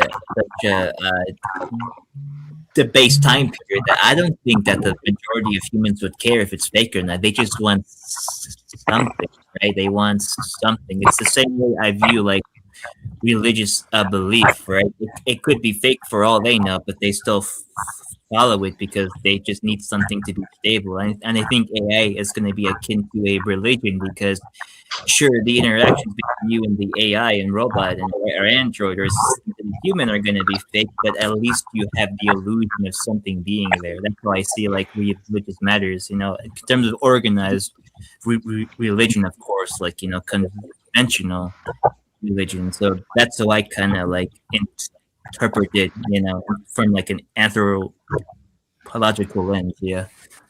That's true, because like even this show, I was saying before, Fatima, to these lot, this show kind of acts as a sort of synthetic, artificial platform where we can all talk to each other, but Yeah, we're right. not actually quote unquote naturally interacting with each other. But it still serves a purpose. That's why we come back here, right? Because we're getting some. Yeah, we're all getting something from conversing and interacting. So it's interesting because this is kind of like a metaphor for that in a way. Yeah. Exactly. Yeah. Exactly. That's a good point. And also, like, we all get mad, happy, and sad in this show, right? Like, our reactions are real. You can hear it. You can't see our faces, but you can hear like the emotion in our voices. So this fake synthetic virtual reality does have effect on us. So like, even though it may not be real itself, the actions or the effects of it on us are very real because at least we're here. At least we experience those real feelings, right? You know. Yeah. Ram, are you there? You mean rocks? What? Grump. Yeah. Yeah, I put the instructions for those tablets on the YouTube channel side. Lovely. Thank you for that. Appreciate it. Okay. Thank you. They do work. Yeah, that's sweet. Yeah. But also, like, I don't even know what loneliness is anymore because I don't think anyone's truly alone. And I mean that because I think if you have a language, I think you have experienced at least something in your life, and in some weird way, like their words influence your words. So like you learn something, and like whenever you say certain words, right, you will have experiences and flashbacks or remembrances of things that happened with those words and those phrases, and you will automatically think about the other person. Like, so in reality, you are not really alone. You might be alone physically, but in terms of like a conceptual and like linguistic framework, you're not truly alone because you had to learn words from other people. You had to experience those words from other people. And I think that, you know, I don't think that the mind is just structured by itself. Anyone watching it, no, the mind needs other people, like the human plot, people to be structured. Yeah, true. Yeah, I agree with that. Yeah.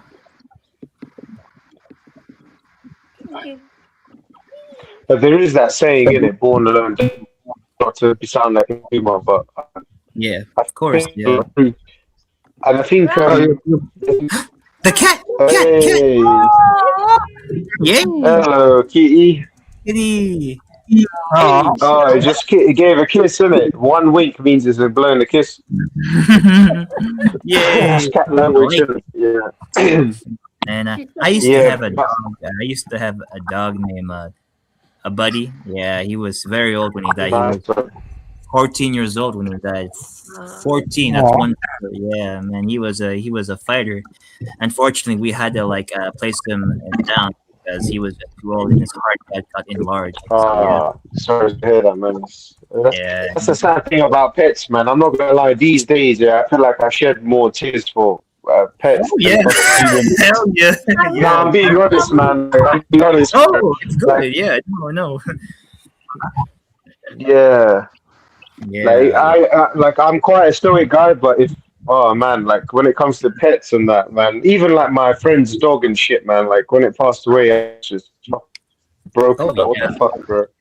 Yeah, because every time I used to go to his house, like if I was in a bad mood, the dog would come and sit on my lap, and the dog was there. When it passed away, I was just I don't know why, but with animals, I tend to be more emotional. With humans, I'm very sort of very stoic with humans, but yeah. No, it's true. Like whenever your pet dies or like your animal, a companion dies, it's almost like a piece of you goes with them, right? Yeah, because you have like the memories with them. You know, you have like experience. Yeah.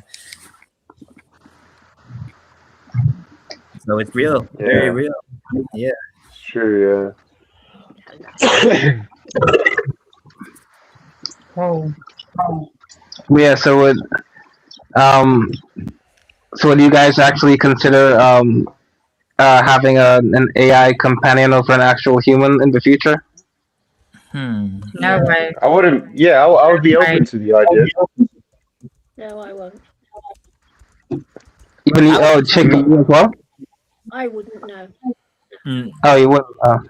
No. Probably The not. question, the absurd. I have a question for you. Is it technically cheating on your wife, or if you have an AI companion? Who knows?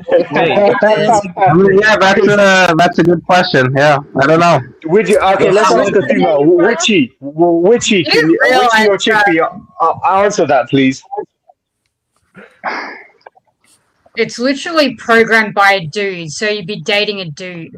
Yeah, you would. Guys program. It's literally code programmed into a robot, and a man programs that stuff. Most. I mean, there could be women out there that are making these programs, but it's most likely. Men. What if it's a female coder? Then okay, so what if it's would you consider that cheating though? No. I just think it's stupid. It can't replace a human. You're basically just making out with nothing, like literally nothing. Like it's literally code, and that's all it is. Yeah, it's scary. I wouldn't do it. It's called having an AI side chick. Don't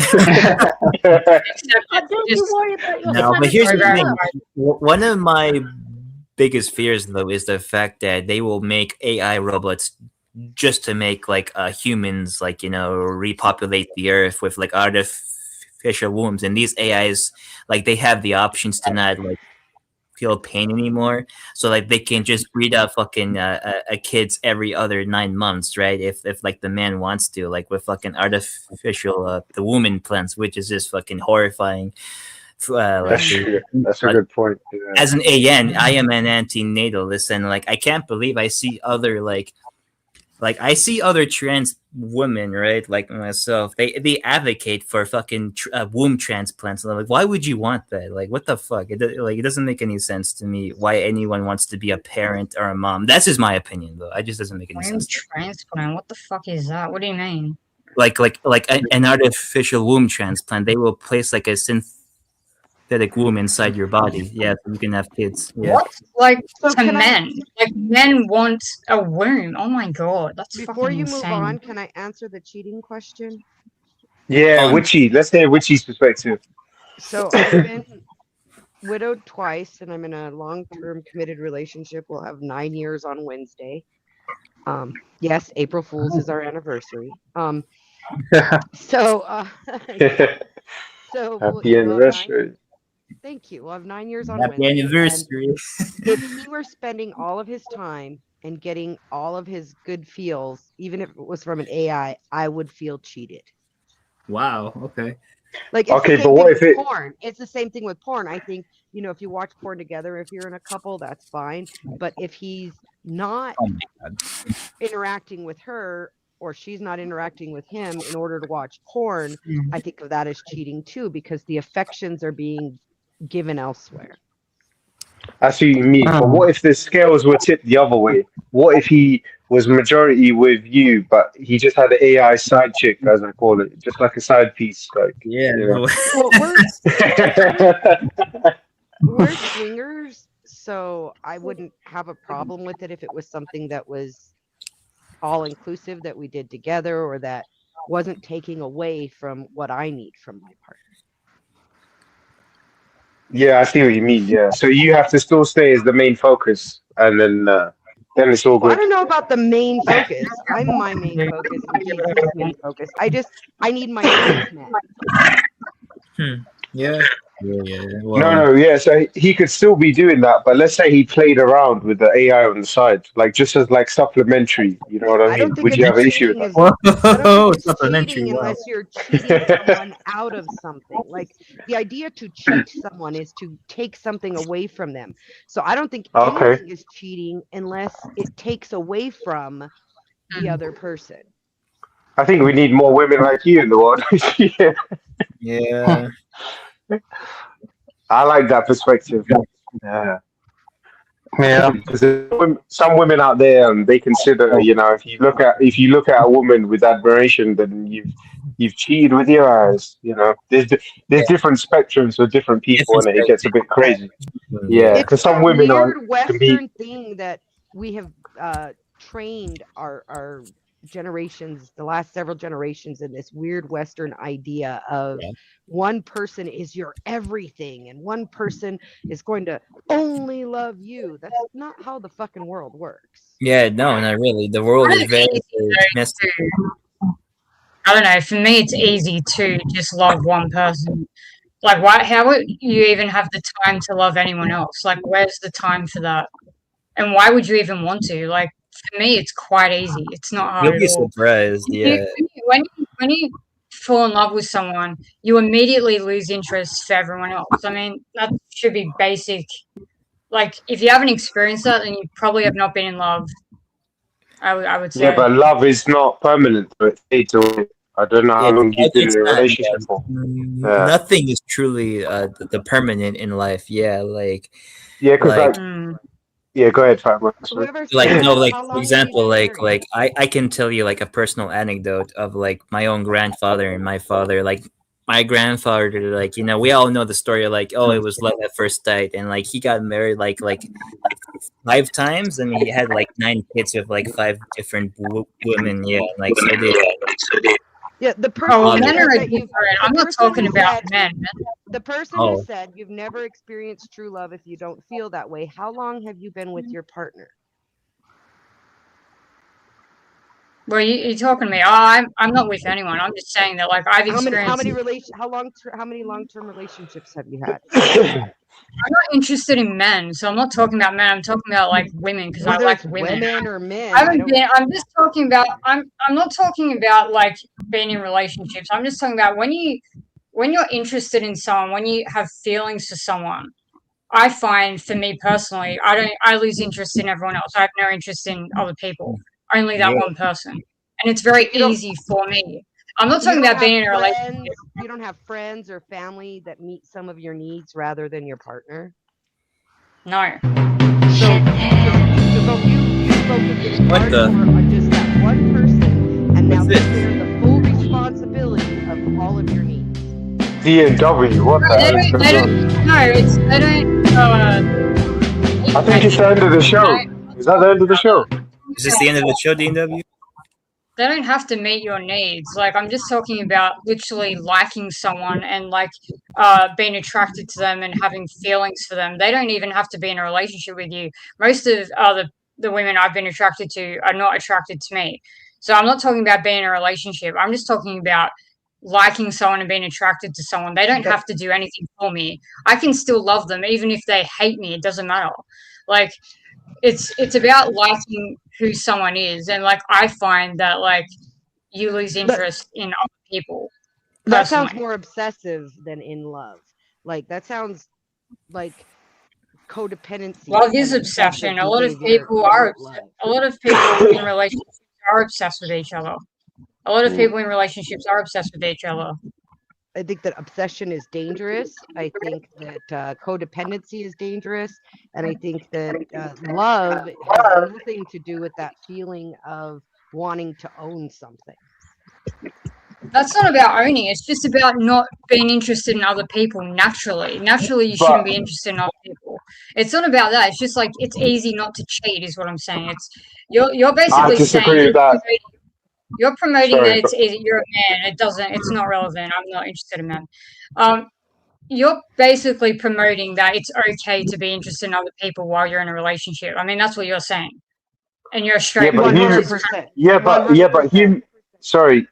Human beings are not meant to really be monogamous. I mean, it's only in modern day civilizations that these social contracts were drawn up for one, whereas if you go back through human histories, a lot of tribes and that were actually polyamorous human beings. I don't think we're even meant to be monogamous. That's why this whole cheating bullshit exists in the first place. I can see why a man would want that to be the case, but because I mean, I understand you personally might not feel like that, but I've actually known many, like, they basically love one man, but they just have a huge sexual appetite for different men. And that's how they... Statistics show that just as many women cheat as men. So trying to say Right. that men are the only ones who aren't monogamous is BS. Just as many women cheat Yeah. as men. And not only that, I've known women who literally have, like I just said... They may not be in love with the man that they're with. They may be cheating, but it's probably because they're not in love with the guy that they're with. That's it's a the guy, kind so of fantasy of in love, because I've had 2 husbands. I've had nothing but long-term relationships. Oh, here comes the song And again. this idea of being Sounds like in smooth love jazz. Hey, happy times, guys! Yay! Let he finish. Yeah. Continue. That idea of being in love comes from fantasy, from fiction. It's not reality. The fact of the matter is, people have needs that have to be met.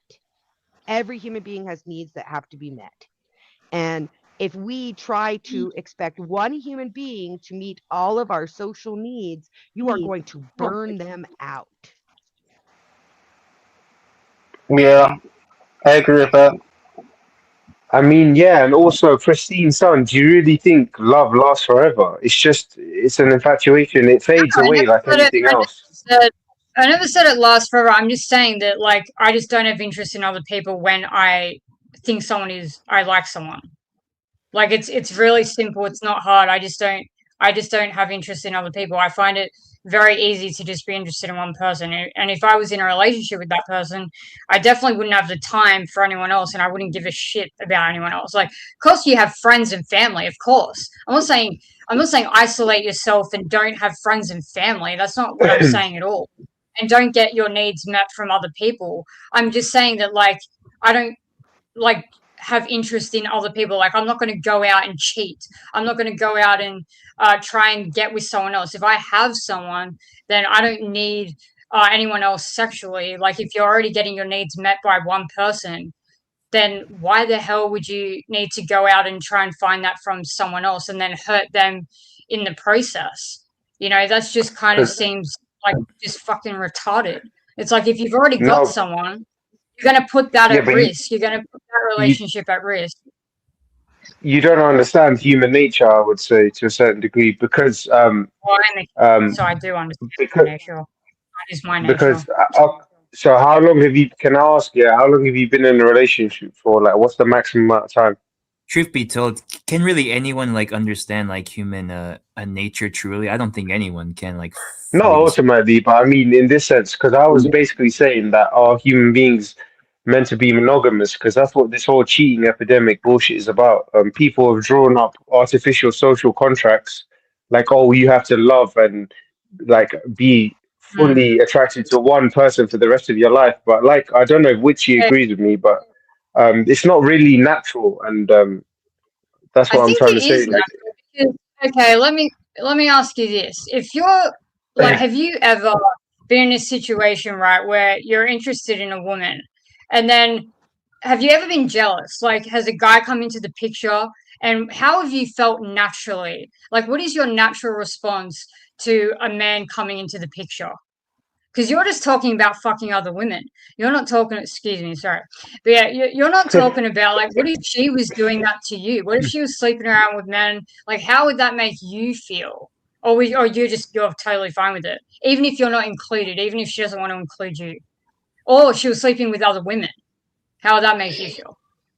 so first of all, when I get into relationships, I'm very clear when I've communicated in the past about what I want and then what the woman I'm with wants, to answer that part of the question. But what I'm trying to say is it's not about solely sex, because even now, I've been married for some years. I meet women, yeah, and I can just tell, I have this intuition, like I could be with this woman, you know, like because there's some chemistry there, and that doesn't mean that I hate my wife or anything, but that's just how it is. Like, I don't know how to explain. I don't know how many relationships you've had or how old you are and all these other factors, but I meet women on a daily, and it's not even like I'm putting myself out there, but I know that there's a great chemistry, and I think, do you know what? Yeah, if I wasn't married, yeah, I could be with this woman, you know, because in that sense. So not because of sex. So just No, not you because of asked about not jealousy. My not point because is of that sex. yeah, witchy go, but I think jealousy is natural, and that's all I'll say. Oh, well, Jealousy you is asked about natural. jealousy. You asked about jealousy, right? So Yeah. my partner and I, and my late husband also, when he was alive, we're swingers. I don't know if you know what that means. Yes, so we were at I the know what that grocery means. store just now. We were at the grocery store just now on our way home, and this woman came up to my partner and asked him to reach something on a high shelf for her because she, like me, is short and he's very tall. And he helped her, and she kind of flirted a little. It didn't bother me. I was actually like, when we walked away, I was like, "Ooh, she was flirting with you." Like, it didn't bother me at all. It made me very happy for him because it feels good when people flirt with us. What? Interesting. I've never heard a straight woman say that in my entire existence. But you're a Yeah, swinger, but you right? Are haven't you rich? met all women though. I mean, you don't have to tell me how much money you have. I'm just asking in general. Are you wealthy? No, I mean lower middle class. I'm not wealthy. I've Okay. never been wealthy. Most of the people in the swinger community that we associate with are rather wealthy. I would agree with you that does tend to be the vast majority of people in that subset. I mean, you can do whatever you want, but naturally, I'm like disgusted by that whole concept of swingers and swinger parties. It's like That's the literally beauty of humanity. That's the beauty of humanity, is we're all so fucking different. Like, that's what's great. Like, I think that's great for you. And I recognize that for some people it is that way. What somebody said, I think it was Roz, who said a minute ago, is that he's married, and when you get into the relationship, you set the rules together. And that's what matters. If you've made a rule with your partner and they break it intentionally, knowing it will hurt you, it doesn't matter if it's sexual or it has to do with relationships. When you do something that your partner has asked you not to, you're going to hurt them. And that's where the thing has to be, is it has to be the boundaries, and boundaries have to be clear between both parties. Yeah, I agree. I think that's one of the biggest issue with a lot of relationships is that people just assume that they know what their partner wants and that their partner knows what they want, and then a lot of feelings get hurt because people don't properly outline and I guess clarify exactly what they're looking for and what the rules of engagement are within the relationship. That's what I tell my kids. I tell my kids it's not about finding a perfect person. It's about setting boundaries, making decisions about what you need from one another, and actually communicating. If you can't communicate with another person, you should not be in a relationship with them. Yeah. True. Like, if you can't talk about sex, you shouldn't be having it. Yeah, if you can't talk about how you're gonna spend, I guess, money and whatnot, then yeah, you shouldn't be in it. Yeah, all of Well, that. just everything. And you should be able Yeah. to talk about that before you commit. Like, I see young people still to this day, like when I was younger, I guess it makes sense because we didn't have as much information at our fingertips.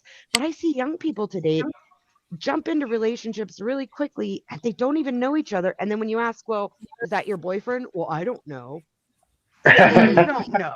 Yeah, they call it situationships nowadays. Yeah. Situationship. Those are a common. And basically what that means is I can't talk to my partner, so that shouldn't be your partner. Yeah, I agree with you on that. I agree.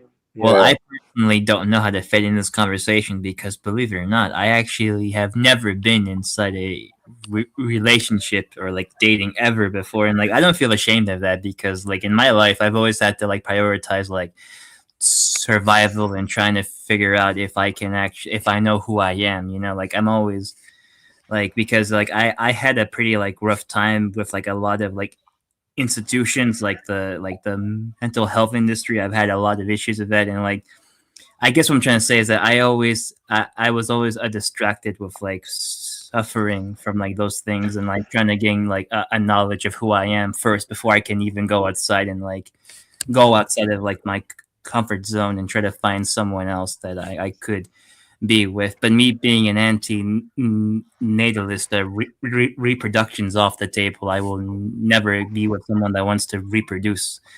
And you know, I commend you, Fatima. I commend you because most people feel the same way you do about not knowing themselves, and they still go out there and get into relationships where they hurt people because they aren't ready yet. I commend you. You are a very, very strong soul to thank put you so yourself much. first Yeah, that way. of course, I agree with that. Yeah, of course, and also like my I guess my taste in people. I only want people who are like me. You know, I only want to date other trans girls, and that's it. And because they can't, because I find them attractive personally, and they can't reproduce. So it's like the best of both worlds, I guess you can say. Yeah, and that's all. Yeah. Hey man, that's up to you, man. You know. Yeah, of course, absolutely. Very Yeah. cool. Is cool. Good day, y'all. We got a Joe Cool. Joe Cool, Sama. How you doing, man? Good to see you guys. How you doing? You know what the Sama means inside the Japanese? It means like friend or cool or master. Yeah, the Sama. The Sama. Joe Sama. Yeah. Oh, Sama. Oh yeah, like that term, that title, isn't it? Sama. Sama. Joe Sama. No, I didn't know that. Do you know what, JC? You came in at the right time because we're talking about different types of relationships, and JC, bro. So I think Christine was saying her personally, she can't understand how if she's in love with somebody, how other people can be still interested in others while being with one person. So what's your take on that? If I understand you right, if once you fall in love, she's wondering how you can fall in love and be attracted to another person. Yeah, or more than another person. Could be multiple, depending on the view. Okay. Normally that shouldn't happen. If I'm in love with someone, I wouldn't be giving another female the type of time where I would fall for her. So already you make a mistake if you spend that type of time. Yeah. Exactly. Yeah, I agree with that. I mean, but it's just human nature. I don't think you can really change that about human nature. People are just like hardwired to, I guess, constantly seek out new partners and new experiences. You know, so like it's very difficult to find one person that's going to be absolutely committed to you for life. You know, I feel like that's like you'd have to be a very lucky person to find that sort of person because those people are very rare to find. Most people. Well, not everybody can just get who they want though. Like I can't get who I want. Like I'm usually attracted to straight women who have no interest in me, or like they might be interested in the attention for a bit, but further than that, no. So it's like I can't even if I wanted to cheat, if I even managed to land someone who I was interested in and who was interested in me, I wouldn't probably be able to get someone else anyway. So it's like, I don't know, I guess you guys are just super attractive where you can just kind of get whoever you want. That's kind of what it sounds like. I think you're saying that the reason that people fall for multiple people is because you're not really with the one that you wanted. You settled anyway. And when you see properties in another person, then they're liable. I think you're saying if I had the person I wanted to begin with, then I wouldn't stray. Is that kind of what you're saying? Oh, I'm just saying that, like, usually people who want me, I'm not interested in, and I'm interested in people who are not interested If in you me. found that perfect Joe, chick, would you stray? Joe, her position was that when she finds herself attracted to someone, whether it's reciprocated or not, but when she finds herself attracted to someone, she has no interest in anyone else. Yeah, that's what happens to me. Yeah. I think that's what happens to me. I've never cheated, and I've never had desire to when I'm into a But chick. doesn't that wear off, Joe? Because like, and in the time that I've known you, I've had one partner that I'm with, and in the time that I've known you, I can name 4 that I've been with. and those are just the ones I know about. And I There's don't know that laugh. Hell yeah. This last one I was with for about 4 years, man. Felix the cat laugh. Oh, sorry. And I never cheated. I never cheated on any chick. And it ain't I can vouch for you, Joe, that I you like never this cheated guy. on any of them, but eventually it wears out. So one of Yeah, you but does Joe, look come on, man. You're a hetero guy like me, yeah. Right, Joe, right, you're a hetero guy like me. Are you telling me, yeah, you're with your woman for 4 years? Are you telling me in your day-to-day life you don't just in interactions, yeah, innocent interactions, you come across a woman, you're not even putting yourself out there to her, but in the back of your mind, you're like on an intuition level, you're like, you know what, yeah, I could actually be with this woman if it came to it because the chemistry's there. You know what I mean?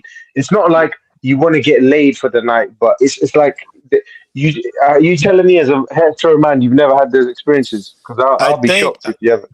I think in the forefront, you say in the back of my mind, in the forefront of my mind, I'm thinking this chick is crazy gorgeous or shit like that. But I've never even been tempted. I've never even gotten close. And I think I told you but this you're is a still true story. attracted to her, Joe. Even though you know it would hurt your partner, and that's what stops you. Yeah, that's what I'm saying. It's part of human nature to be like that. Whether you act on it or not is different. But I'm saying, I think like, so, it may not. especially for a guy. As long as new chicks come in, a guy will always be interested, I think. Yeah. You know, anything, you I'm know. not sure. I'm not sure ordinary dude, but the other dudes I have talked with and they've seen as friends and family, yeah, they were interested in other women as soon as they came into the picture. Like, I'm not the average man, as I guess you can say, because I'm not. But like, yeah, I can vouch for. Nikki, Yeah. I'm sorry, I'm stop doxing you. Witchy, when I was with your I was teasing you about I that, Joe. know, You know you can I call me know. It was Witchy funny. I anywhere thought it you was see funny me. too. You see, I remember it. I thought it was funny. But when I was with your girl, the girl who I just broke up with, I had met her, I don't know, 2-3 times at an Airbnb. Apparently, I took her out. I went to Denver and took a bunch of people out. She was one of them. I didn't even notice her, and I thought she was gorgeous. I saw her years before when I was with another girl, and I was like, me and that girl was like, she's gorgeous. But I was in a relationship, and when I was in a relationship with your sister, I was literally cousin. Okay, I didn't know what you call it, cousin. That's right. Thank you. I literally took her out and didn't even remember. She was like, me and you sat in the car and smoked weed. I didn't even notice it. And she's beautiful. I ended up with her for years. But when I was in a relationship, I didn't even notice her. I did not.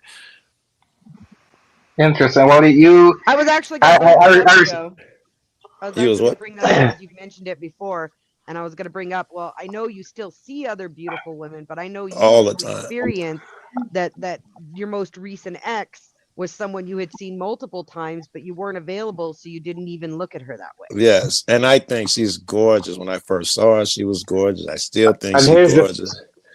here's the thing: physical attraction is not the only metric. Because sometimes, you know, as a man, hetero man here, I'm speaking. You're breaking up, Rod. You're breaking up. And that was well said before you broke up too. You was on a roll there. Can you guys hear me now? Yep. Yeah. Yeah, so it's not always about physical attraction as the only metric, JC, because sometimes it's about a woman's femininity, like just certain things she does. 100%. So Both of sometimes those. I'll see a woman and it's not like, oh my God, she's drop dead gorgeous, but it's like, you know what, bro? I'm actually digging this girl, like the way she carries herself. And it's an intuition thing. It's not like, oh, I want to cheat, but it's like in the back of my head, yeah, my subconscious is like, you know what, though? You'd actually be a good match for her. And then that's it. So I'm just saying, like, as a I'm man, in like, agreement. You preaching to yeah, the yeah. choir. The one I was with, Nikki's cousin, when we were Yeah. together, I think she was like, if she wasn't crazy, man, I'd marry that chump. She was just perfect to me, and it was part of that Yeah. femininity shit, right? She was a woman. It was Exactly. great, Yeah. bro. Roz, can I ask you a question? Go ahead. Oh, Marcus, don't do this contrarian shit, man. You've been after me for a long time. How do you do? Okay. Yeah, go ahead. No, I'm joking, man. Go ahead. Senor Marcus. It is a rhetorical question. So it's kind of like the Socratic method, but I think it'll help illustrate the point that I'm trying to make. You have a human, like you're appealing to human nature because of your intuition. And if it comes to a different contextual situation where I have a different intuition, we're both humans, yeah. So we both invoke different intuitions. And would you still appeal to human nature if we differentiate based on those intuitions? Yeah, because human nature is not limited to one aspect, and I don't think it's, yeah. So Yeah, it can be so I guess very wide. yeah. So when it comes to Christine, she would have a different thing so when you say, oh, but it's human nature, well, it's not to her nature, right? And it's not to my nature. Very good. Not to me either. Yeah. But we're Not all to me. human. We're all sharing this human experience, but our nature has a spectrum of experience. Good distinction there. Yeah. Like, absolutely. And guess what? I don't even think that there's like a self. Like, as I told all of you, I think a few nights ago, I don't even think there's a self. After reading certain people recently, I love to read. I'm like, hey, I don't Yeah, really. I'm with you on that. We had that converted last time. I was telling JC about the non-self thing in Buddhism, innit, which is quite interesting. Yeah.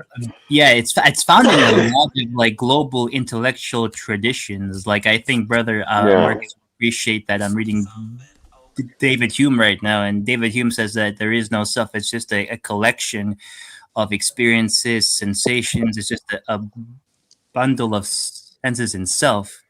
And identification with those, isn't it? It's the mind's identification with those things as well. Yeah. So I don't think that there's like a stable self at all anymore. Like, I used to be agnostic on the question. I wasn't so sure I was like offensive, but now I can firmly believe that there is no such thing as, at least in my own epistemology, in my own judgment. I don't think that there's a strong evidence for me that can believe in like a self. Yeah. Yeah, He just gave evidence life, when he I'll say said that everybody was inclined toward a certain direction. Isn't that an indicator of self? No, it's not. No, it's just it's not, because it's not an absolute indicator. It's just my indicator of like a type of measurement. It's almost like a ruler. A ruler is an absolute. A ruler, But is it's yours, though. It's yours, so it's no, pointing it's to an not. individual. No, No, it's not. It's not. It's So- not, because anyone so can the- have rulers. Yeah, anyone can Yeah, have rulers. so the argument would be your mind, your consciousness, your body, none of them are yours because number one, you have no control of it. Number two, they're constantly changing.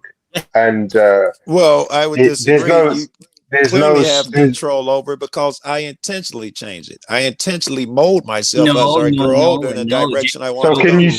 can you stop yourself from aging? Can you stop your organs from failing? You can't stop those things. So it's Because I beyond can't you. do everything means I can't do some things. That logic doesn't hold. JC, it wasn't because I chose it. It's because the empirical evidence, the outside evidence outside of my brain follows it, and I'm like, okay, I can't really in my own brain logically follow something that I believe to be true, because there is strong evidence from outside of my brain that doesn't belong to me entirely, that like, damn, this could be real. It's almost like a correspondence of information outside of my head. Yeah. So Fatima, What? the car. that I drive has zero control of how I use it. Does that mean that the car doesn't exist? The car does In exist. concept, no. In concept, in ultimate reality, no, it doesn't, because the car is made up of multiple components. So, Yeah. for example, no, let me finish. So, for example, if I was to, let's say your car is 4 tires, an engine, and etc., etc. Now, if you part by component, if you start to take things away, then it's no longer a car. So when you say car, you're describing the phenomena of an object that has all those components, and when it functions, it's a car, right? But suppose I was to strip your car down and take away all the components, then what happened to the car? The car is an amalgamation of all the components. Because if I broke your car down into pieces and took it and said, "Where is your car?" What would your answer be? You made my point completely, Raz. Thank you. So the You car is not a self. The car is So not there's no one Let her part of the explain car. why she thinks you made her point. It's not about a self. You made my point. The car is an amalgamation of everything that becomes this concept. We are an amalgamation of all of our experience that becomes this concept of self. And our concept of self is just as real as that concept of car. Which is an illusion, because when it's broken down, it no longer exists. Yes, it can. Yes, no. And it's So kind you of just proved my point. it's kind Yeah, of I a just proved it to you. Yeah, It's because an illusion. they all It's form an of illusion. self, but they all form of self, but they don't come from a stable original source. You have to bring in other external pieces to make the car and ourselves. So no, there is no stable. Wait. I'm not sure I'm understanding. A car is made up of. Well, you can break it down. All of us are made up of the same building blocks: atoms, carbon, or whatever our smallest building blocks are. If you take it that far back, so we all, if you arrange atoms in a certain form, we call that a cat. If you arrange them in a certain way, we call that a car. Yeah, but just because you call it doesn't mean it is. That's just the identification. That's where you're going wrong. Is you're misconstruing your self-identification with phenomena as it being something it's not. No, I'm not Do you understand? confused. I'm not confused. I understand that the car is just like me. I'm a amalgamation of things. I'm put together, and I'm and let's say I don't know. I paint. It doesn't make me a painter more than a painter. So just because it's a car, it's just an identifier, something we call it. I realize it's more, and the same thing with people. I don't know if that means that it doesn't exist because it can be disassembled, or I should not call it a thing when it's assembled in a certain way. I think you're taking it the wrong way. I never said it doesn't exist. I said in ultimate reality, there is no car, because the car is just the sum total of different components working together. If you break any of those in chain, then there's no longer a car. Do you understand? Just like a fire. So there are no planets or anything. We can't name anything. No, we can for convention's sake, but we're talking about philosophy, ultimate reality. Ultimate reality. When he said, yeah, because look, it's like a fire, right? The fire triangle: fuel, heat, oxygen. Yeah. Right. So what happens to if the fire is truly something in and of itself, a fire? Yeah. What happens to the fire when you blow it out? That's your answer. And that's what the Buddha explained in his teaching, what he calls nirvana. Not that I'm a Buddhist, but because he was trying to teach people this because they couldn't understand it. And he goes, I understand. Well, what? I talk about this with other cats. I understand. I still am having trouble, though. So the fire is, so the best way to describe it is the fire, like anything else in reality, it's basically the best way to describe it is phenomena. Yeah, it's a phenomenon. Exactly. Yeah, but that phenomenon. Yeah. Now, what happens when you blow the fire out? Does it go north? Does it go south? It doesn't. It just ceases to exist. So all phenomena exist is present by conditions. Yes, we are sure. I don't think ceasing to exist is a thing. What? I don't think sure? Yeah. So what happens to the fire when you extinguish? What When you happens blow to a the fire fire out, when you right? The heat yeah. dissipate, the Poof, done. carbon atoms, the air, it all disappears. It Yes. doesn't it's not in the right formula to form a fire, but it doesn't So therefore, exist. The oxygen still exists. No, it Yeah. does not. The fire is a distinct thing that's built out of other things. If we take away but just one formula of the fire, it's not going to be a fire anymore. I There just is said that, but yes, the particles no, that no, no. made the fire still exist. Yes. Yes, but the fire is no longer there. That's what you're not getting. I You're. understand that. I'm saying it's not there. No, bro. And Bro, I'm so gonna that's what bring I'm it saying over to to you. So me. just Go like ahead. the car, so just like when you break up the car, the components still exist. Yes. But what I'm saying to you is the car in its totality does not exist. There's a word for it's an epiphenomenon. Like even when it comes to consciousness, Here, let me speed there's a up a little view. bit so you can Yeah. understand that I understand at least what you're saying. Yeah. I don't exist as the Joe I know. I am not claiming that, but my pieces, wherever they go, they still exist. And if we're doing the Eastern philosophy thing, also found in the West too. With I don't. You guys have Yeah. just totally played into the beliefs that I have that everybody says is crazy about the oneness and the egg. Not really. No, I don't. No, we don't. Because Oh. it's all part No. of the whole and returns to the whole. No, and that's self a no false longer analogy. exists. We are just explaining the concept of self and experience, not of all of reality. I'm still metaphysically ignorant what reality is, what ultimate reality. Joe, you know your arm. You know your arm. Your right arm.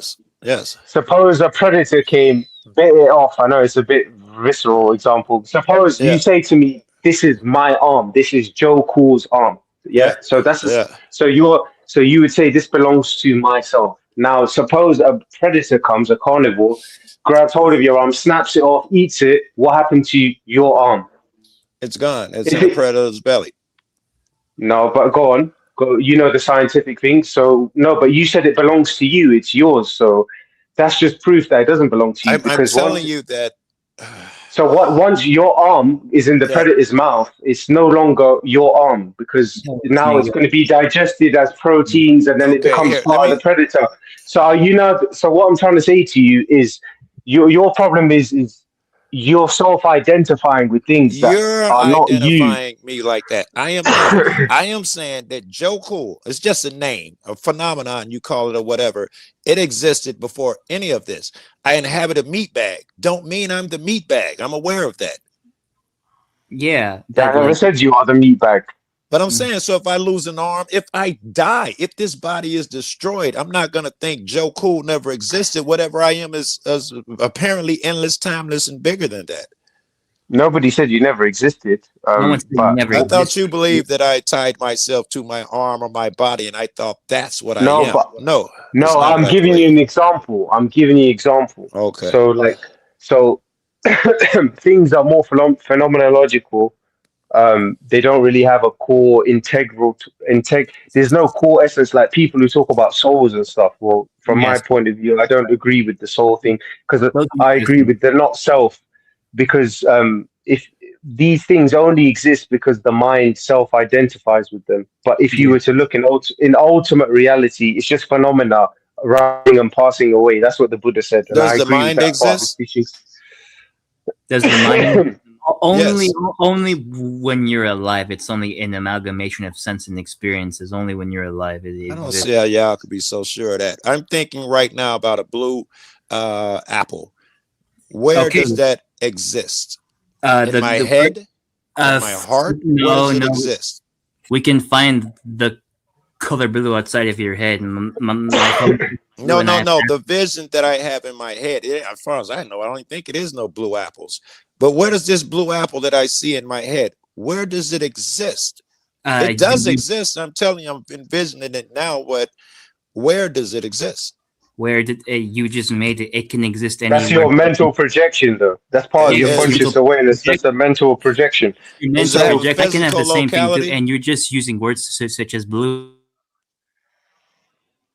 You went out, pimp.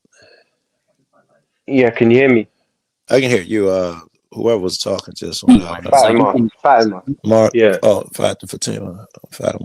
All right, you're back, man. We can hear you. Okay, so what did you hear like so far? Okay, so I was We didn't saying hear that. nothing you said.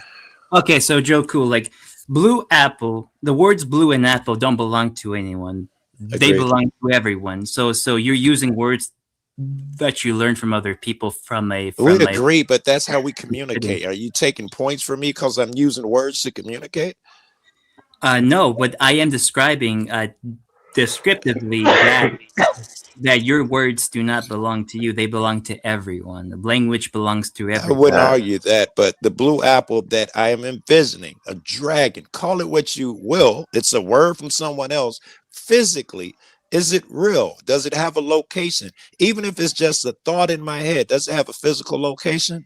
Does it have a physical location? Yeah. We could make one, I'm not sure, but as I said, you're using the words blue and apple words. I'm not sure that's relevant. No, my point is that what I'm envisioning Okay, has a Joe, non-local location.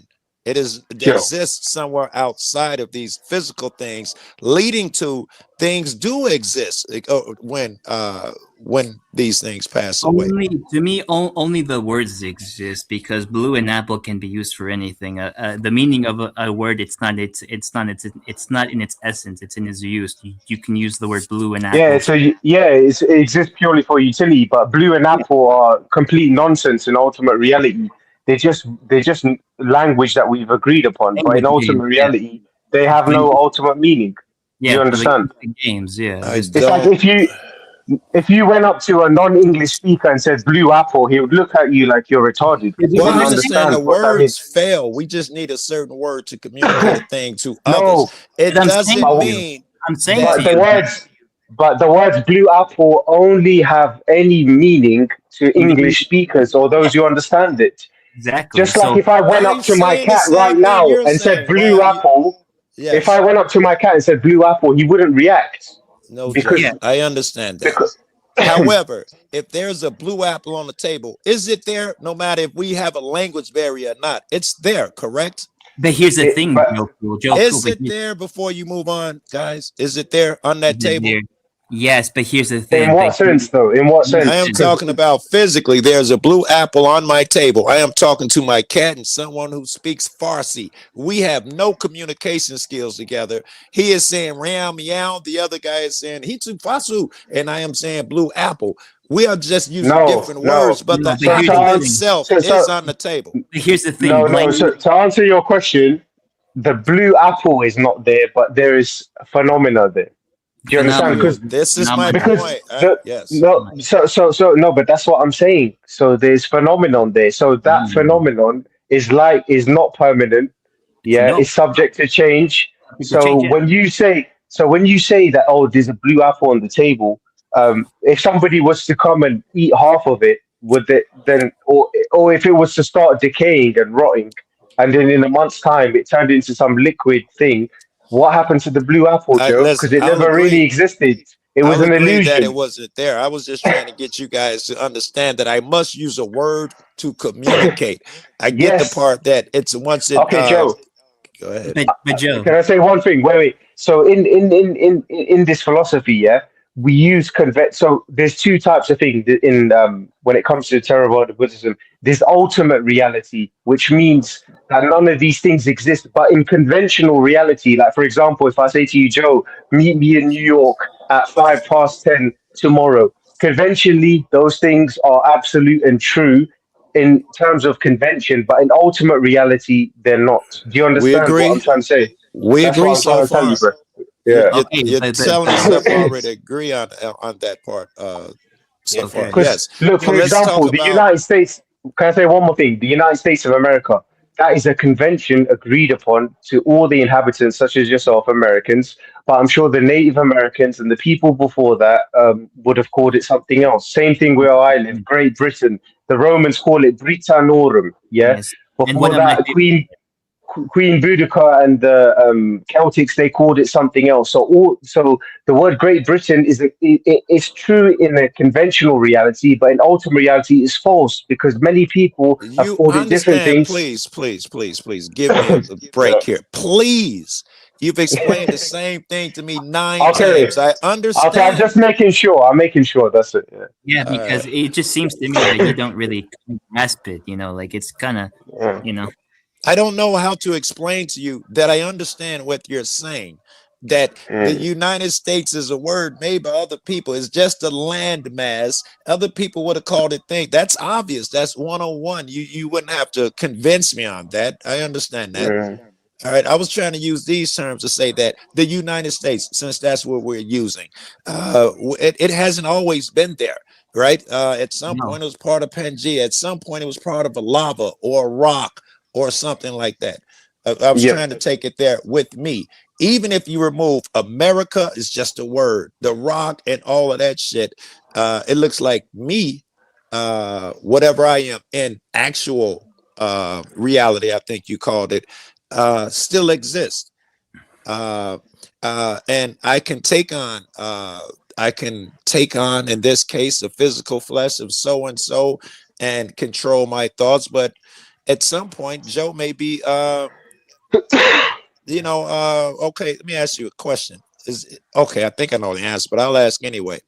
Both of you obviously think that when this world is over, lights out. Yes. There is no more me. No. Wait, see, again, language is very divisive, and I'm not trying to be like, I'm not trying to play with you, Joe, but when you say, you see, this is the problem with words and language, it's very divisive. I You know the literally said, problem exists. Don't please, you're gonna no, explain no, to me no, again. I no, know. no, I'm not explaining that. I'm telling you something else. Just listen to what I'm saying. You said this world is over. When you said, now, this is the problem. So are you saying that I when, just mean I get shot in the head. okay, so that's different because if this world is over could literally mean an asteroid crashes into Okay, this now you Earth mean what and I mean, all shot in life. the head, asteroid, any of that would have worked. I mean, me, or whatever, my words will be inadequate here. I hate that you're hanging on them, but when But wait, just because I die doesn't mean this world is over. That's what I'm trying to explain to you. It's very that's what I'm complex. asking, not the world. Are you over when you die? Nothing. I You're don't whatever. know. I don't know. I would think there's a high possibility, but I cannot know for sure. I cannot know for sure either, but I would say I'm leaning towards I don't exist after death. I don't know though. I'm agnostic on life after death. I don't know. That's why I would agree with that. Yeah. Not there's no way it's provable or unprovable. Yeah, exactly. But Yeah. as far as leaving evidentiary trails, I would say that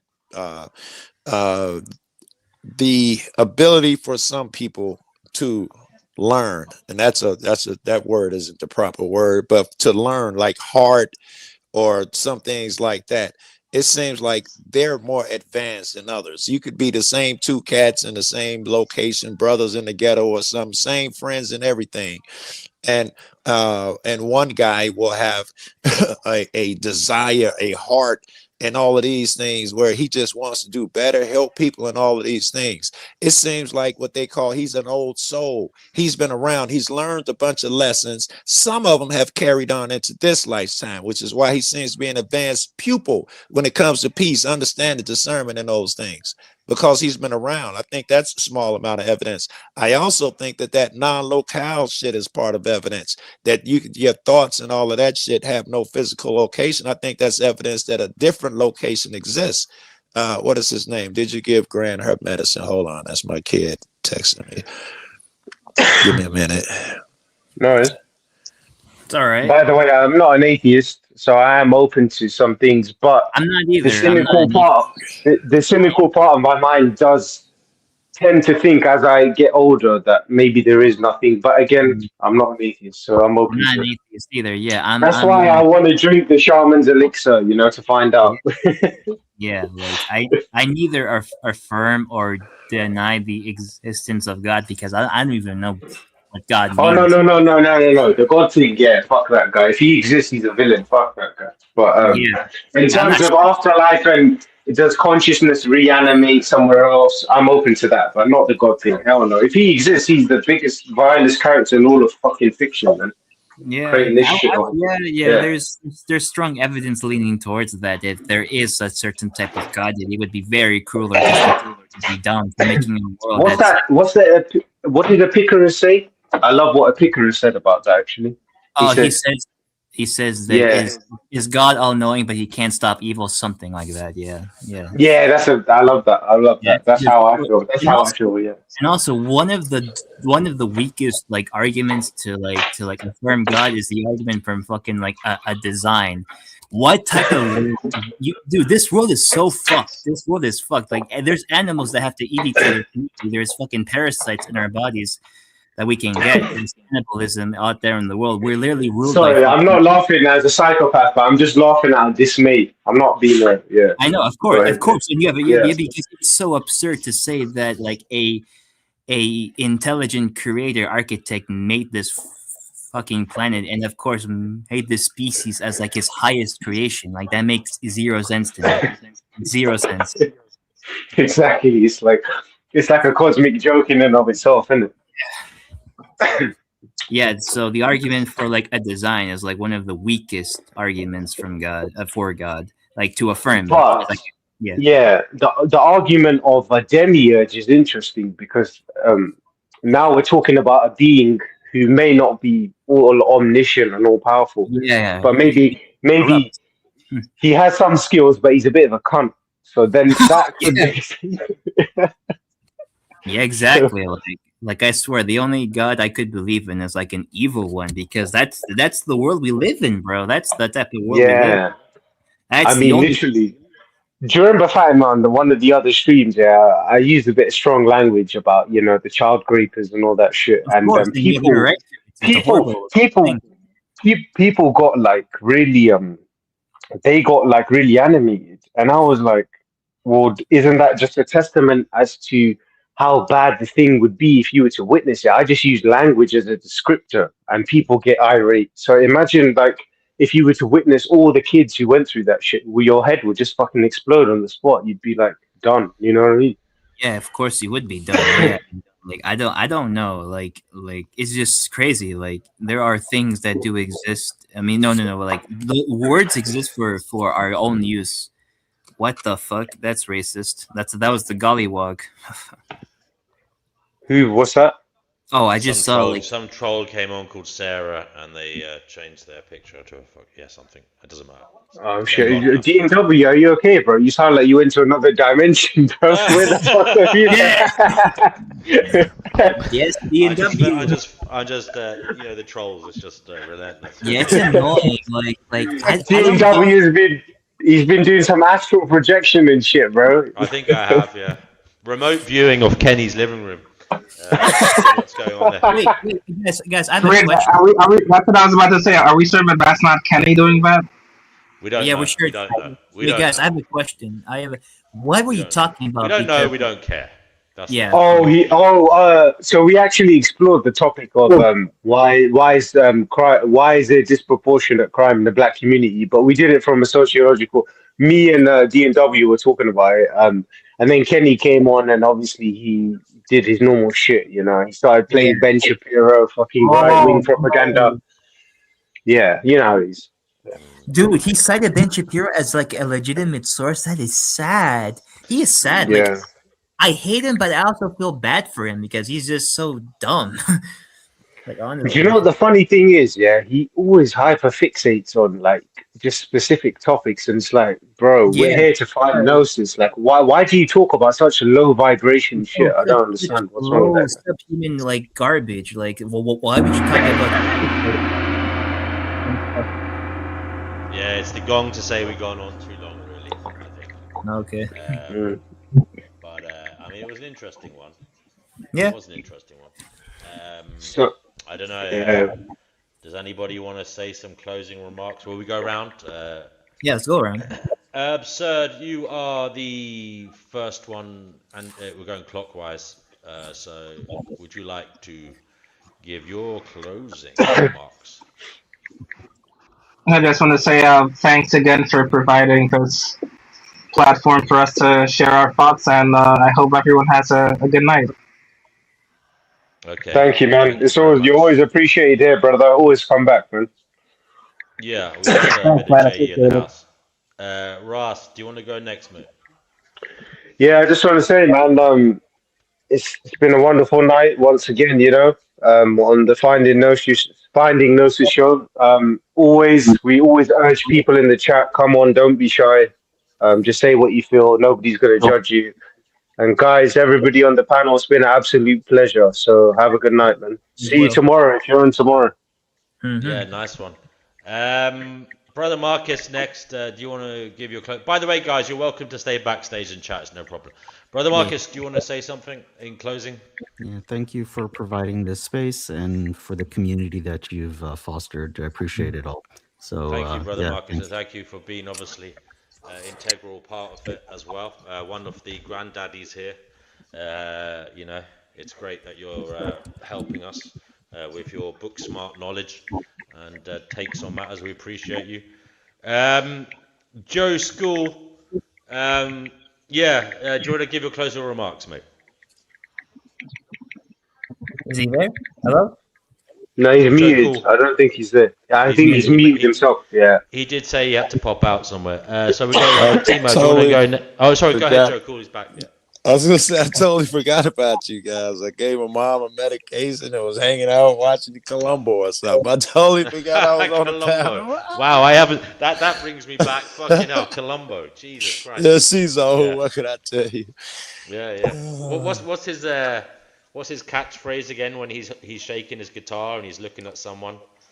Just one other thing. Just one more question. Just one more question. Yeah. And then he sticks it. Yeah. It was a great show. Obviously, it used to be on like when I was a kid. Like I think they used to play it on a Saturday. Like obviously it's it was before my time, but they used to repeat it on like I don't know what channel it was on. That's a classic, you know. Yeah, I saw them all on repeat and stuff too, but and then at the end he always ends up with a room full of people, doesn't he? And he points at the and he I could think of all the ways that he solved crimes and tricked people. He's brilliant. Shoot, there was something else I wanted to ask you guys while I had you. Let me see if it comes back. Well, it is the closing remarks, Joe. Cool. Oh, is it? Okay, all right. Yeah. Well, good. All right. It was great. I'm gonna fucking come up with some questions that you guys can help me formulate, because I'm always trying to run shit over in my head that I've heard or I'm trying to figure out. One jokey thing for you. I know you've got many women to play with. You're a bit of a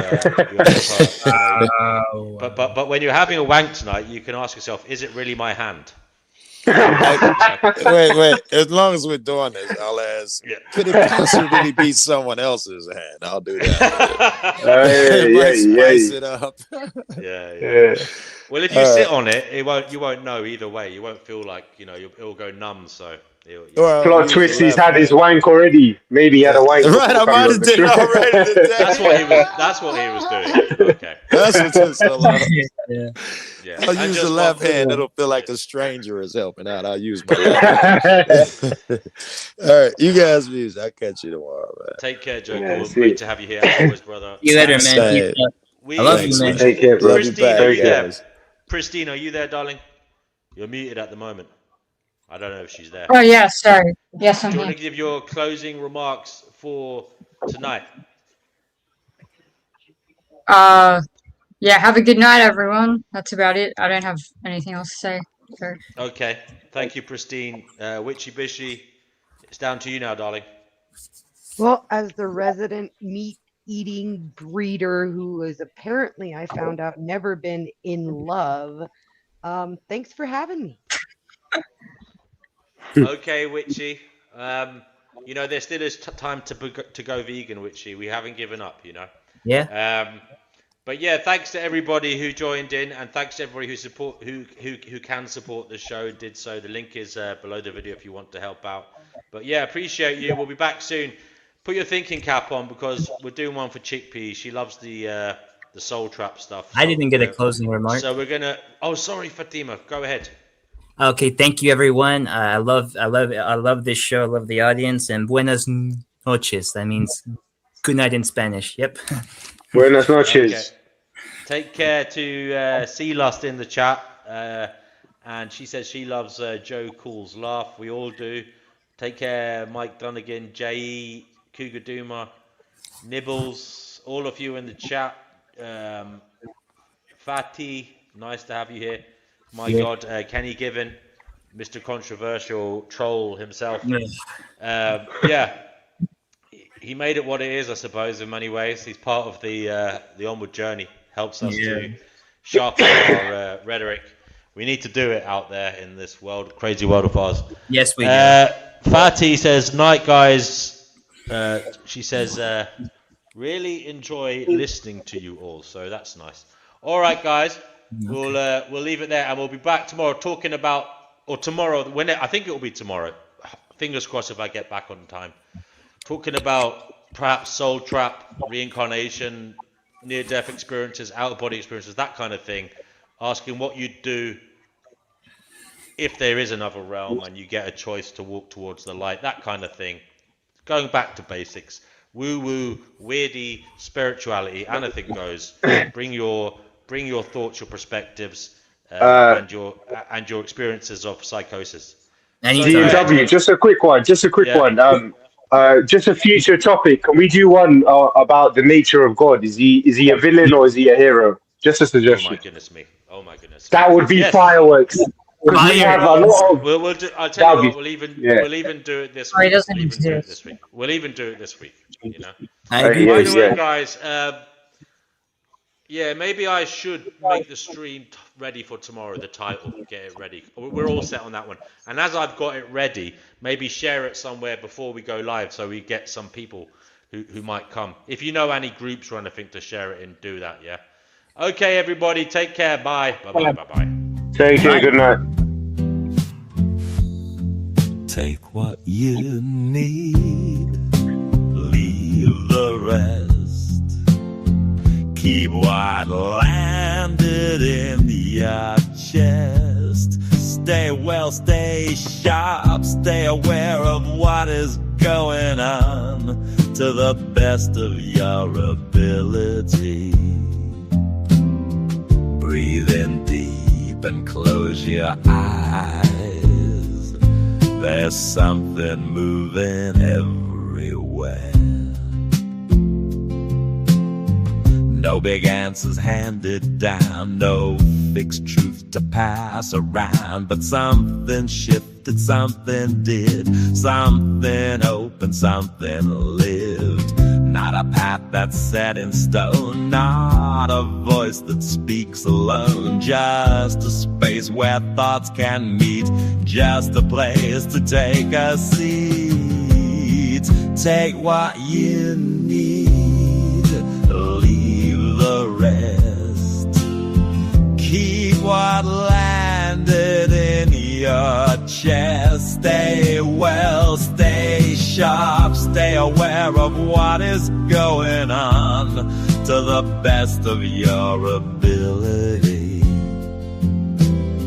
Breathe in deep and close your eyes. There's something moving everywhere. Hold your mind, don't drift too far. You don't always need to know what's true. You don't always need to see it all. Just stay with what moves in you. Take what you need, leave the rest. Keep what landed in your chest. Stay well, stay sharp, stay aware of what is going on to the best of your ability. Breathe in deep and close your eyes. There's something moving everywhere. Take what you need. Be on your way. We'll speak again some other day. And if we never speak again, don't worry, don't you fret. We roll on in spirit always. We roll on morning.